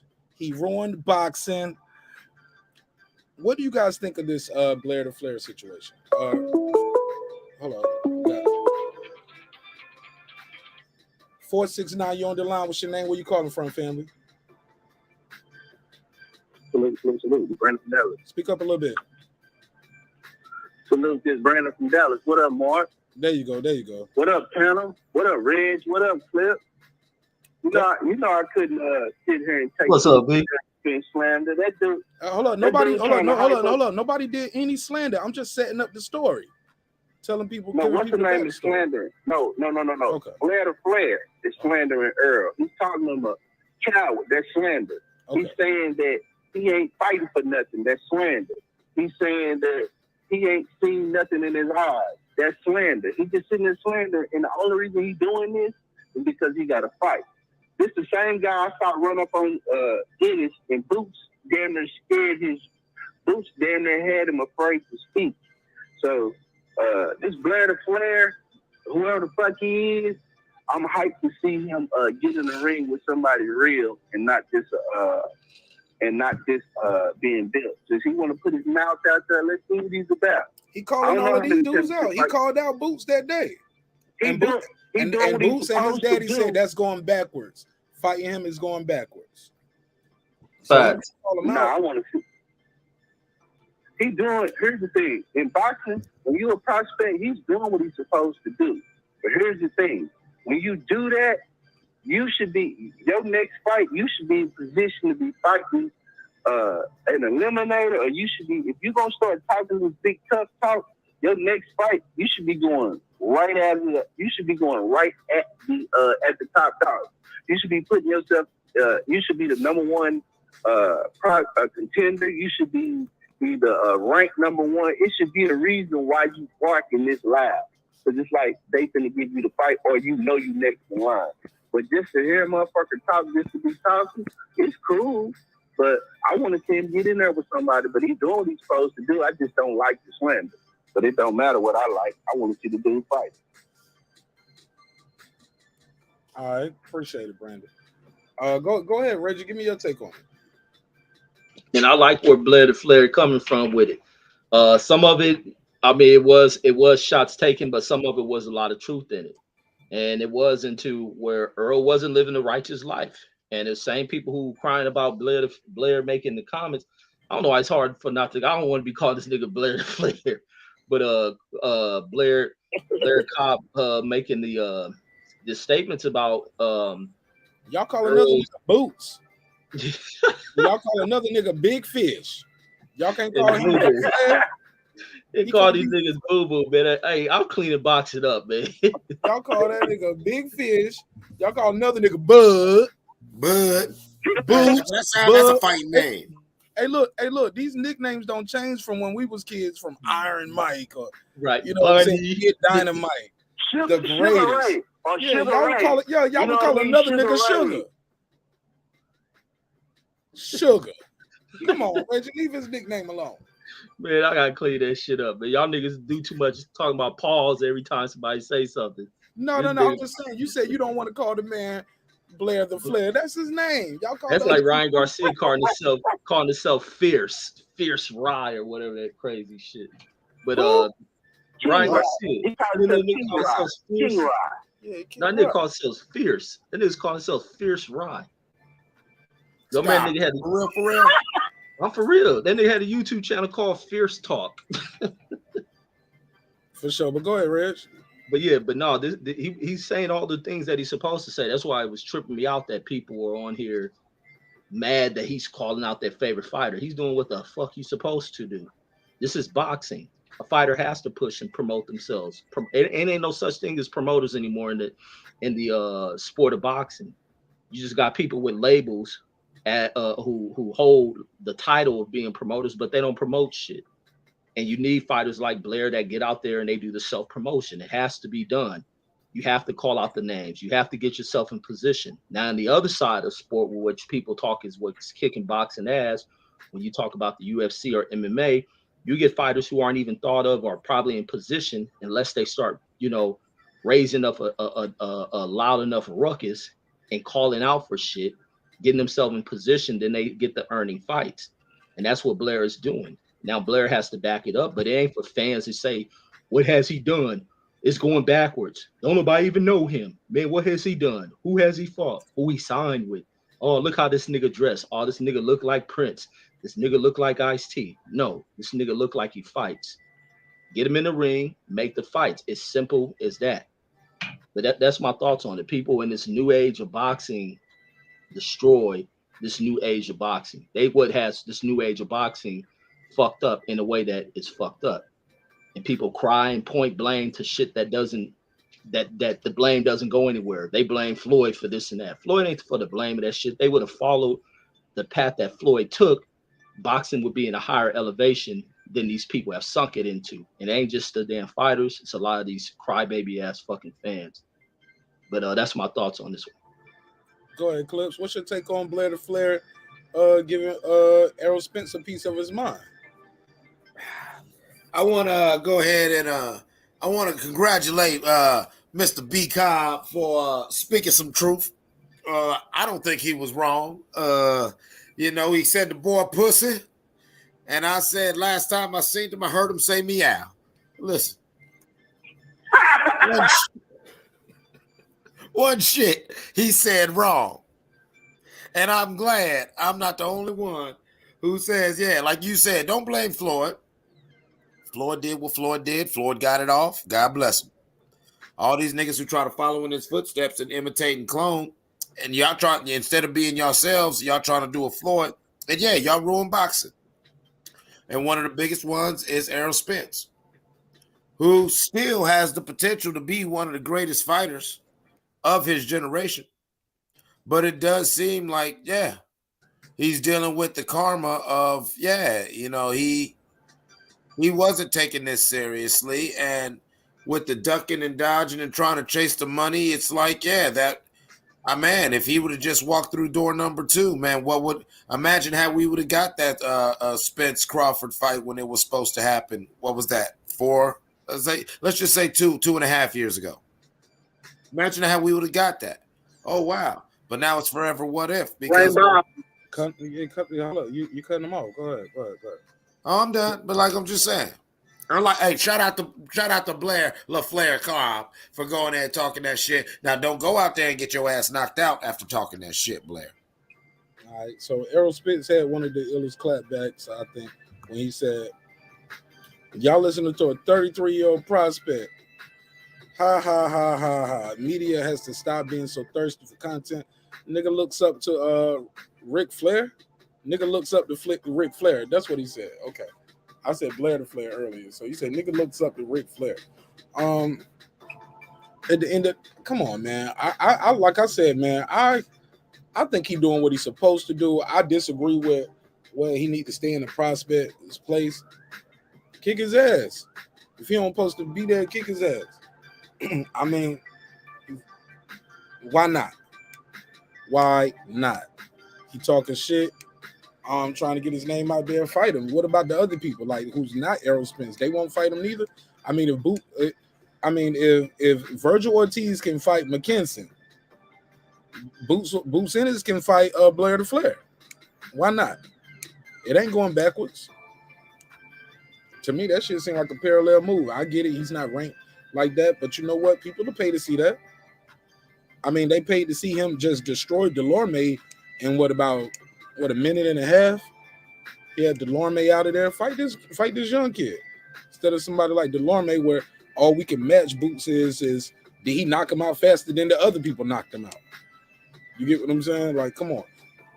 So, yeah, I kind of disagree with some of the hate that the kid is getting. Like, because a lot of shit they saying ain't got nothing to do with bots, ain't got nothing to do with a skill. Somebody told me in the chat, he beat Boots in the amateurs. So, because I'm not familiar with him in the amateurs. So, how about that? That's interesting. That's an interesting take as well. Reggie, what's this story with the tennis star you was telling me about? Now, I see somebody made her cry after she lost her match to Veronica Kordamadov. This is what she had to say.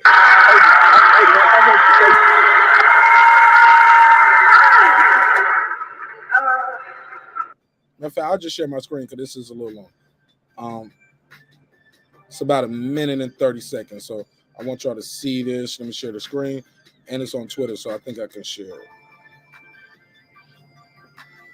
All right. 1, 2, 3. Nope, that's not it. All right, here we go. Hey, Mark, why you pulling that up? I got it. I just want to rebuttal. Oh, What you want to rebuttal? It ain't no rebuttal. Nah. It ain't no rebuttal. Clips said I heard Clips say that Earl Spence ruined boxing, and I want to say, is it Earl Spence that ruined boxing for the Terrence Crawford fight, or according to Bud, is it Five Arm who he's suing, blaming for not getting the Earl Spence fight? Let's keep stuff in perspective, and let's not. Or is it PBC and Tim Scott saying, look, or is it PBC Tim Scott saying we never made him an offer, we can't afford him. It's not a fight that we can afford. He's a respectful private champion. And you did hear that. You know that happened. Tim Scott said we can't afford the fight. Right, but we know that Bud's business went together on his end, and we know for a fact that he blamed his promoter, the person and he's suing his promoter. He's not suing him for not getting the Spence fight per se. He's suing him for no. He lists that as one of the complaints. He does. He lists the Spence fight as one of the reasons that he filed the suit. Earl Spence names in that lawsuit. Oh yeah, because they promised him that, but that's not the biggest thing. When you get to the summary, no, that's in when they're doing the opening statement. But at the end of that lawsuit is basically he's suing him for violating fiduciary duties, and he's suing him for unpaid wages. Right. And damaging his name. Let's not say that Earl Spence stopped the fight. Let's say or damage boxing as a whole. Let's say that Terrence Crawford's promoter, who he was doing business with and who he is suing, dropped the ball on him, probably getting closer to the Spence fight, and that's why he's suing his promoter. No, he's suing his promoter for violating fiduciary duties, and he's also suing his promoter for monies that he didn't get paid for when he fought somebody else. And y'all told me I was gonna get Spence if I fought Kavalauskas, and I supposed to got an extra couple million. I didn't get everything I was promised, and you didn't get me the Spence fight. That's what's going on in that lawsuit. But also, Spence did say I'm gonna clean up my side of the street. That's what he said. Which he's doing. Which is exactly what he's doing. And look, I can tell you what I'm going to do, but that don't mean it's right if I do something that's not cool. Like I never agreed to that as fans. We never said that was okay. Yeah, hey, here's the thing. But I told you in your face. And look, how many years that was? How many? Hey, man, that shit is whack, and it's whack as fuck that fans are they stand on praising that shit. Like he did what he said he was gonna do, and man, he like, did. But that he hasn't. He only got 2 belts. He still ain't cleaned up the side. Even if he is talking about, but look, Bud's promoter, Bud's business is fucked up. That's one of the reasons he's suing his promoter, because of the business of boxing is fucked up. But you keep saying that, but you keep saying that Tim Scott said we never made him an offer. We can't afford to fight. Yeah, but Tim Scott is not in a lawsuit either. Tim Scott is not in a lawsuit. That's a whole nother. That's a whole. Look. You bringing up the lawsuit that's for fiduciary duties, which he's bad mouthing him on the promotion. You're also bringing up. Listen, man. Listen. But at the end of the day, him saying, "Yo, I'm my own boss." It's up to you to make it happen. That cleaned up my side of my street shit. Why don't I just knock out Sean Porter and take the easy route? He didn't knock out Sean Porter. He almost lost that fight. He can't do it because the Bud's business is bad. No.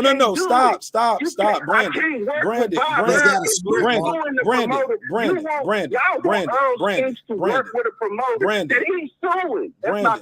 Brandon, you talk. No, he's suing him now that he's not with him. Brandon, he's suing them because he didn't get the fight.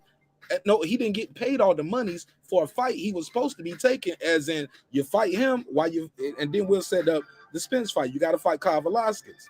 He's suing him for wages. Okay. He's suing him. Brandon, no, let me finish. And then you can ask anything you want to ask. But Brandon, the biggest thing is this though.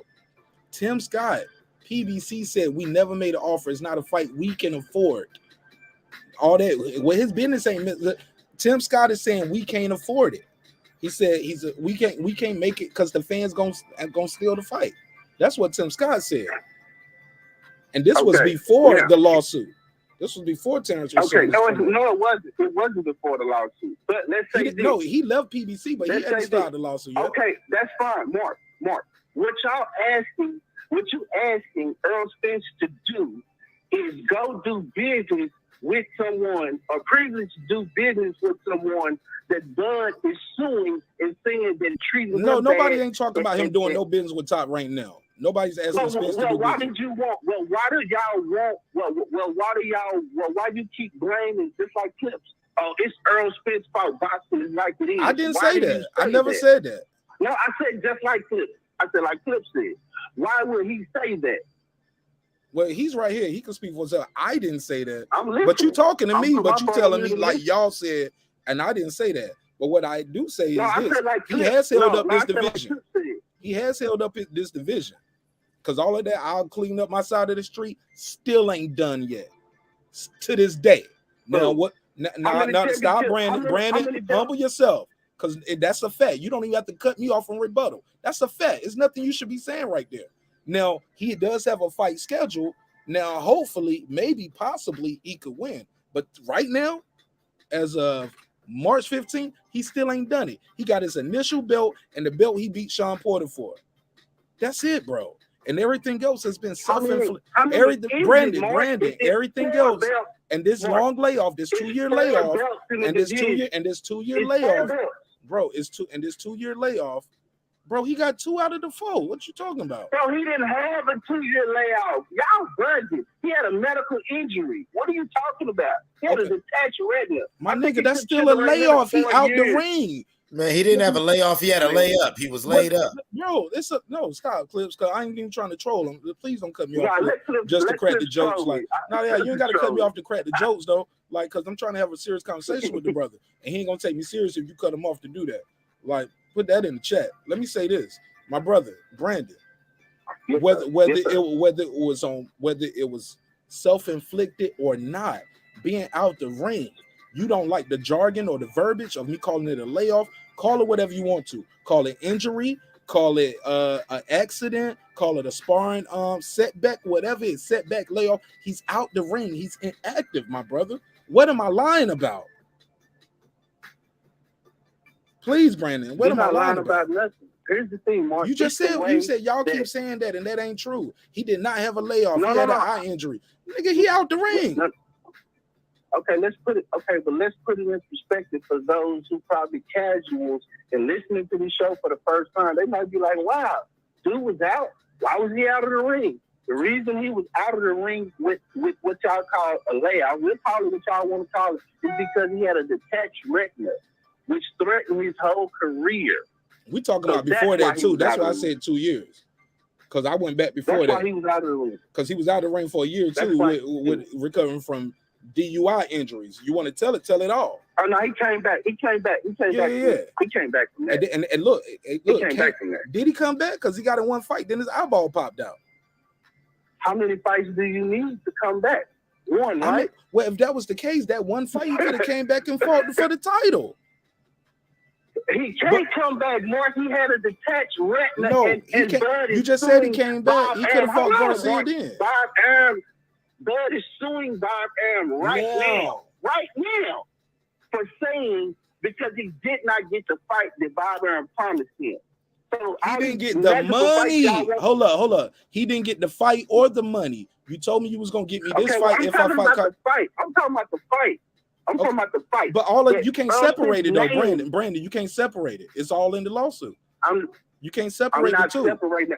You just said you talk about the fight. You keep saying he didn't get the fight. Brandon, it's not just that. I'm talking about Earl Spence, and the reason why he didn't get the fight. He listed it in his lawsuit.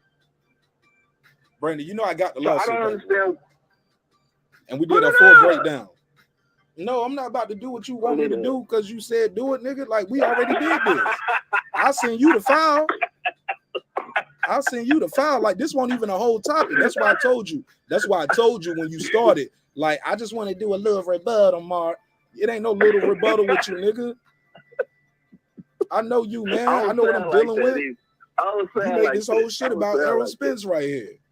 Like, and it's all cool. It's all cool. Cause like I said, I don't hate the brother. I get my joke here and there off.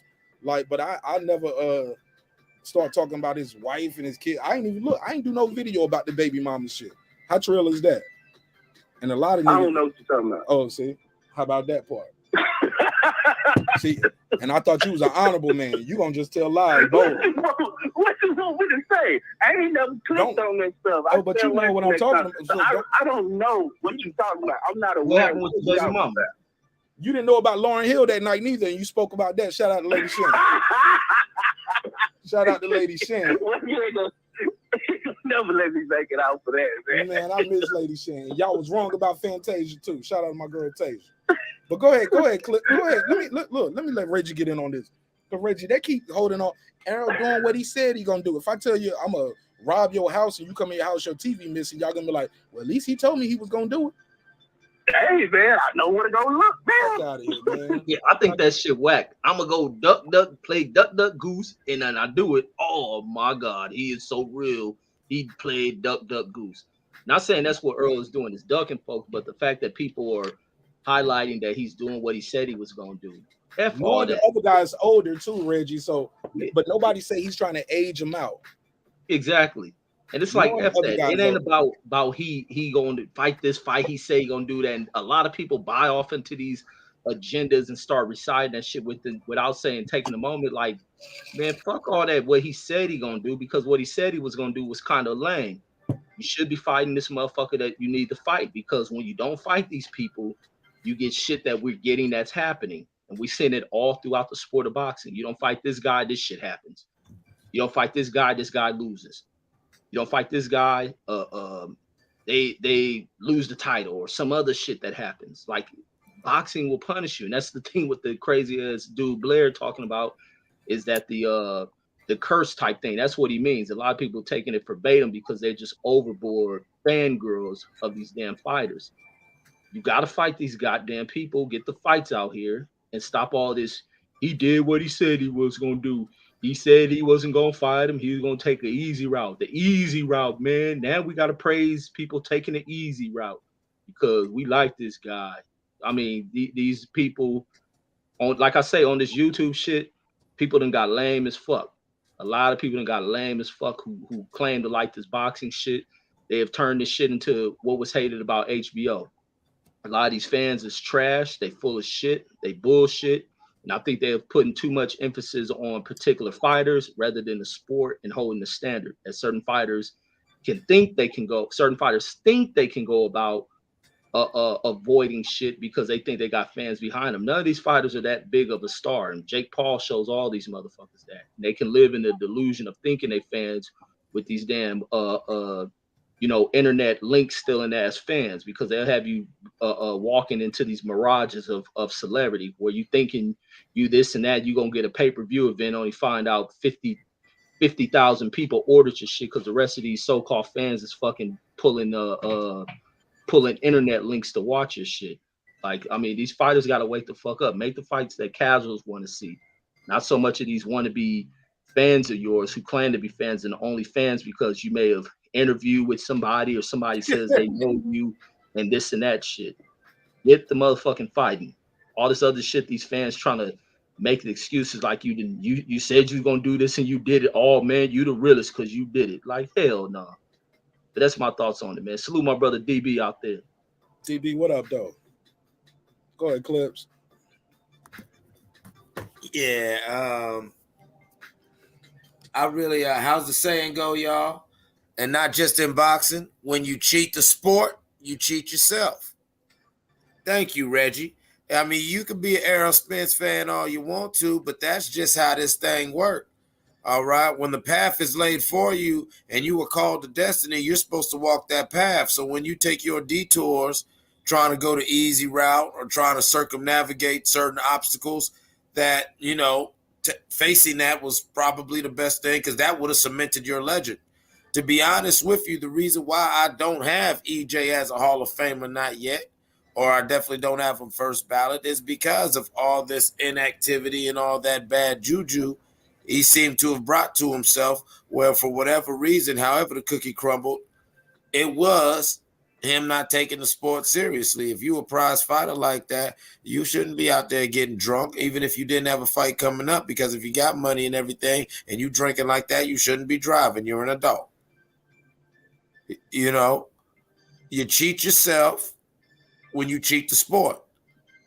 And so I agree with what Blair Cobb said. It's nothing to get mad about, Brandon. If anything, if you a true EJ fan, you would want EJ to hear all that and go ahead and handle business against Ugas, then go on a real tear, because no, he has not truly cleaned up his street yet. But what that say? Well, I mean, what that mean? If like you telling me, hey, Eclipse, I want to fight you, and I go, oh, okay, but all right, but before I fight you, I'm gonna fight Reggie Owens, then I'm gonna fight Marq Nash, then I'm gonna go fight Taylor Bell, and then I gotta clean up the neighborhood, and then after that, I gotta fight a couple more niggas up the block, and then I'll make my way to you. What that sound like? Some fish of shit. A big fish. And you standing on that like that's hard. Hey, wow. Man, what you want me to do, Clips?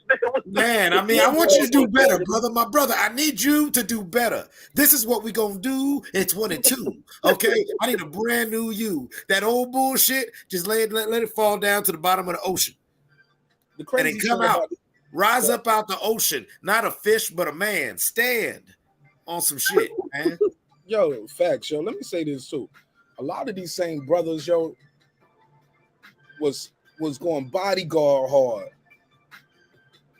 that Keith Thurman needs to fight Errol Spence. Like, and now he's doing the same shit. Keith Thurman was talking about, I'm going to fight Spence for 3 belts. Not just 1 belt, not 2, but I want to fight him for 3 belts. I want to fight him for all the belts. That's what he was on. And people was like, nah, boycott his fight. That's whack. He's ducking Spence. Spence doing the same shit. He's Keith Thurman Jr. Keith one-time Thurman Jr. And just like Keith one-time Thurman, I was quiet. Now, look, I know I'm hurting your feelings. That's why you want to cut me off. Let everybody else talk. But I'm going to tell you right now, he's Keith Thurman Jr. Just like Keith Thurman, them knockouts stop. Just like Keith Thurman, he experienced injuries. He's been holding up the division. But y'all being biased, I get it. Texas is a big-ass state, so y'all got a big-ass army of motherfuckers who's going to ride for this bullshit. But I ain't got no dog in the fight, and I love Texas. Got a lot of love in Texas, even if Dallas might not love me. But it's all good. I ain't going anywhere. I know what y'all did to Kennedy. Look, I'm going to go to San Antonio where I still got some backup there. I'm telling y'all, it's the same shit, and y'all just being biased, yo. And I wish y'all would have some integrity, yo. Shout out to Megazord, because Megazord keep it a buck, yo. He was like, look, I'm from Dallas. I'm from Dallas, but he's calling it right down the middle. We ain't with that, man. Don't. Then you finna play the Megazord. So you finna. I'm finna play the Megazord card. I'm just keeping it a buck. Keeping it a buck because he's from East Dallas, and I believe him. I believe he a real East Dallas dude, born and raised. Like, I don't believe all of that, like that transplant shit where he just going along to get along because this is my city and I got to rep and I got to ride. Nah, man. Some people, look, that's a special talent, bro, to be able to say it's not cool, it's not a popular opinion, but and they ain't gonna like it. But shit, this is me. I don't think blah blah blah, and it goes against the popular opinion in your city. Or come on, bro. It is what it is. What if I told you the Megazord don't like nothing about Dallas? He don't like the Mavericks. He don't like the Cowboys. What if I told you that? Would you still respect the opinion, or would you be like, man, maybe he's just alternative on anything just popular? Well, Dallas Cowboys been blowing it for a while now. Let's tell the truth. Like you act like we talking about like he's Reggie Owens saying I hate Tom Brady. Tom Brady's a winner. You act like he's saying he hates a winner, like a guy who's out there just doing it, coming back for his 23rd season. Cue the Reggie Owens hate. And he gonna get hurt. He gonna get hurt. You kick HLB off. You can shut the show down. And you just caught your second win. When I brought up this Earl Spence, yes, I admit. No. I was being respectful to you, and Reggie brought up 2 topics, and I was like, let's do that. But I love HLD. HLD know he can pull back up. Y'all know how I get down. I don't run from none of this shit. Open channel, open panel, open dialogue. As long as we keep it respectful, we come back and do this shit every night. But I bet you do. Yes, I am biased. DB said I I hate am Tom biased. Brady. Just like you biased when you have on that ugly turns Crawford hat and that ugly turns Crawford gear. It's the same bias. I will say this. Say that again. Fighters. It's a what? It's a bias. You said it's the same bias? No, yeah, I'm not. No. That's the thing, bro. I'm not gonna tell you Terrence Crawford is doing right when he's doing wrong, just to say I support him. I'm not gonna make excuses for him. The guy is winning. He's winning in dominant fashion. He's on like a 10-fight knockout streak, something crazy like that. Like I respect the dude for getting the job done. If they don't belong getting there with you, get him the fuck up out of there. That's it. Respect the bird. That's all I'm saying, bro. Like, he gets the job done. He's a family man. I like that about him. I like the fact he lives a clean boxing lifestyle. Stays out of trouble. Come on, bro. That's all that matters. He ain't in it. Hold on. Then we gonna do that fake game right there. Just because. Do that. We're gonna do that. Let's not do that. I ain't gonna do it. Let's not do that. I ain't gonna do that. Just because your favorite fighter can drink all of us under the table. That's foul. Just because your favorite fighter can drink like a fish.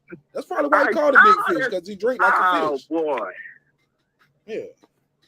And the Charlo niggas be out there drunk too. Like, what is it about the Texas guys that can't stay off? How Stephen A. Smith say you can't smoke weed, period. I need to make one say you can't drink liquor and box, period. I need a Stephen A. Smith drop like that. What my Stephen A. Smith drop with the smoke weed? You can't smoke weed, period. I'm gonna do one like that. You can't get drunk, period. I'm gonna do one just like that, and I'm gonna cue that one every time y'all talk about some Ohio clips. Make sure you put Ohio as a poster child. Oh, you talking about who? AB? Yeah, that was for you, Clip. Oh, AB ain't flipped his car over 18 times like Eddie Murphy. Exactly. That's why lost some. Hey, look, aerospace car. You see, AB flipped his bank account 48 hours. AB flipped his bank account to negative 18 times. Oh, damn. Yeah, checkmate. And we seen all those bullet holes when AB pulled up. He had a bunch of bullet holes because he had just. That's some Ohio shit. That's 330. Hey, Clips, let him know how it go down. That ain't his fault. You can't help niggas be shooting up here, man. HB was a street nigga before he got into boxing, though, right, Clips? Come on, man. Yeah, exactly. Hey, he lost a couple fights, but listen, man, he didn't lose the better years of his life fucking off for the wrong reasons. AB Yes, he did. Yeah, AB did go to jail for like 2 years early on. Oh, yeah, he beat that bitch. Yeah, damn shit. Yeah, that nigga did some time early on. But Spence was a good boy. He was one Spence in like the Harlem Boys Choir or some shit when he was growing up. Wasn't he in the choir or something at the church? I wouldn't know. I didn't go to church growing up, so I don't know. I thought Spence was at the church choir or something like that. Somebody told me he was somebody told me he was like pastor, like youth pastor or something. Or like or he used to be like on the usher board. What was nigga, I feel like you insulted me too. Hey, look, Reggie, you ain't out here trying to act like you know gangster neither though. Trying to hang out with the not rap. at all. You admonish all that shit. Yeah, and I believe look, Reggie, and I believe even if you was in the choir, Mark. Hey, look, ain't nothing wrong with it. Shout out to Bishop Graves. But don't be out here acting like you some gangster out here. Come on, bro. Stop it. You know what it is. But Reggie, I think you're such a good person, bro. If something was to happen to you, even post-hominis, people would say the same thing about you. Reggie Owens a good dude. Post-hominis. I had to throw that one in. I had to throw some post-hominis in there. A little post-hominis. Y'all will get it. If you don't know, check the replays. Inside joke. Let's get to this next topic, man. Before I go, man, cause I gotta go. Naomi Osaka was given a microphone after a loss to Veronica Kurdimadoff, and this is what she had to say. Let me share my screen. And I appreciate Brandon. People be like, yo, let them have their opinion. I'm like, man, yeah, they got his opinion, but that's my dude. We're gonna challenge their opinions. You get what I'm saying? Especially if some shit is not quite accurate. And if you challenge the opinion, sometimes you'll realize that person might be like, oh, I didn't know that, or I was wrong. So it's okay. It's okay. It's all good. It's all love. Let's see what the sister had to say right here.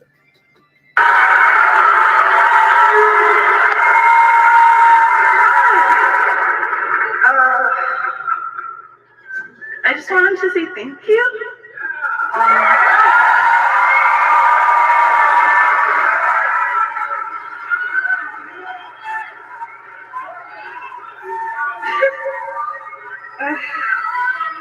Yeah, I feel like I've cried enough on camera, but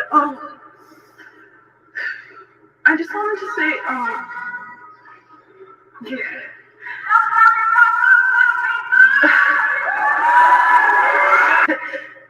I've gotten heckled before, like it didn't really bother me, but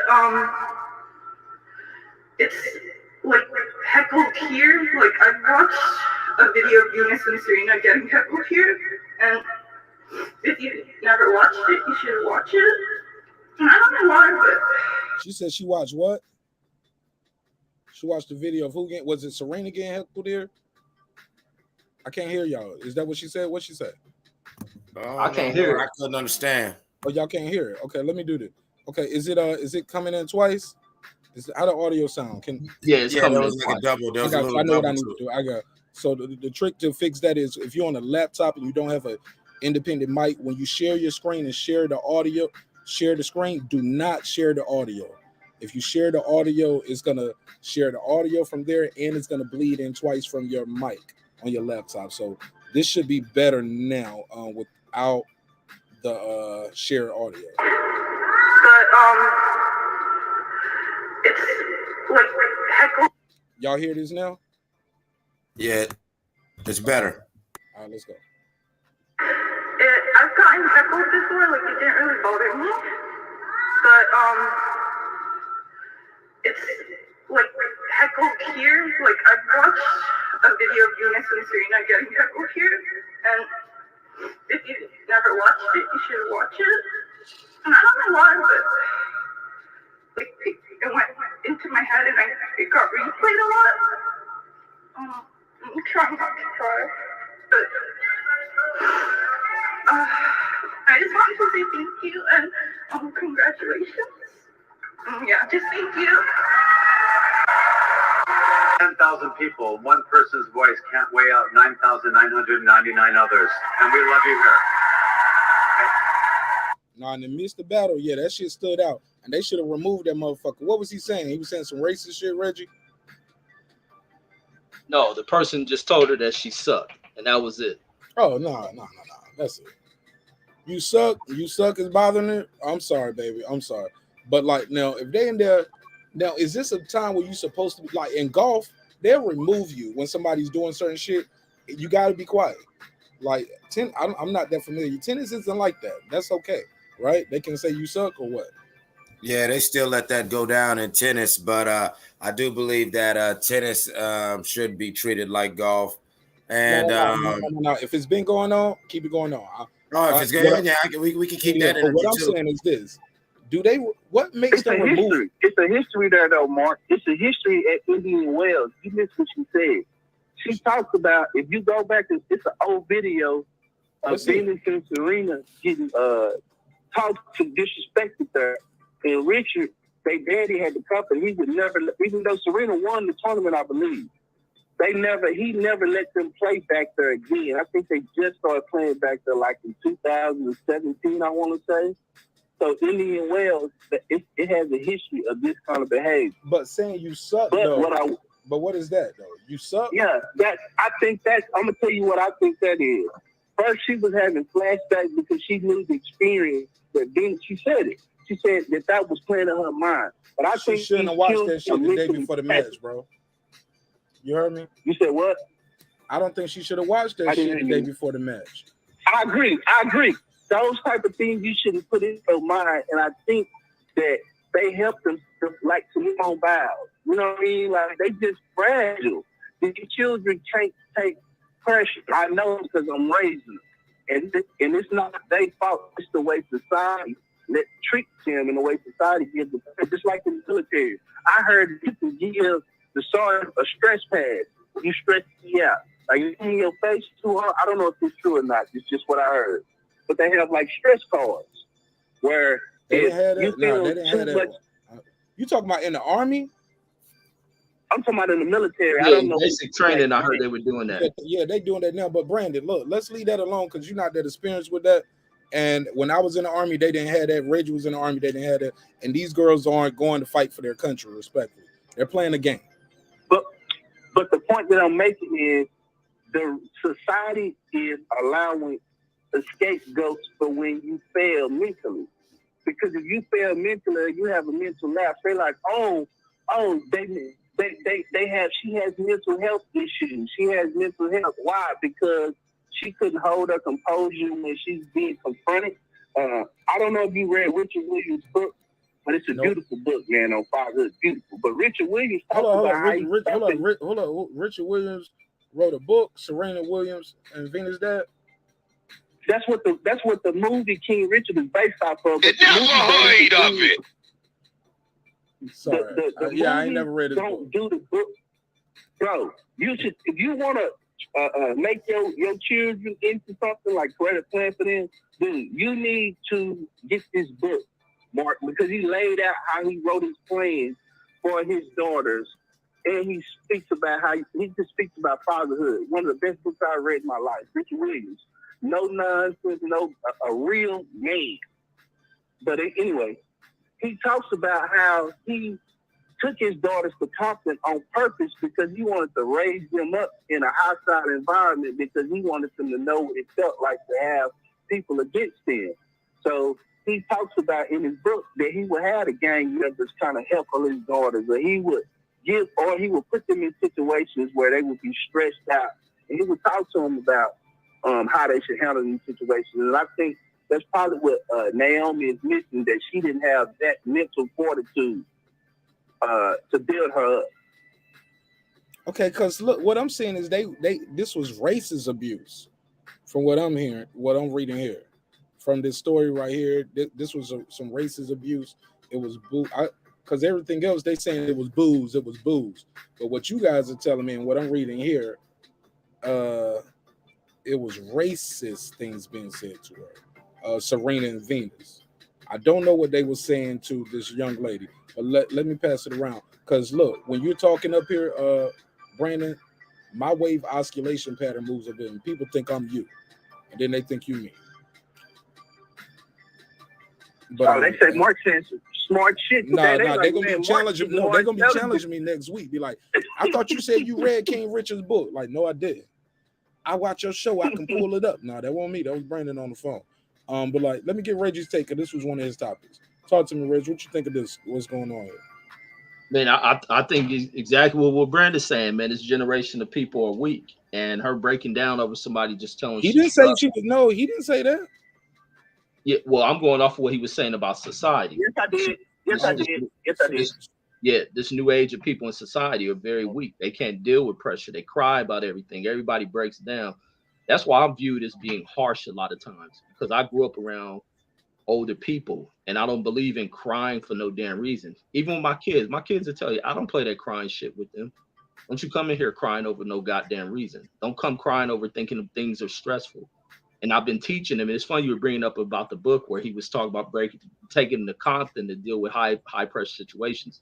I do that thing. I do that same shit with my kids when we're doing homework, where they're locking up on giving out answers on stuff, and I'll get the pressuring them. What's the answer? Come on, let's get it. What is it? Come on, how do you figure this out? And it ain't a thing of just yelling or mistreating them or being mean. It's a thing of teaching them how to stay calm, relax, and deal with things under pressure.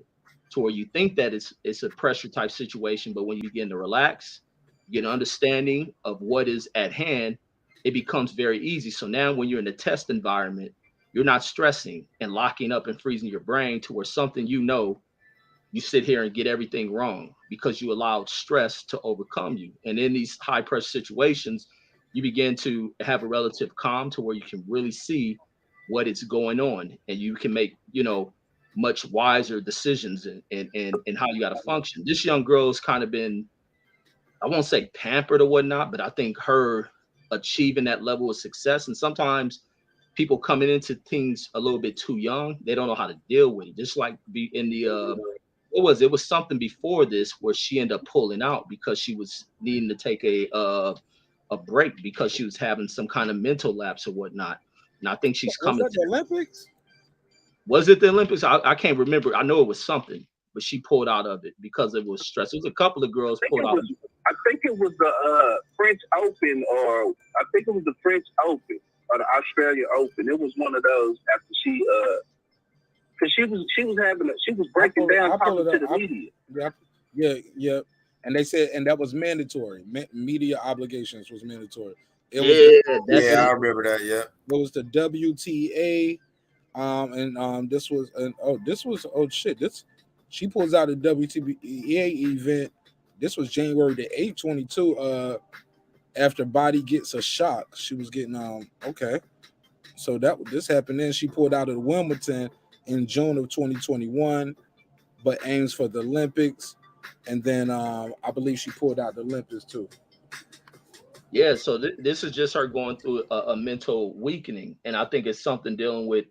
Maybe the stress has gotten to her, the fame and everything, and she doesn't know how. I'm sorry, she got knocked out of the Tokyo Olympics. Oh yeah, she's not knowing how to cope with stuff. But like for somebody, because even in the video I put, somebody was writing that they were at that event, they were sitting behind the person that heckled her, and they were saying that the woman just told her that she sucked, and they thought that the woman, it was, they said it was inappropriate for the woman to say that, but it's like that's the least of harshness that will come from people that heckle, is the state that you suck. And it was like from there she just lost it. She just began to break down. Then she goes over sitting down wanting to cry. Like these type of emotions, you can't move you every time now. Exactly. Exactly. And that's even with my kids. I tell them about wanting to cry because somebody says something. I teach my kids to learn how to be offensive. Ain't none of that fucking crying shit. You start crying around people, they got fuel to fire your fucking ass. And this girl wanted to sit there and say that shit in front of a crowd was something that I think was a big mistake for her. She should have did that shit with her coaches, not in front of a fucking crowd who can be and people watching that shit. You gonna go to another arena and they're putting in bets. Are they looking for an opponent you're going against who they want to win some shit? They got all the fuel they need to fucking shake this girl's brain up. But that's my thoughts on it. I thought it was wrong, and she needs to toughen the fuck up. Yeah, I don't think she should have did that interview. Somebody who's in charge of her career should have said, "Not right now. We'll do it. We need a break right now. We'll do it right after this." You get what I'm saying? Not right now. We'll do the post, but not right here. Well, you got to. Not right now. Find me whatever you want to find. The game over, and I lost. So what you gonna do? Suspend me for next year? Find me whatever, but not right now. Because she's still a baby. She's a grown woman, but in the aspects of life, she's still a baby. Very accomplished, but those emotions got the best of her right here. And that the fact to even tell people what it was, I think was a sign of the youth. Jordan would never, respectfully. But he's a man too. But go ahead, Jules. Salute Marq Nash, Reggie Owens, that guy. Excuse me. Chat. That guy with the lungs. Okay. Yeah, big nigga big, taking big hits right before he started talking. That nigga said, I apologize. I wasn't expecting you to come. God damn. I apologize. I wasn't expecting you to come at me right. Come to me right there. Pause. You know what I'm saying? So I had to, But yo, look, I always tell Clips, he always sounds like he got a blunt hit that he ain't blowed out yet. Yo, Dash, I just want to say, Kim Kardashian is a bitch. She's a hoe. She's doing he always sound like he holding in some blunts, don't he, Reggie? Mm-hmm. Yeah. Brandon, you hear it too. That nigga sound like he just took a hit. Yeah, he sound like he be like this all the time. All right, but go ahead, man. What's on your mind about what you got for me, Jules? Okay, sounding like Clips. What I'm gonna say is, you know what I'm saying, them women. nah, but Buddy guy. He's a buddy guy. You know you my guy, Clips, man. You know what's up. But you know, have we seen Serena crying? Yes. Yeah. Have we seen Venus crying? Yeah, I've seen them cry before. What would they be crying about? But I ain't never heard them cry like that and do it like this. You like they got heckled. They cry because they got heckled. Yeah, they got heckled before. No. But Serena did get tough, and they kicked out the game. Serena was getting mean shit. Serena told that motherfucker, said, "I'm gonna come grab these balls and shove them down your fucking throat." They kicked that bitch out. It was like, Yeah, Serena get the throwing back. But they don't be crying because they got heckled. They be crying because they lost. No, yes, they cried because people were saying racist shit to them, and that's why they lost. I know. No, they have cried. No, they cry because they want to go up there. They cry because they want to go up there and kick somebody's ass. They ain't crying just because of the heckling. No, shit. They be crying because they got heckled. Yeah, no. It ain't the heckling. Slow. No, they want to kick ass. I gotta be a model citizen for a combination. But a lot of them go up there when see, and that's the thing with tennis. They start out so young. They lose out on a lot of their childhood because they playing tennis. So yeah, that lady, she's a grown woman. She's 24, but like he just said, she's really a baby. Serena didn't get the damn. She didn't get that mental fortitude until she was like in her 30s, and she was playing tennis since she was a baby. They lose out on their childhood. Michael Jackson lost out on his childhood, so that's what he wanted to do. He wanted to be a kid. When you losing out on stuff, you don't process the emotions the same way everybody else do. So she got up there, you get up there, you lose, and you're getting heckled at the same time. It's a combination. I need to because you're losing, or you get losing because you're getting heckled though, Jules. But no, you're not. You're losing because you're losing. It just probably ain't your day. It's any given Sunday. It's a sport. You're not gonna win all of them. You could just be a bad day for you. It could be something else going on in your life that just brought it out at that moment, and the loss was just too overbearing. The heckling could have just been the straw that broke the camel's back. It might have not been really that bad in another situation. But what you're saying then, Jules, is she lost. She okay, lost. You lost. No, dig it, brother. You lost. Right. You got heckled. Right. And you didn't handle it right. Right. And so then once again, like Reggie said, all right, this is a woman who has a history of this. You know we're dealing with a brittle spirit. So when you see her on that court and that girl's kicking her ass, you already should be saying to yourself, okay, now it's like a corner when you got a boxer who you know is a little chinny. You know, okay, now they should have. You feel me, Reggie? They should have already known. All right, she lost. Let's get her the fuck up out of here. You can't do that. You can't necessarily do that every time. Man, like Reggie said, find me, fuck it, kiss my ass. Find me, fuck it, kiss my ass. We ain't gonna give these people this video and this sound bite that's gonna fuck her up even further. We'll rather, nigga, get your $50,000. All right, I won't go here. I won't come here next year. God damn it, I'll see y'all in a couple of years. But that way, she's got time to get her shit right. Because trust me, if she's that brittle of the spirit, then this soundbite that's getting replayed in this conversation that we're having, trust me, that's fucking with her more, and that's going to prolong that moment that she already couldn't handle. I just want to ask you this right here, though, player, because we basketball fans. Don't you think Isaiah Thomas wish he would have stood on that court and shook hands? Damn sure does. Oh, but it wasn't a time. You can't just always run because that's a sound bite. That's not a sound bite. That's a picture's worth 1,000 words. That's a whole video. Now LeBron she's a didn't sore shake loser. hands Now one she's year, a sore remember? loser. Thank Now you, she's Mark. a I was just sore about to loser. say that. LeBron. Yeah, I said, hey, Jules, Yes, sir. remember that year LeBron didn't shake hands when he lost and everybody was mad at him? He said, She's a sore loser. He don't know how to lose. Yeah, but you know what, though? He shake hands now. Yeah. But they let it go. Like, it happens. They let that go because he had another chance to redeem himself. Isaiah Thomas didn't have another chance to redeem his. The Pistons didn't have another chance. They didn't get another chance to shake hands. Yeah, they had a bunch of losses after that. They lost again. Yeah, but they didn't get a lot of chances to shake. I mean, for that magnitude of them games, no. I get you, Jules, but you're assuming that Naomi Osaka will not be back on the big stage. No, not at all. I'm saying that's what I'm saying. You don't know if you will or if you won't. She needs to worry about her health care. She needs to worry you about always have to worry about your mental health first. That should be the first thing you worry about.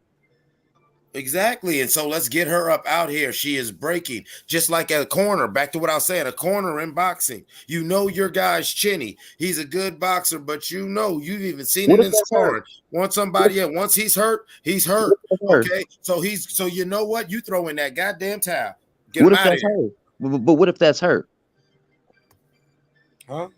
What if that's her? And if that's her, you get her up out. And you have that conversation with her. No, I mean, what if that's her in life?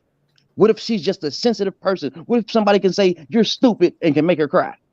What if she's gonna find a different career? What you say, Reggie? She need to go find a different career. She might as well hang the rackets up. It's over with. Use the money. Go elsewhere. Hopefully, you have another talent. It's time to move away from it because it ain't gonna stop. She gonna go somewhere else. You don't get in front of a young crowd. You don't get some young kid who wants to get a thrill out of making their friends laugh by seeing if they can make Naomi break down and cry. Because even in the speech she gave, she didn't have to get that speech. She asked if she can have the mic. They asked what is the statement she wants to make, and that's the statement she make. Is a statement she should have never said to the public, and now it's something that people are going to use as fodder for the damn cannons that they're gonna launch at her ass. She got to get her mental together. Okay. Let me say this because she's very talented, and I just want to keep this short. And I'll pass right back to Jules and then Clips. Is this? They're gonna use it against her now, just because they know it's gonna bother, especially when she's abroad in those what they'll say, those colonizer countries, I guess, whatever. My G. I don't like the boxing comparison unless you're talking about the psyche of somebody who's losing, because it's not her skill set. She's number 2 in the world at what she's done, or number 1 or number 2. Like, it goes up and down, but she's been that high in the whole world at what she does. And it ain't her backstroke why she's losing. It's not that. She was winning and doing good when everybody was for her, because it was like this young kid is unseating Serena. Like, it was unheard of. It was dope. But now, and it was almost unbelievable. But now you heaviest the head to wear the crown. So now they booing you. They calling you nigga now. You know what I'm saying? You're dating a rapper. So oh yeah. You ain't what we thought you were. We thought you was racial ambiguous. Oh, you fucking with the niggas, the Black Lives Matter shit, all of that. Oh man, let's get on her. Heaviest the head. So they own her now. But for us to compare it to a boxer who's weak, chinny, no, that would be if her backstroke ain't working or her knee is gone. Like, she got a defect in the physical part of her game. No, the defect ain't the physical. It sounds like the defect is her breaking down mentally and emotionally in the game.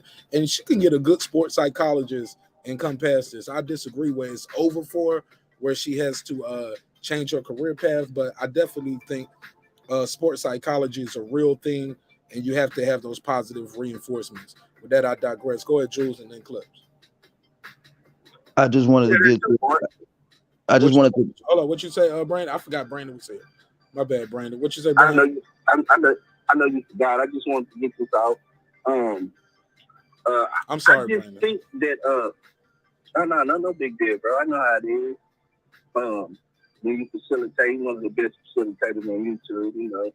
But I think, like Greg said, like I just keep saying it. The society has made our athletes and even our people weaker. But we can see how it plays out in our athletes. Because we watching top athletes have mental issues. Just like Ben Simmons. Ben Simmons, I compared to Ben Simmons. Ben Simmons said, from all accounts of what we got, is he didn't want to play in Philadelphia because he felt like his teammates throw him under the bus, and he felt like the fans was going to give him a hard time. So he had to withdraw because he was having mental health issues. We had never, like, this, in my time coming up, we would diagnose you as weak, mentally weak, because you can't handle the stage that you standing on. Like, you wanted this stage. You were one of the best players in the world, so a lot comes with that. So we would call them kind of people mentally weak. Just like, what's the guy, Vernon Maxwell from the Houston Rockets. Remember, they was getting ready to go to their second, they was getting ready to win their second championship, and he just quit the team and left. I think they was in the finals or the semifinals. They was in the Western Conference Championship series, and he just left. He couldn't handle the pressure because of what he was going through. He just left. But that was few and far in between, and he still get the quitter's tag right now. That's how we handled our athletes growing up. We didn't bathe them and coddle them and say that they have mental health issues. Could your mental health issue be that you just mentally weak? Can we say that that's a part of mental health where your mental is weak and fragile? And you need help, and it's okay. It's not right. But it's not. But I would find that kind of dismissive of a person. When you word it a certain way like that, Brandon, like you can't have other things going on, and it sounds like you say the way you say it, bro. It sounds very nefarious. I'm gonna let you know. It sounds very provocative, like you're trying to It's just old school. It's just old school. Yeah, it just sounds like you're trying to get a rise out of somebody saying, "Oh, yo, somebody made you cry, you mentally weak," or somebody hurt your feelings. You have to be mentally weak, but you have to be. She wouldn't get this far. She was mentally weak, though, right? I can't hear you. She wouldn't get this far, and she wouldn't have been able to beat Serena if she was mentally weak. Maybe Serena's easier to beat in her late 30s than she would have been. Hold on. And look, the pressure ain't on her neither, Mark. No. Slow down, Ray. Hold on. Let me just say this, and I'll pass right to you, bro. They met in the championship type shit, like they was right there, like they was going at it. It ain't like nobody else been out here beating her. But I'll go ahead, Reg. What you had, and then Jules got to get his bars out. No, I was saying with the thing about when she was on her way up facing Venus, there was really no pressure on her like that. Exactly. The spotlight was on Venus. I mean, she was the winner. Everything comes following that. The endorsements, the sponsors, these are all things that she ain't used to. The magazine covers, people coming at her. She's this, and maybe she's an introverted ass person. And now everything's, placed upon her, and it's a little bit too much to bear. Then she jumped into the activism world of the Black Lives Matter things, and all that shit is mounted, being she was too young and not knowing how it would have played upon her. And there's always mental challenges to stepping in the front of want to do that shit, especially when you want to be activist. I couldn't agree more. And don't forget, she dated a rapper, and I like Corey Day. But come on, man. She got once you get involved in that activism. Yeah, man. You put a target on your back. But go ahead, Jules, and then Clip's gonna take her home. Okay, I wanted to respond to two things. One thing was Brandon saying mentally weak, and that is old school. Yeah, it might be old school, but we are learning that our old school methods aren't healthy. And calling somebody weak is kind of like a perception, and it's dismissive. So try to please be mindful of how you word things to people, because some people will look at you as just, like he said, trying to get a rise out of people, or just flat out dismissing people and not understanding or being able to empathize with their plight. And I believe it was Reggie. He said that she should change careers. Am I correct? Was Reggie that said that? Yeah, or was that Reggie? Okay, that was Reggie. Yeah, that was me. Okay, cool. You said she should change careers, but if she's just that type of person, she changed careers and is, bitch, you fucked up my hamburger, and she's crying because she's that type of person. It doesn't matter if you switch careers if this is her. Because it's not gonna stop. It's gonna be, you're gonna have hecklers and everything, and you're gonna have an issue where somebody's gonna come at you and be seemingly dismissive of your mental. But we all live life. It's not always just one thing. Sometimes something happens and we take and internalize it for something else. We blow up because we take our anger out and our frustrations out in the wrong manner, or to the wrong people who didn't deserve it, because they the person at the time that might have said something that just pushed you over the edge. You were already on edge, and somebody could have just said something small, maybe joking with you, and you just blew up at them. We all do it. We all have done it. I've never. But Never look, hold it up. What you talking about? Never even hold it up. Where my drop at? Never. But Jules, I would like to say, can I say this? Yes. As far as I'm moving my mic. if you have mental health issues and you showing yourself to have, okay, if she can't handle being heckled, that means that's a certain weakness in her mental that she needs to strengthen. That's not dismissive. It's the definition of words that I think we get hung up on, and the connotation and what it means to you. If we say she has mental health issues, that's a weakness on her mental health that she needs to go see, like Marq said, a sports psychiatrist that gets her mental stronger, where she's not weak and doesn't succumb to being heckled. That's the context I meant it in. It was not dismissive. I was using the exact words for what they mean. Okay, I understand that. Let me say I this. appreciate that. Let me say this. Hey, Brandon. No. Let me say this. When you say mentally and emotionally weak, things like that, it can come across as having a negative connotation, my brother. And you're very smart, and you know what you mean when you say those things, and I do too. So let's not play like that, Brandon. all right. So how should you say it then? Oh, I'm sorry. I'm supposed to be muted. My bad. How should he say what? Say the statement again, Brandon. So, because I tell my kids the same shit. Don't be mental. Don't be acting mentally weak. I tell my son the same thing.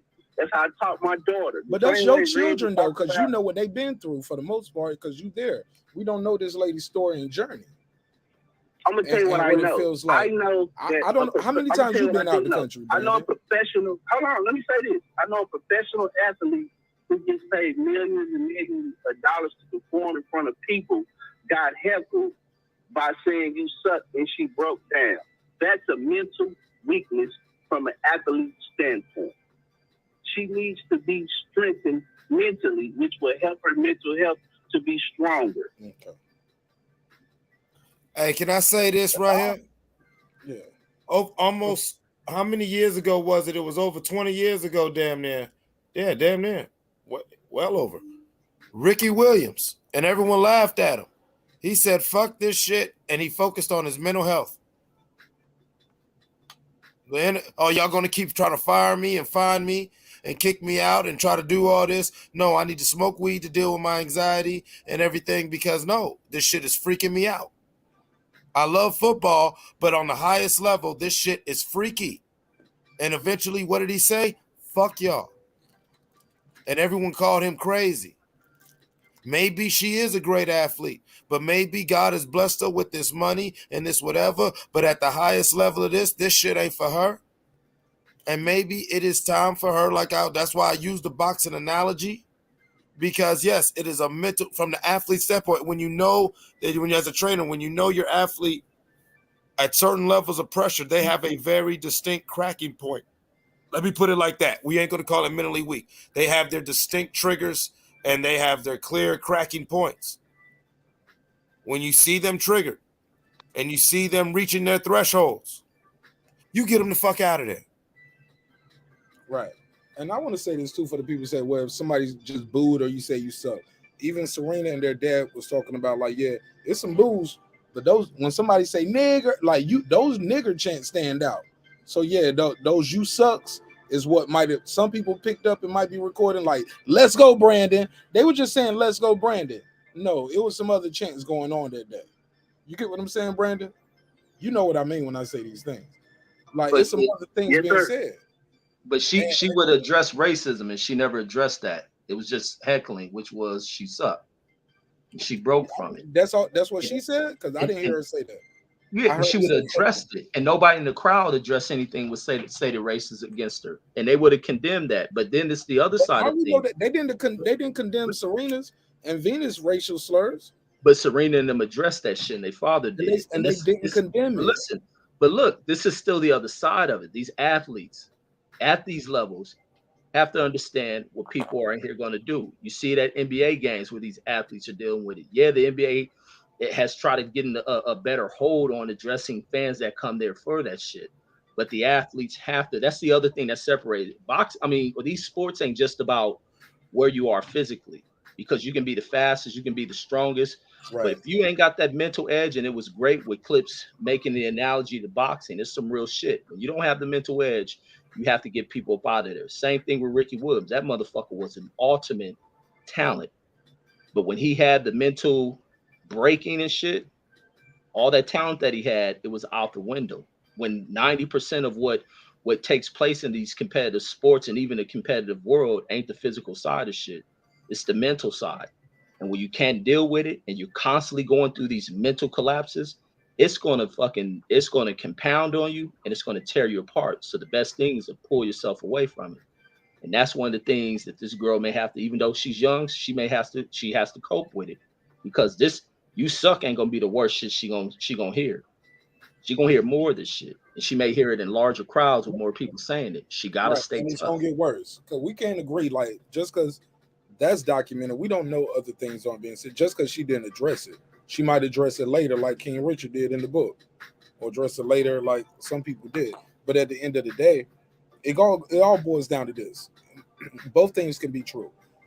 Where on the way up to, as she was climbing the ranks, she didn't feel this type of pressure. Granted, it was pressure. You don't be number one in the world at what you do. I don't care if you was washing windows or landscaping. To be number one in the world at what you do means something. So we can't. I think that's kind of abhorrent to say she's mentally, emotionally weak. But on the flip side of that coin, both. Can I finish?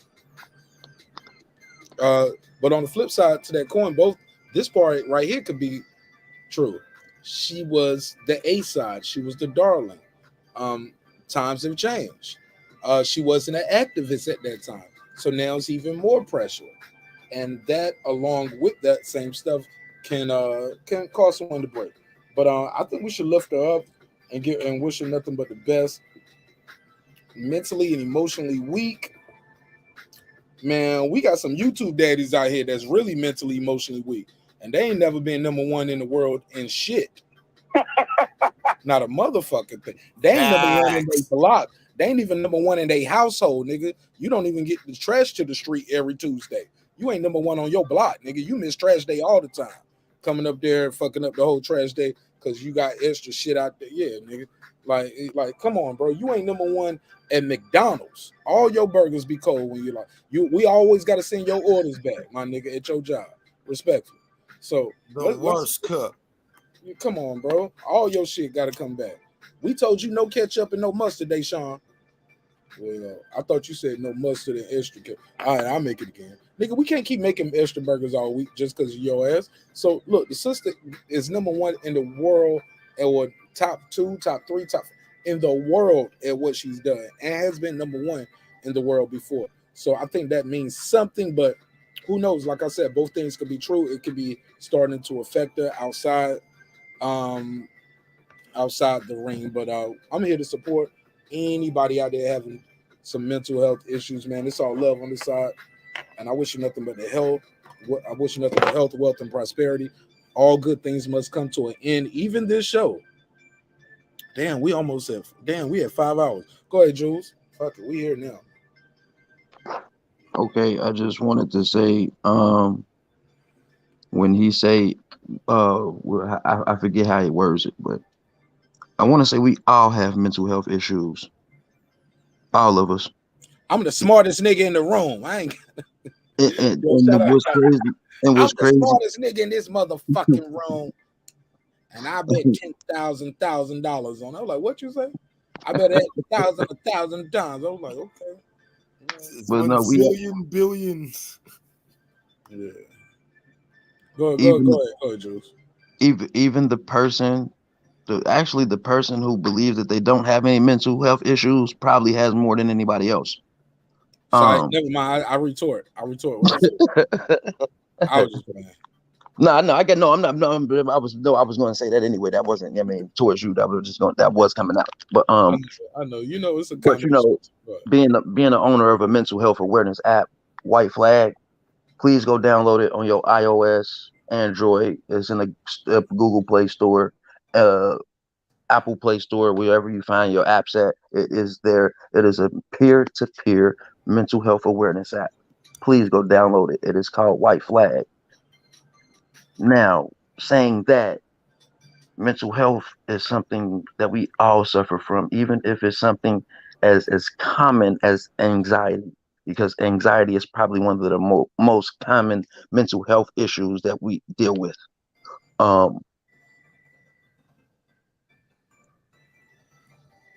Life throws at us different things, and we all like when saying somebody is mentally weak is being like very, very dismissive of their plight. I can't help. I have to keep saying that, because when you say weak is it always comes with a negative connotation on it. It's always, there is no positive weak. So it's always like you're positive weak. Let him talk, Brandon. Let him talk, Brandon. Oh, okay. I couldn't hear it. But there is no positive weaks. When you say somebody is weak, you're pretty much saying they're inadequate. And it's not probably that they're inadequate. It's probably just that they're ill prepared. They may never had really to have to go through anything like that. We're talking about an athlete, a tennis player.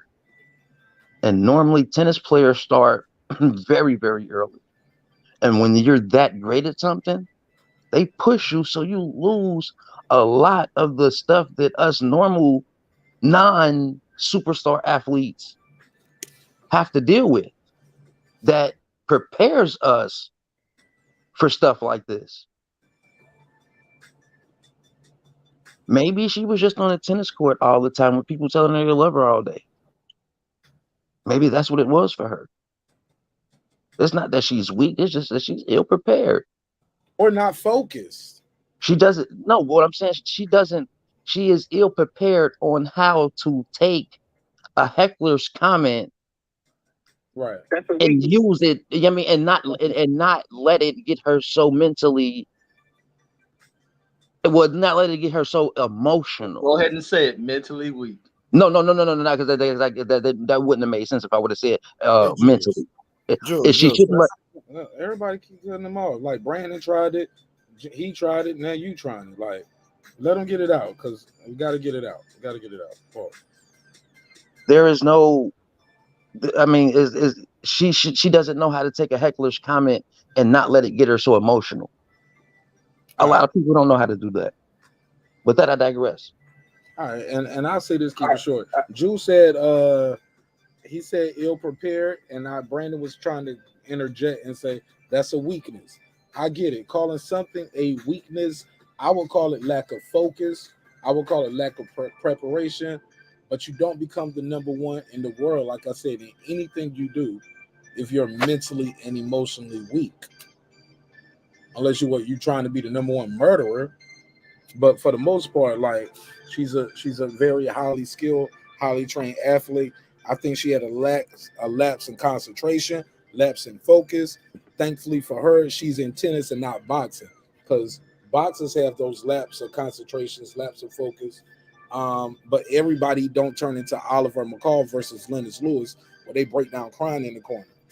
So it's levels to everything. And we got to agree to disagree, because at the end of the day, some of these are semantics. At the end of the day, I believe we all agree the young lady should not be out there doing that interview. I think we all agree to that. If I'm wrong, let me know when you get your last thoughts. And I think we all agree that she should get some kind of help, whether you want to say she wasn't prepared, whether it was a lack of focus, lack of concentration, whatever you want to call it. You might want to call it mentally and emotionally weak. Whatever it is, she needs to get some kind of help to get that a handle on that. If not, she's not going to ever win another world title like that, because people know where there are dents in your defense. With that said, Brandon Washington, you'll get the last word for the phone call, and we'll close this one out. Go ahead, Brandon. Cool. See, I think we getting hung up when we put negative connotations on things. Okay. And at one point in time, her backhand was not as strong as it is now. So at one time, she had a weak backhand, which could hinder her in certain matches. So you know what her coach had to do? He had to strengthen her backhand. That doesn't mean that because she had a weak backhand, that was the end all and to be all. When you weak, the job is to be strong. That's why you start out weaker. Now, when I say weak, meaning she's not strong enough to handle what's coming in front of her. So she needs to work on being stronger, which is to work on her mental to be stronger when she can handle what's put forth in front of her. That's what I mean by weak. Weak is to make strong. If, like me, I'm weak in certain areas of my job, my skill set. Because I'm weak in those areas, doesn't mean negative. It means negative if I remain weak and I let the weakness overtake me. What I do is I know my weak areas and I make them strong. That's when you turn a negative or a so-called negative into a positive. A baby can't lift up the bottle because he's weak at first. But eventually you put enough food in the baby to make the baby strong, you can lift up the bottle. Now, do you look at the baby when the baby can't lift up the bottle and say, look at that weak baby? No, you feed and nourish the baby and you teach it and you build it up where it's strong enough to do the job. So that's the point we're making. We need to help build her up emotionally where she can see, and mentally where she can see other things and say, oh, that's how I should conduct and carry myself. Oh, I should try these techniques to strengthen my mental where I won't be so weak and succumb to heckling. I may need to strengthen my mind by doing these types of exercises, these types of things. That's what I meant by that. But thank you, Marq. Great facilitator. Always beautiful show. You always bringing thought-provoking things to the forefront. And it's good for us to have a little friction because we need to be able to articulate our point of views and need to stand on them. If we're wrong, we need to recognize, hey, man, maybe I could have said that better, or maybe he is right when he says it like that. Like, I like the way that you said it, Marq. You said, like, having mental lapses or that kind of thing. That's better. If I was standing in front of her, I would say it like that. But just to have the conversation, that's the way I see it. But I bet you would, because she looked like this when she ain't on that tennis court. Look like she walking right down the mall in Texas right now. Yeah, salute to Red, salute Hopping to on a Flip, Bentley. salute to Jules, everybody, salute, man. Beautiful panel. I'm always learning something. Jump back in the chat. Hey, Thank look, you, before Marq. you jump, hey, look, appreciate all those kind words. When you jump back in the chat, read what I wrote about you. You're gonna get mad at me, but you're gonna type, No, you're I'm gonna not. take back all them compliments. But go ahead. I bet. Love you, bro. Tell Megazar said what Love you up, man. back. Peace. Bet. All right. Yeah, shout out to Brandon Washington. Get him out of here. It never heard of it. Get him out of here. Go ahead. What y'all got, man? Trying to end this no later than 4. I know we went way over the topic line, but that should be hard for me to chop this shit up in clips, man. We go too long because I'm tired. But go ahead, man. I'm over here. I'm lit right now. I need to get my final thoughts on this are real simple. There's a proverb, and there's actually a species of monarch of butterfly. It's the emperor moth. It's not a butterfly. It's called the emperor moth. And how you make an emperor moth in Japan is they would cut open the chrysalis and help the developing young butterfly out of the chrysalis. And so it had these beautiful wings, but the wings weren't as big, and of course they couldn't fly. And so the saying was, when you coddle certain people, in different ways, like even Jules was alluding to, maybe that's her situation. You have these emperor moths who, because they didn't use their own wings to break through that chrysalis that they were formed in, their wings aren't strong enough. They're not developed. And so when I say about weakness doesn't have to have a negative or dismissive connotation. It's just that is underdeveloped. You could use any other adjective that you want to, but at the end of the day, that's a deficiency, which isn't negative, because if it is acknowledged, then that is something that can be grown on. We all have them. We, just like you said, our mental health, we all have mental health issues. We've got to identify where we come up short to come up strong. And at this point in her career, we know this is a thing for her. They should have been watching for that, especially after the Olympics. Remember, after the Olympics, she was almost on damn near a suicide watch. The world was nervous for her. You know what I'm saying? So her doing this isn't as much as newsworthy as she's doing this again. And so, Jules, I respect what you're saying, but I think you're missing the overall message. No, it needs to be looked at like, yes, she has unresolved mental issues, since you just don't like the word weakness.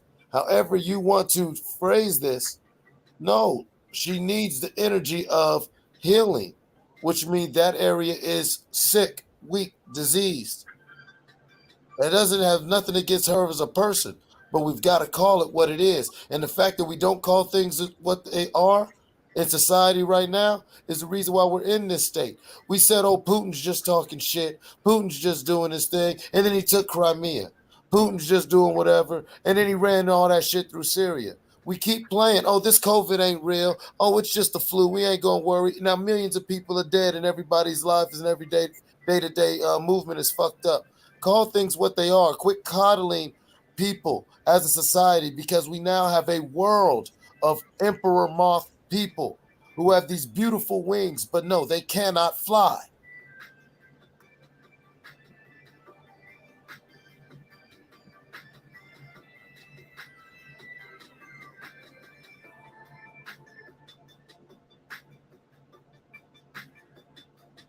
Man, great fucking point.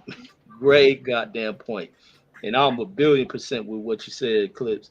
And my thing is, as a coach, and if I was to be a coach of an athlete, I'm not doing all that soft shoeing around the approach to shit.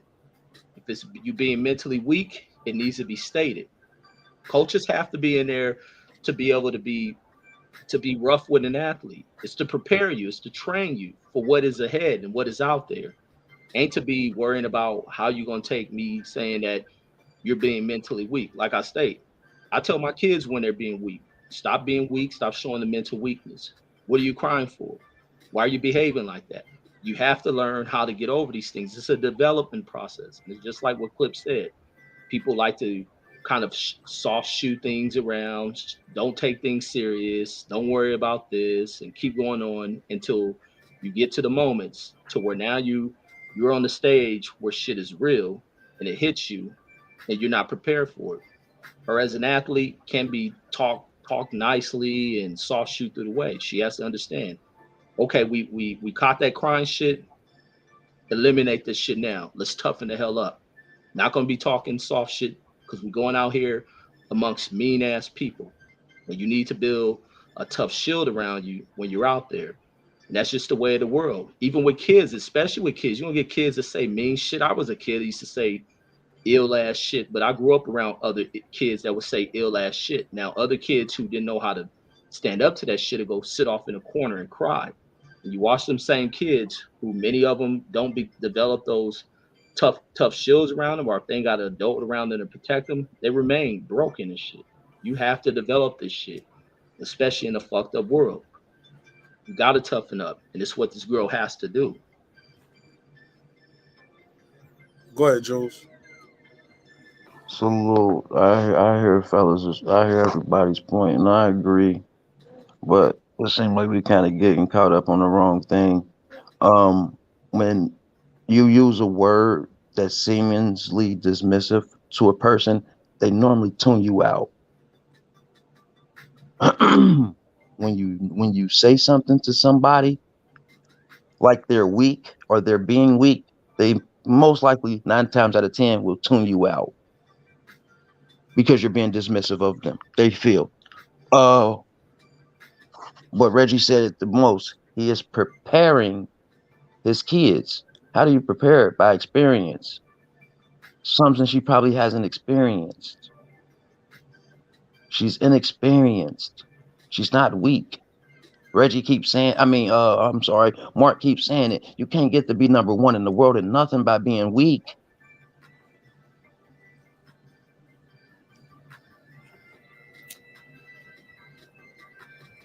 But with that, I digress. Salute. Marq, always a beautiful show. Much love to my fellas up here, Reggie Owens Clips. Y'all do y'all thing. Brandon, man, thanks for the beautiful insight and a point of view. I love hearing everybody's perspective. I'm always tuned in, always a fan. Marq Nash, dope show. Appreciate you, brother. Much love. Man, thank you, man. Shout out to Jules Gaming Lounge. Hey, man, when the next battle? What's that battle Yo-Yo got here in Atlanta, bro? March 26th. March 26th, Stigmata. Hosted by the one and only Geechee Gotti. Geechee gonna hold that shit? Let me ask you He's this. hosting it. Yes, sir. Geechee Gotti is hosting it. And this is Yo-Yo event. Like, is he selling Yes, sir. This is selling stage presence too? You know, can you buy a stage seat? Like, where I can stand? You talking about VIP? Is that VIP? That's what they call it. Well, yeah. I mean, it's different VIP sections, but yeah, you can probably get. I don't think because it's not just gonna be like a battle rap event. This is like a party with battle rap. You're gonna be there. How much is the VIP? What they charging for the VIP? You get bottles. I believe the last time I checked, it was $150 for the VIP. $150 for VIP. Yeah, but it's just it's a party. It's a party. That battle rap is gonna be there. There's only 5 battles on the card. We got the venue from 2 to 10. You know. Yeah, is it a bar? Yeah. Yo, y'all selling food in there? They got chicken wings? Yes, from what I heard, yes, we got it, the whole works in there. Yes, sir. Because you know, most battle rap events, they won't even give you a bottle of water, let alone bro, like I said, bro, this ain't a battle rap event. This is a party. We got 5 battles on the card, and they all are 1-rounders. Okay. Oh shit. So who's on the card? This is a celebration. This is a party. Who's on the card? We got wow. Let me see. We got Luke Kane. No, hold up, no, because they just did that. They just battled him in like madness. I'm sorry. I got the wrong one. I want to see Snake Eyes and Stumbles. I can't come to that. I'm gonna have to bring my pistol to that. Snake Eyes and Stumbles battle. I gotta bring the pistol. No, they trying to go for that. They trying to go for the WWF belts and all that other thing. So I'm good on that. Yeah. But we got Chef Trez. Chef Trez versus Rio Nicosi. Quantum Physics versus Clip Coleon. LL Cool J versus Gullah JB. WFN Jackpot versus Abysmal. Luke Kane versus Don Vito. And De Niro versus AK Asia. Oh, this y'all whole crew. Yeah, this is niggas do it. Is this their first one face off? Well, not everybody. Well, not everybody's because we just sent we just had Abysmal. But this is the first time everybody's gonna be doing the face to face. Oh yeah, everybody together. Yeah, because we just had 5. Man, I gotta be there for this, man. Yeah. I need to see this. I need to see this. Matter of fact, I'll make sure I get you the info. I get you all the info. I got What's you. Make sure. Do you know the venue? I don't know I got the address. I don't know I got the address. I don't know if it. I don't know. You know what I'm saying? Because we changed the venue. Okay. Because the venue been changed. Okay, so this is March the 26th. Yes, the next Saturday. 11 days. Yes, 11 days from today. Yes. Next Saturday, not this Saturday. No, yeah, and it's 2 to 10. Yes. All right, we're gonna promote it. We're gonna promote it. Hold up. No, hold up. No.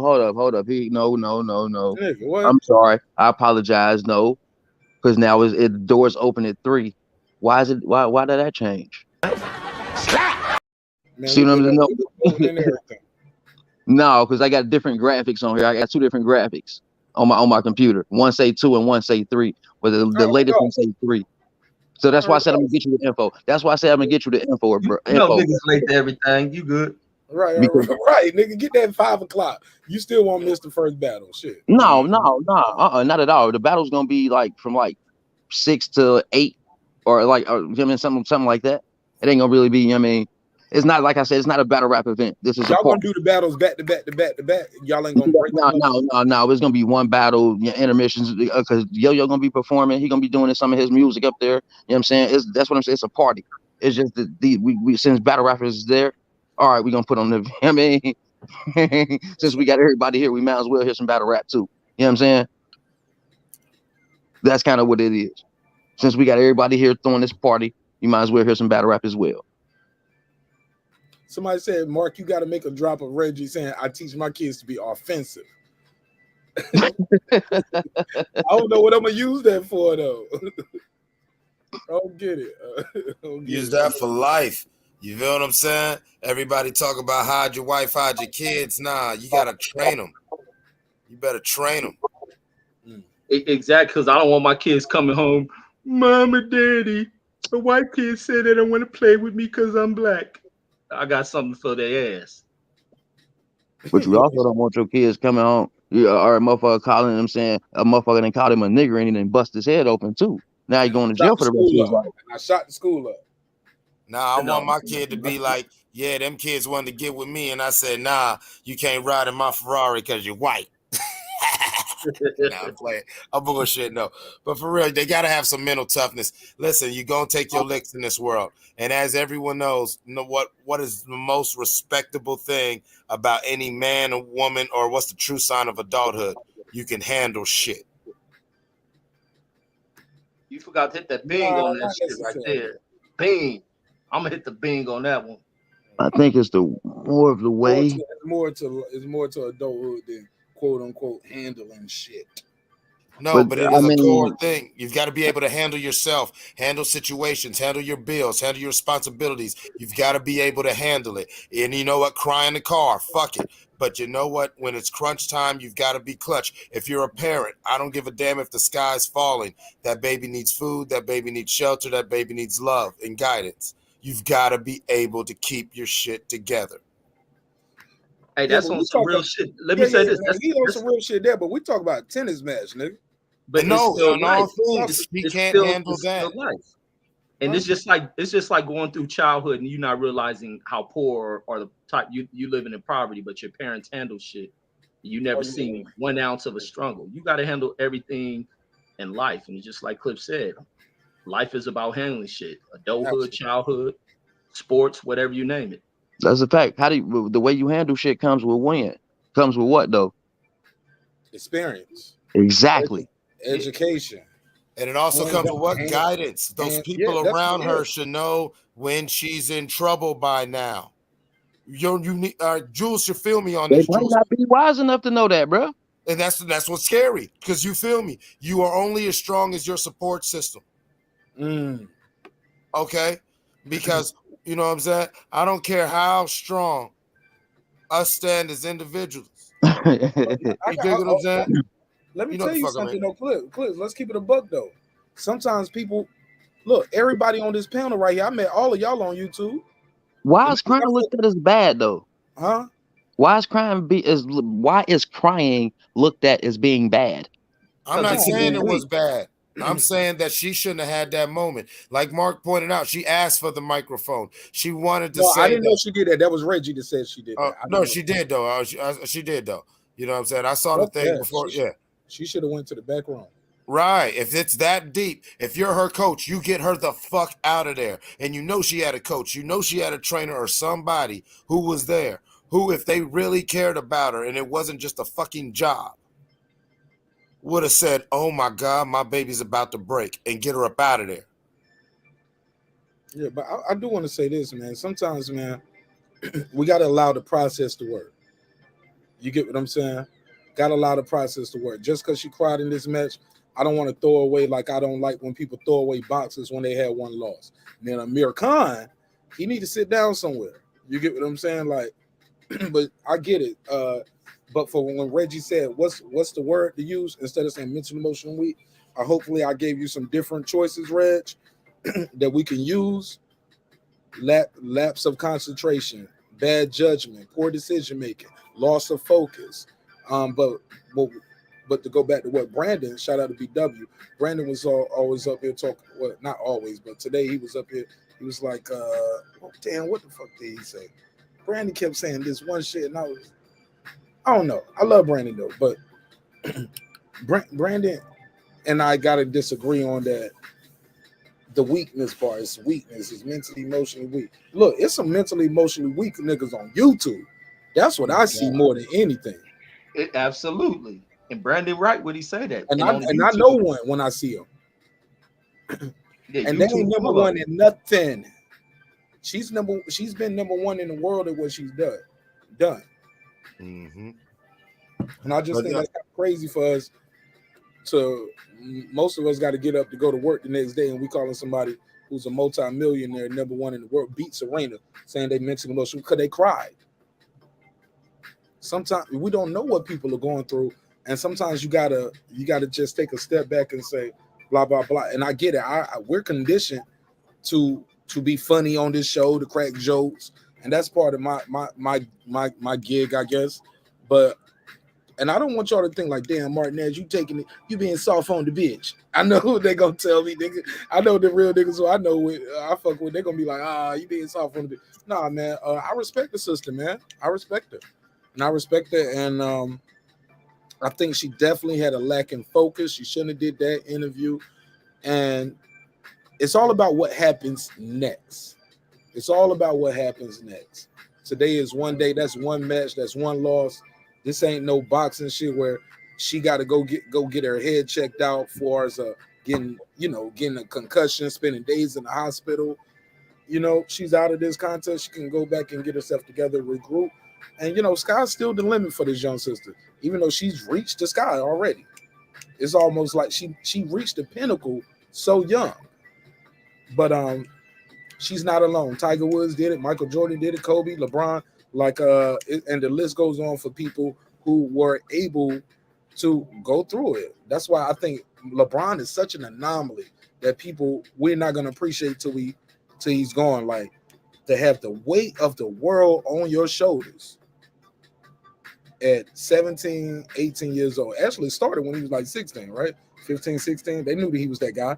So, but to have all of that going on and not only meet expectations, you exceed every expectation that was ever placed upon him.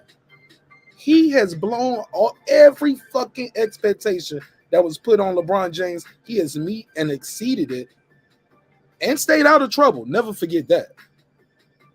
He's a nun out here, stayed out of trouble, but yet we still disrespect him. They talk bad about him. They talk bad about his son, Bronny, who's probably,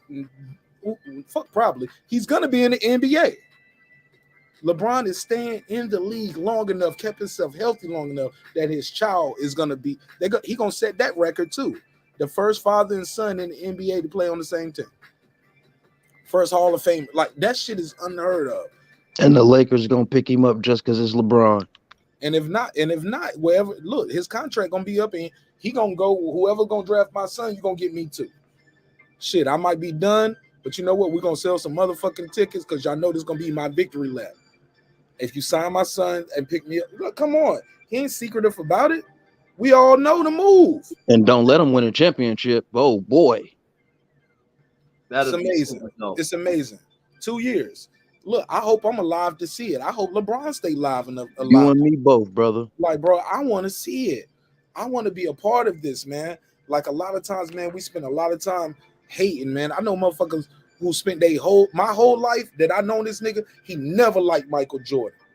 Michael Jordan, right there when Michael Jordan was playing for the Wizards, and right there when he retired, you're like, man, this motherfucker might have been the best, man. I'm like, nigga, not you. Anybody but you can say that, nigga. I know you my whole life. Like when we were playing the game, yeah, pick them whack ass Bulls. I'm gonna pick the Lakers. He kept picking other teams. I kept picking the Bulls. And you know, back then they didn't even have Michael Jordan. Just had that no name player. You know what I'm talking about, Jules? It was like that unknown. Yes, sir. Cause they ain't have enough money to pay Mike to put his likeness up there. But that motherfucker played like Michael Jordan. But I said all that to say this, man. I love y'all. I hope y'all love yourself, man. Anybody got anything else they want to say? Because like I said, as always, my guests will get the last words. It's Breaking Beats with your man Marq Nash over here at the neighborhood. Man, this been a hell of a show, man. Hell of a show, like, and I enjoyed every bit of this shit, man. Like, I promise, yo, this shit has been legendary. I'm gonna chop this one up. I know I say that a lot, but we kept this show pretty much in a lot of nice segments where I can chop this up into a couple episodes and we can get all of these bars off because people need to hear this in playback. Some people ain't gonna sit back and watch a 6-hour show. Shout out to all the truck drivers though who be fucking with the show. So we're gonna flag this one up and put these timestamps in it. Guess my guest, Hey, Jules Gaming Lounge. Hey, Mark, I wanted to say I sent you the graphic. I sent you the flyer. And yeah, we got the venue from 2 to 10. Yeah, we got the venue from 2 to 10. We just can't open the doors till 3. We got to be there. We got to make sure we open up. Got everything prepared for y'all to open the doors. We can't just open the doors when everybody get there. So yeah, right. Y'all got to get there and got to make sure y'all got the lights. We got to be there to make sure we set up first. So, I mean, make sure everything before we open the doors for everybody at 3 o'clock. That's all. What email you sent from 2 to 10. Jules, what you sent it to my phone? You text me? Yeah, I just sent it to you. Yeah, nigga, like I'm live. I'm doing live from my laptop. Oh, okay. I was just letting you know I your phone. Oh, okay. I thought you wanted me to put on the show. Oh no, I was sending it to you. I'm trying to put it on the show. Oh, I apologize, brother. I could have sent it to the email to myself while everybody else give me their final thoughts. Go ahead. I email it to myself. Hey, Jules, I got it. Hey, little Jules, I got that new Samsung Galaxy S22. Y'all seen all the commercials for it. And it's not, man, how is it, man? How is that, man? How is that phone, brother? This phone is I love the screen. Like it's killing my sister's iPhone. I got the fold. I got the fold joint. Yeah, I like that one too. My barber got that phone. I just know myself. Like Reggie was talking about. Like you got to know yourself, Reggie. Like Reggie don't do earbuds because he gonna lose one. Like he need the fucking cord. I'm just like that too, but I'm so fucked up. I can't take these Beats by Dre buys past the desk. They stay right here. As soon as the show ends, I take them off and I put it right here by the same computer. Cause I got come with a stylus. My bad. I apologize because you have. Oh yeah, hell yeah. This shit come with a stylus and you write right on the screen. You ain't even got to unlock your phone. Oh wow. Yeah. It's like the Note, but they brought it back. They ain't making notes no more. They just gonna. I know. Yeah, the 21 was I got the last note that they made. I remember they said this was the last note that they was gonna make. That's why I kept it. Bro, the camera follow you, bro. So I can set the camera down and do a live, and I can be standing in front of y'all. And if I walk over 2 or 3 steps to the left, the camera follows me. Yeah, and it keeps me in focus. It's a follow focus. You said it's the S22. Yes, it has a built-in gimbal in the camera lens right here. So when you shake your phone, it sounds like you can hear some rattling. Yeah. I don't shake it too hard because I know what it is, but it's a gimbal in the camera. So, bro, you can set the phone down and do a vlog and walk back and forth or be moving, and it'll stay with you. That shit was crazy. They probably want an arm and a leg for that mug too, don't they? This was a birthday gift from my wife. Well, yeah, they still want an arm and a leg. Hey, look, and look, she about to have a baby in September, and she want to go back to Jamaica. That's what her gift want to be. That's what her gift is. She was like, "Don't give me nothing for my birthday. Don't give me nothing for Mother's Day. Just give me my gift. This winter after I had this baby, I'm going back to Jamaica. Let's go." So we're gonna go to Jamaica for the winter for a couple days. That's what she wanted as a gift.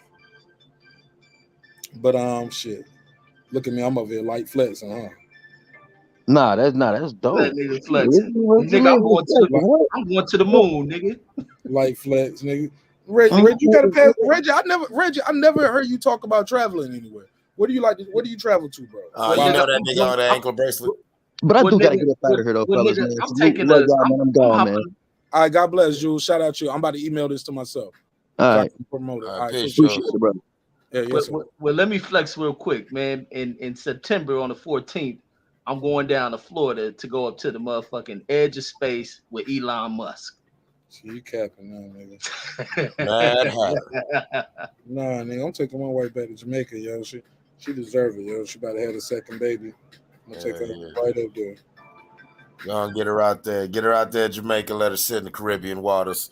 No, I'm gonna get her in Jamaica, and I'm gonna sit son in the water. She's gonna be right back up here pregnant again, nigga. Let's go. Oh my God, Nash Nation, Nash Nation. Yeah, we building a nation, and it ain't on YouTube, nigga.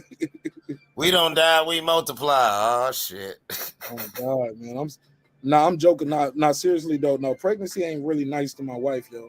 So this shit been kind of hard on her and me and the family, like, cause this shit, like, she yeah, pregnancy's been rough, yo.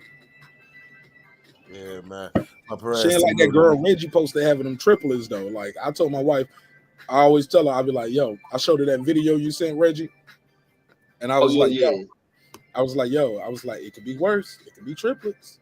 It could be triplets, baby. It could be I was like, look at this chick. She is struggling to, like, that's crazy.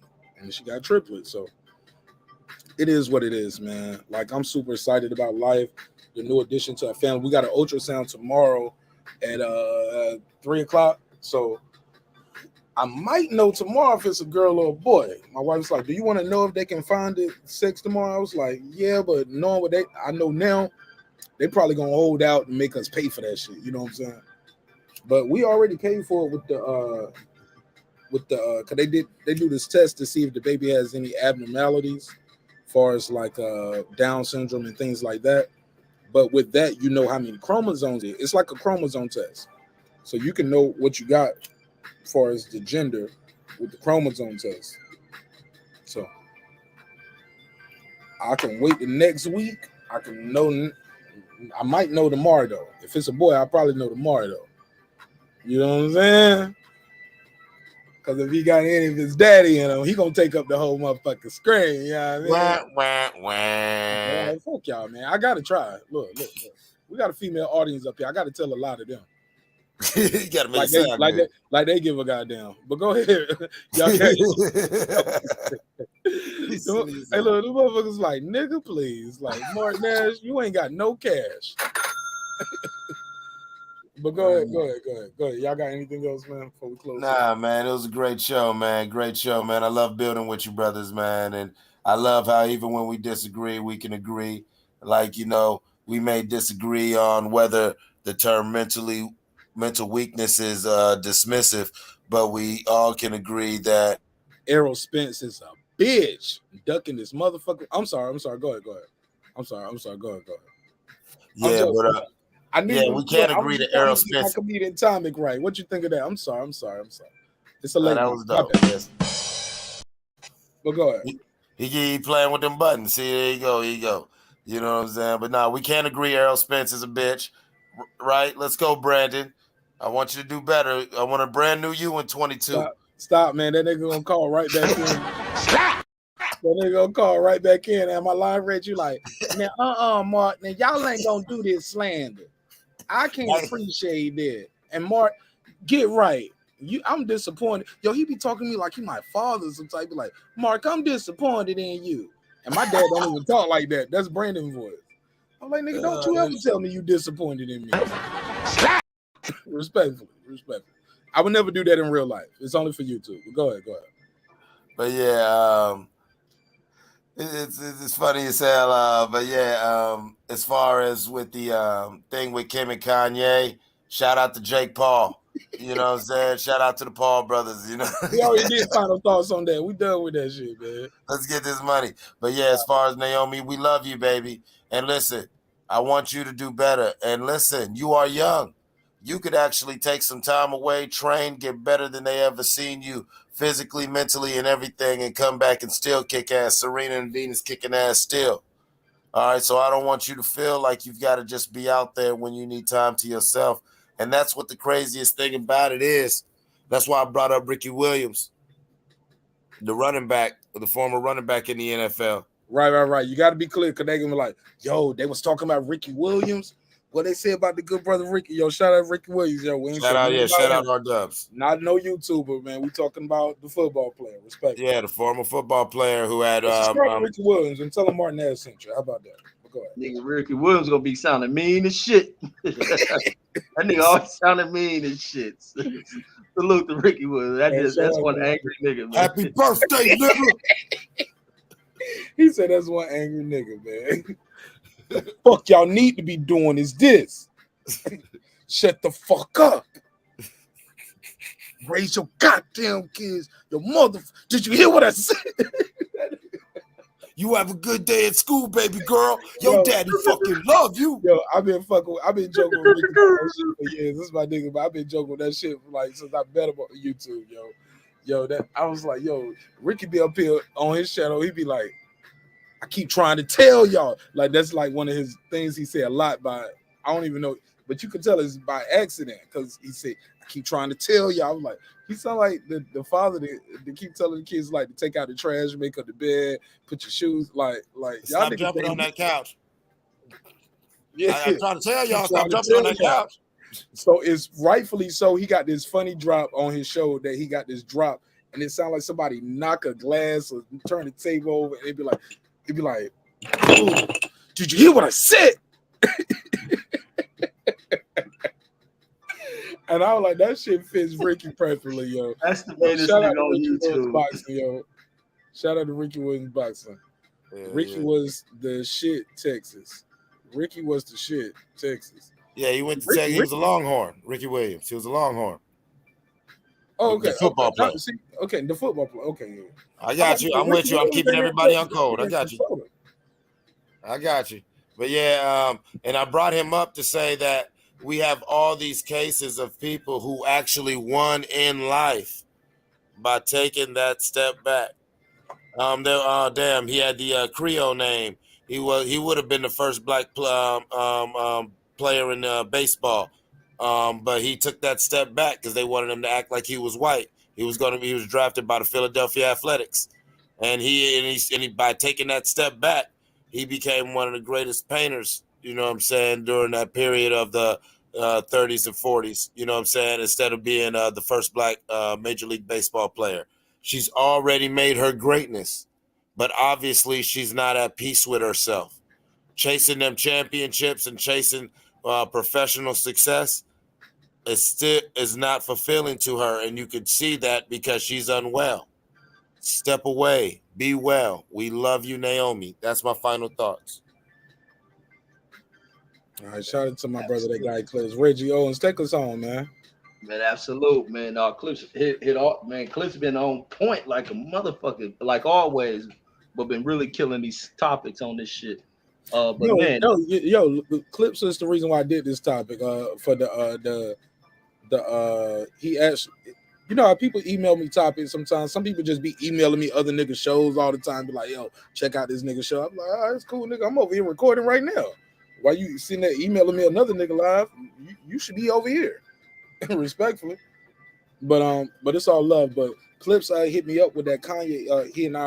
He was like, we talked about doing this Kanye episode with the Jake Paul and all of that shit, and the other things were going on in that relationship. I was like, yo, I'm gonna mix it in with this other topic because Jake Paul is offering $30 million, nigga. You right on point. You get what I'm saying? Then we was talking about what should be in the thumbnail, what should we do first in the title. So shout out to Clips because that we had a good conversation for us just chopping it up about these topics because, you know what I'm saying, he be hitting me up and we be chopping it up about this boxing game and like Shelton Moore too. Shelton Moore be hitting me up and be like, yo, so you saw the shit that happened today, right? Like that'll be his first line.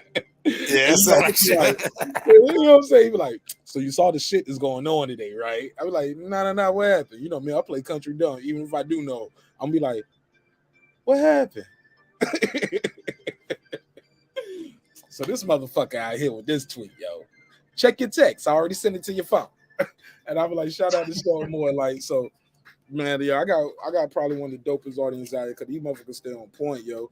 And they keep me on my square. I ain't surrounded by no yes man. And I wouldn't like that shit. That shit kind of awkward, Reggie. And you know when you surrounded by a yes man, like, damn, man, that's a little weird, bro. You gotta fall. You gotta relax a little bit.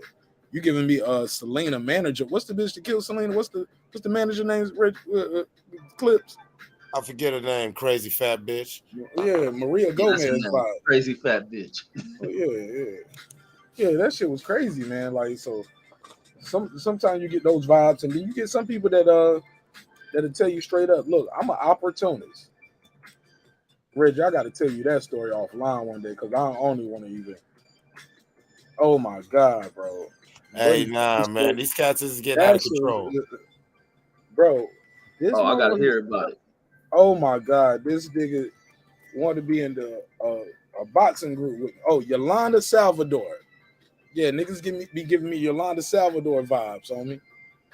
Oh my God, yo. And this ain't no gossip shit because it's all 100. And I told the nigga, I was like, bro, I like you and I respect you, but we got to end this conversation because not only do I not want to be in that quote unquote boxing group, you keep going like this, we ain't even gonna be cool no more. You know what I'm saying? Cause I'm gonna go too far. And sure enough, we end up staying on that motherfucking phone. And I went too far, Reggie. I went full marqnash on this nigga. Like nigga, like I told him Eric, and I went, y'all think I go hard on the show. I told this nigga some real nigga shit that he needed to hear. And I pride myself on the fact that I didn't record it. But now I'm thinking back, I see why niggas record conversations with these YouTube niggas. Cause they'll get back in live, be like, yo, I used to fuck with that nigga show, but he wasn't no real nigga. I was trying to blah, blah, blah, blah. Like, nah, nigga. You straight up was up here. I can tell the story now without saying no names, but everybody who I don't told the story to gonna know. Cause I don't told this story before, cause I keep it a buck. But I don't want to embarrass the nigga because he be in the YouTube circle. But my only problem with these YouTube niggas, yo, these YouTube niggas that do this, Reggie, when they on your show, they go along with what you say and what you be talking about because they trying to ride the wave. Some of these niggas do that, and then when they on another nigga show, they'll say something else because they know that, like, okay, they'll say I'm a pro Crawford channel, but really. Yeah, the host. Yeah, I think Crawford gonna beat Spence if they fight. I don't know why they don't see no otherwise, but that's okay. I let people talk. Some shows you can't get this off, Reggie, and if not, they about to fuck with you. They gonna fuck, and these niggas are mentally, emotionally weak and can't take it. So they'll conform. They'll go along to get along because they can't take a panel of 8 other motherfuckers, even the host. Just everybody coming at them because you got an adverse opinion. You might not get back on the panel. They gonna fuck with you. They gonna pick on you and tease you. So they'll go along to get along, and then they start adding shit to it. Nigga like me though, I watch that show too. And he just happened to be one of them dudes I saw over that day. Then the fact that he was trying to do a quote unquote boxing group with me. And then he mentioned am I doing clips? I might be doing too much. Yeah, man. Let's do this behind the scenes, man. I think going to wrap this up. Short and simple though after this, man. But motherfuckers be weird as fuck out in this YouTube shit, yo. Out of control, Reggie. Motherfuckers be weird as fuck, yo. And they'll put their foot in their mouth and not knowing the nigga you talking to is cool with that other nigga. You know what I'm saying? That's how simple as that. Simple as that. You got to know your surroundings and know who you're talking to. But more importantly, nigga, stop trying to be in a boxing group. Create your own lane. Do your own thing. Just talk your talk. Build your audience.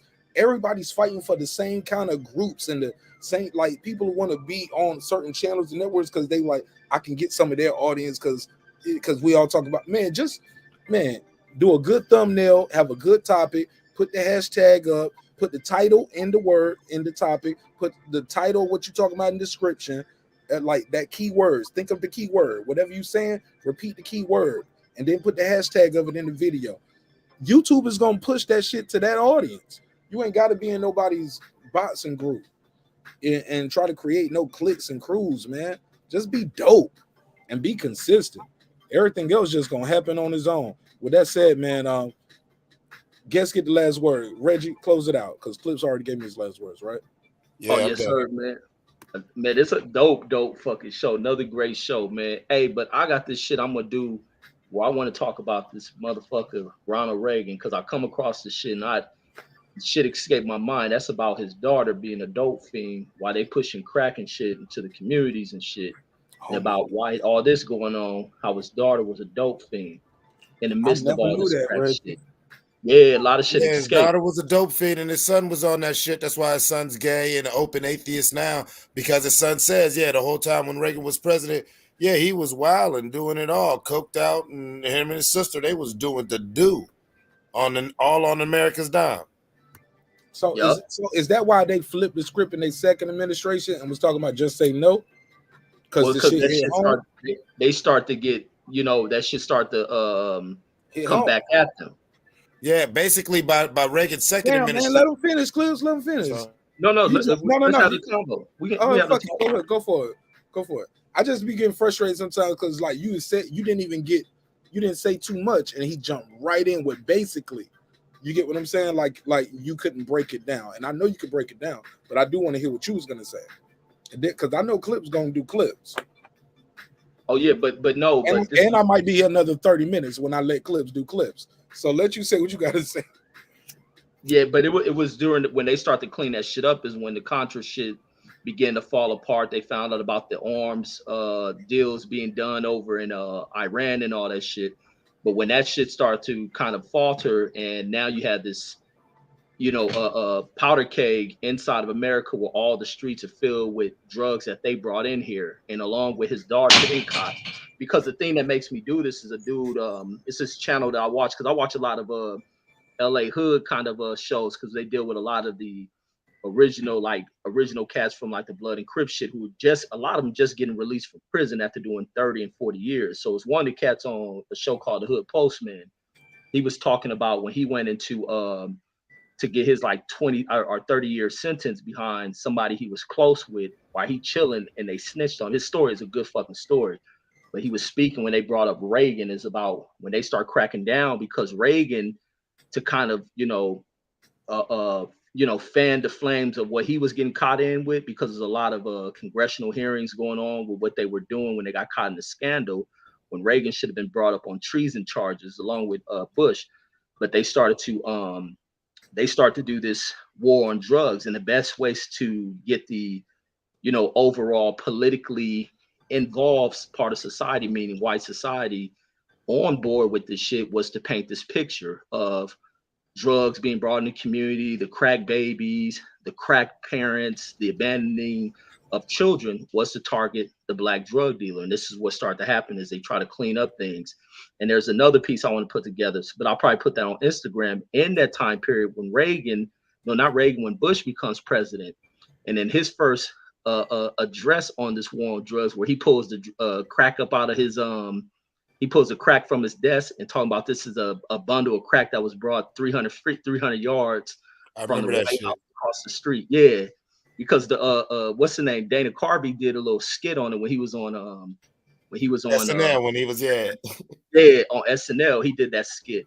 So it's all around that. But I'm gonna do the piece of just talking about his daughter who abandoned the Reagan name. She goes by like Patty Davis or some shit. When you gonna do that? Let's do a collabo, Reggie.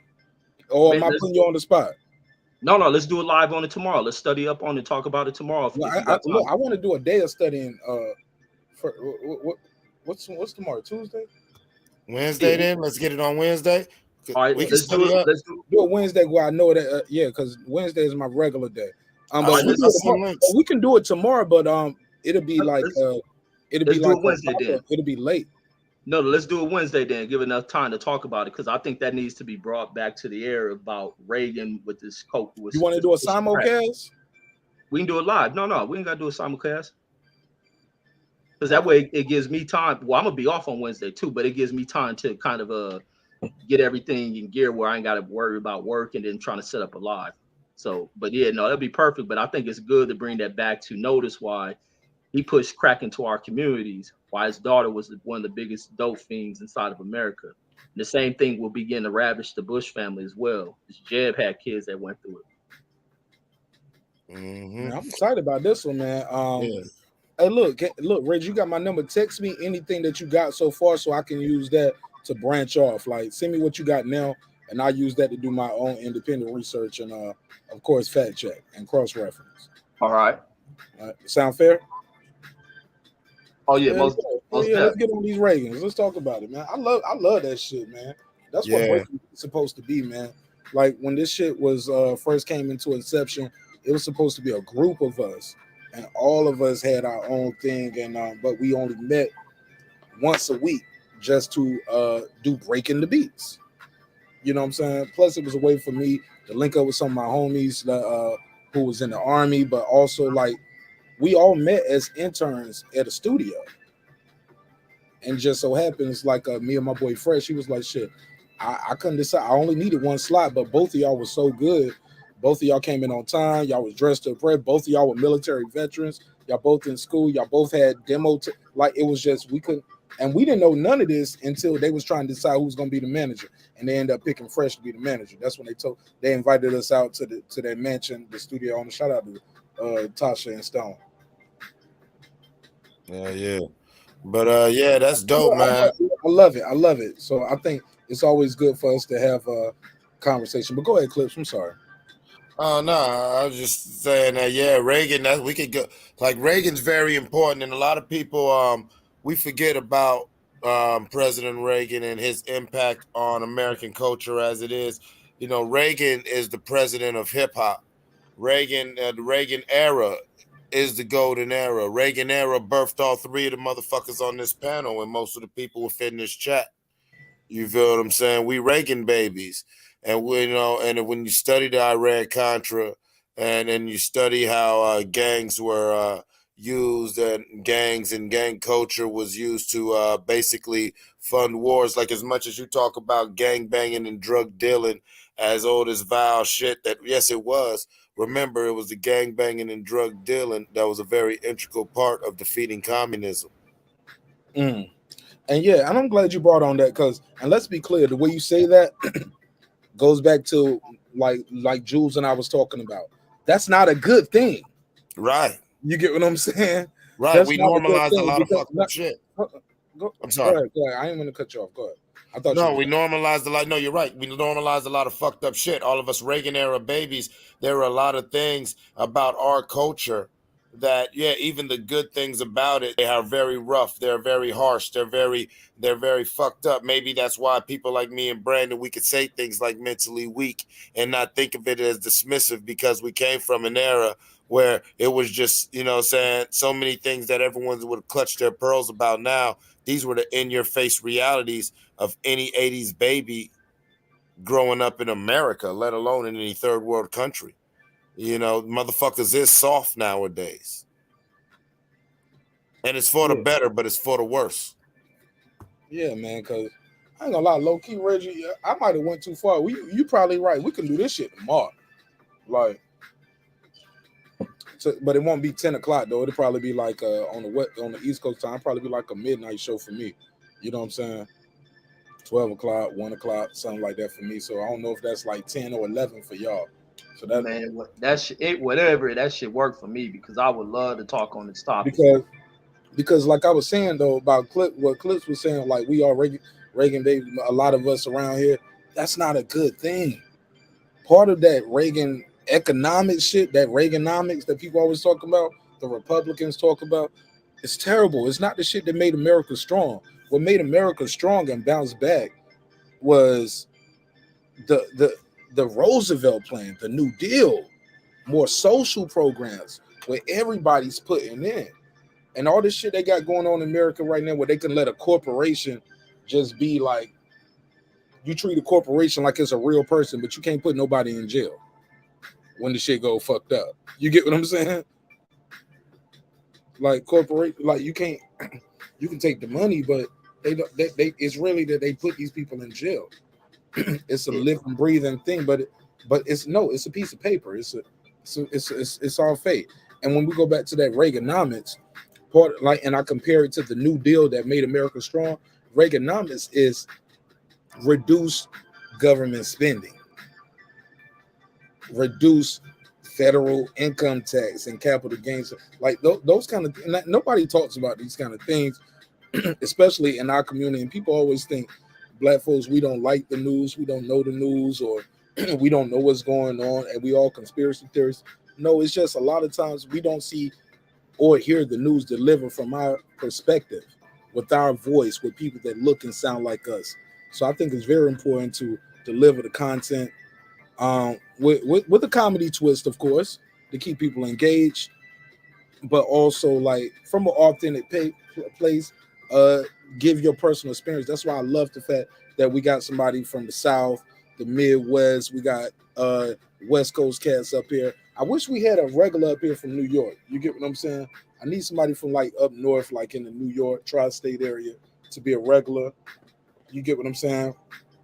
Because then we'll be coast to coast with it, so we can really give these hip hop conversations a good run. Some of these conversations that we talk about, generational wealth gap, miscommunication. Sometimes we talk about jokes growing up when we having little fun nights and game nights.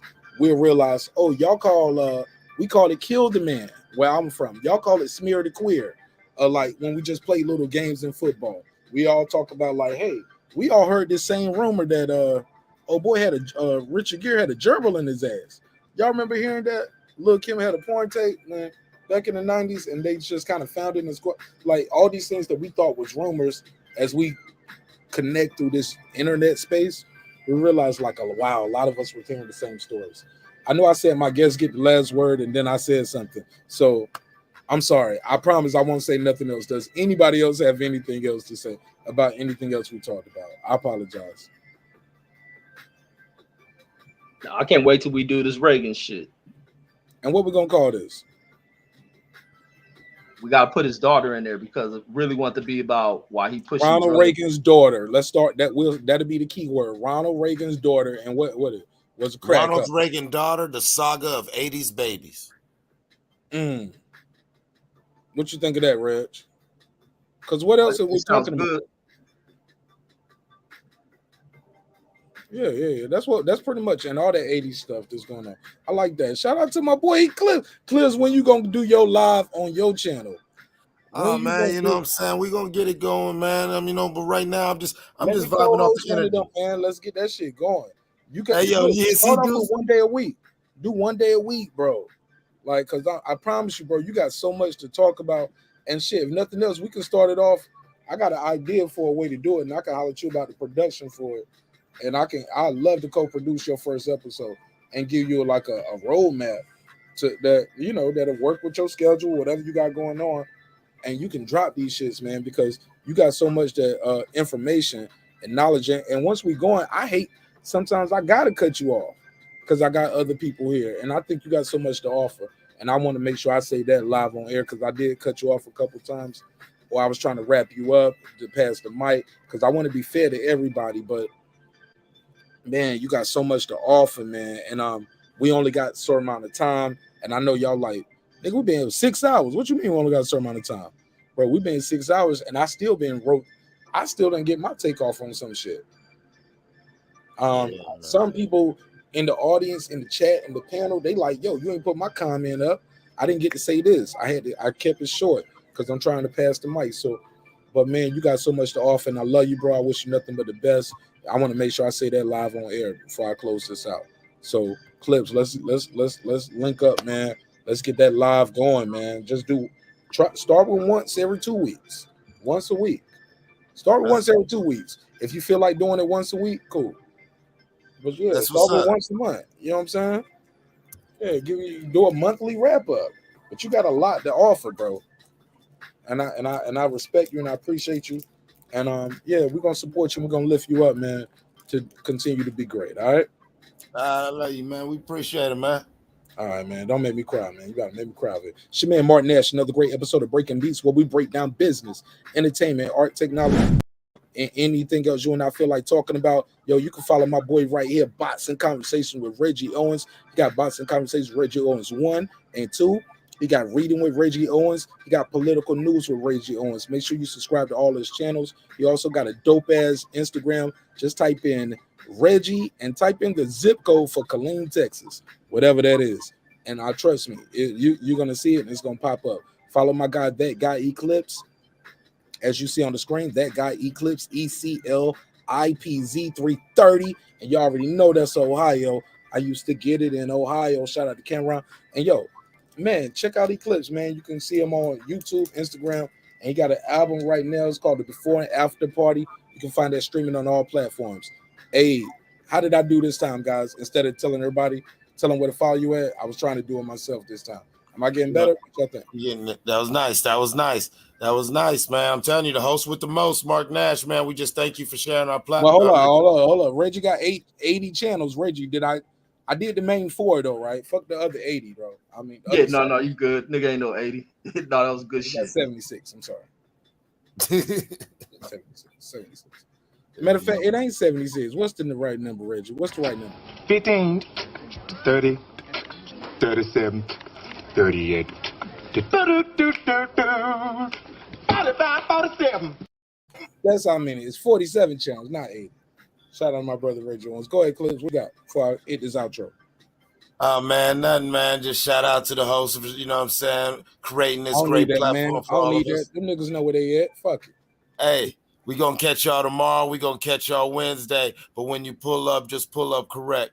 You know what I'm saying? We gonna treat you right. That's all love. Welcome to the neighborhood and all my neighbors. I'll see you next time. And like that, they were gone. This that squad sound. This is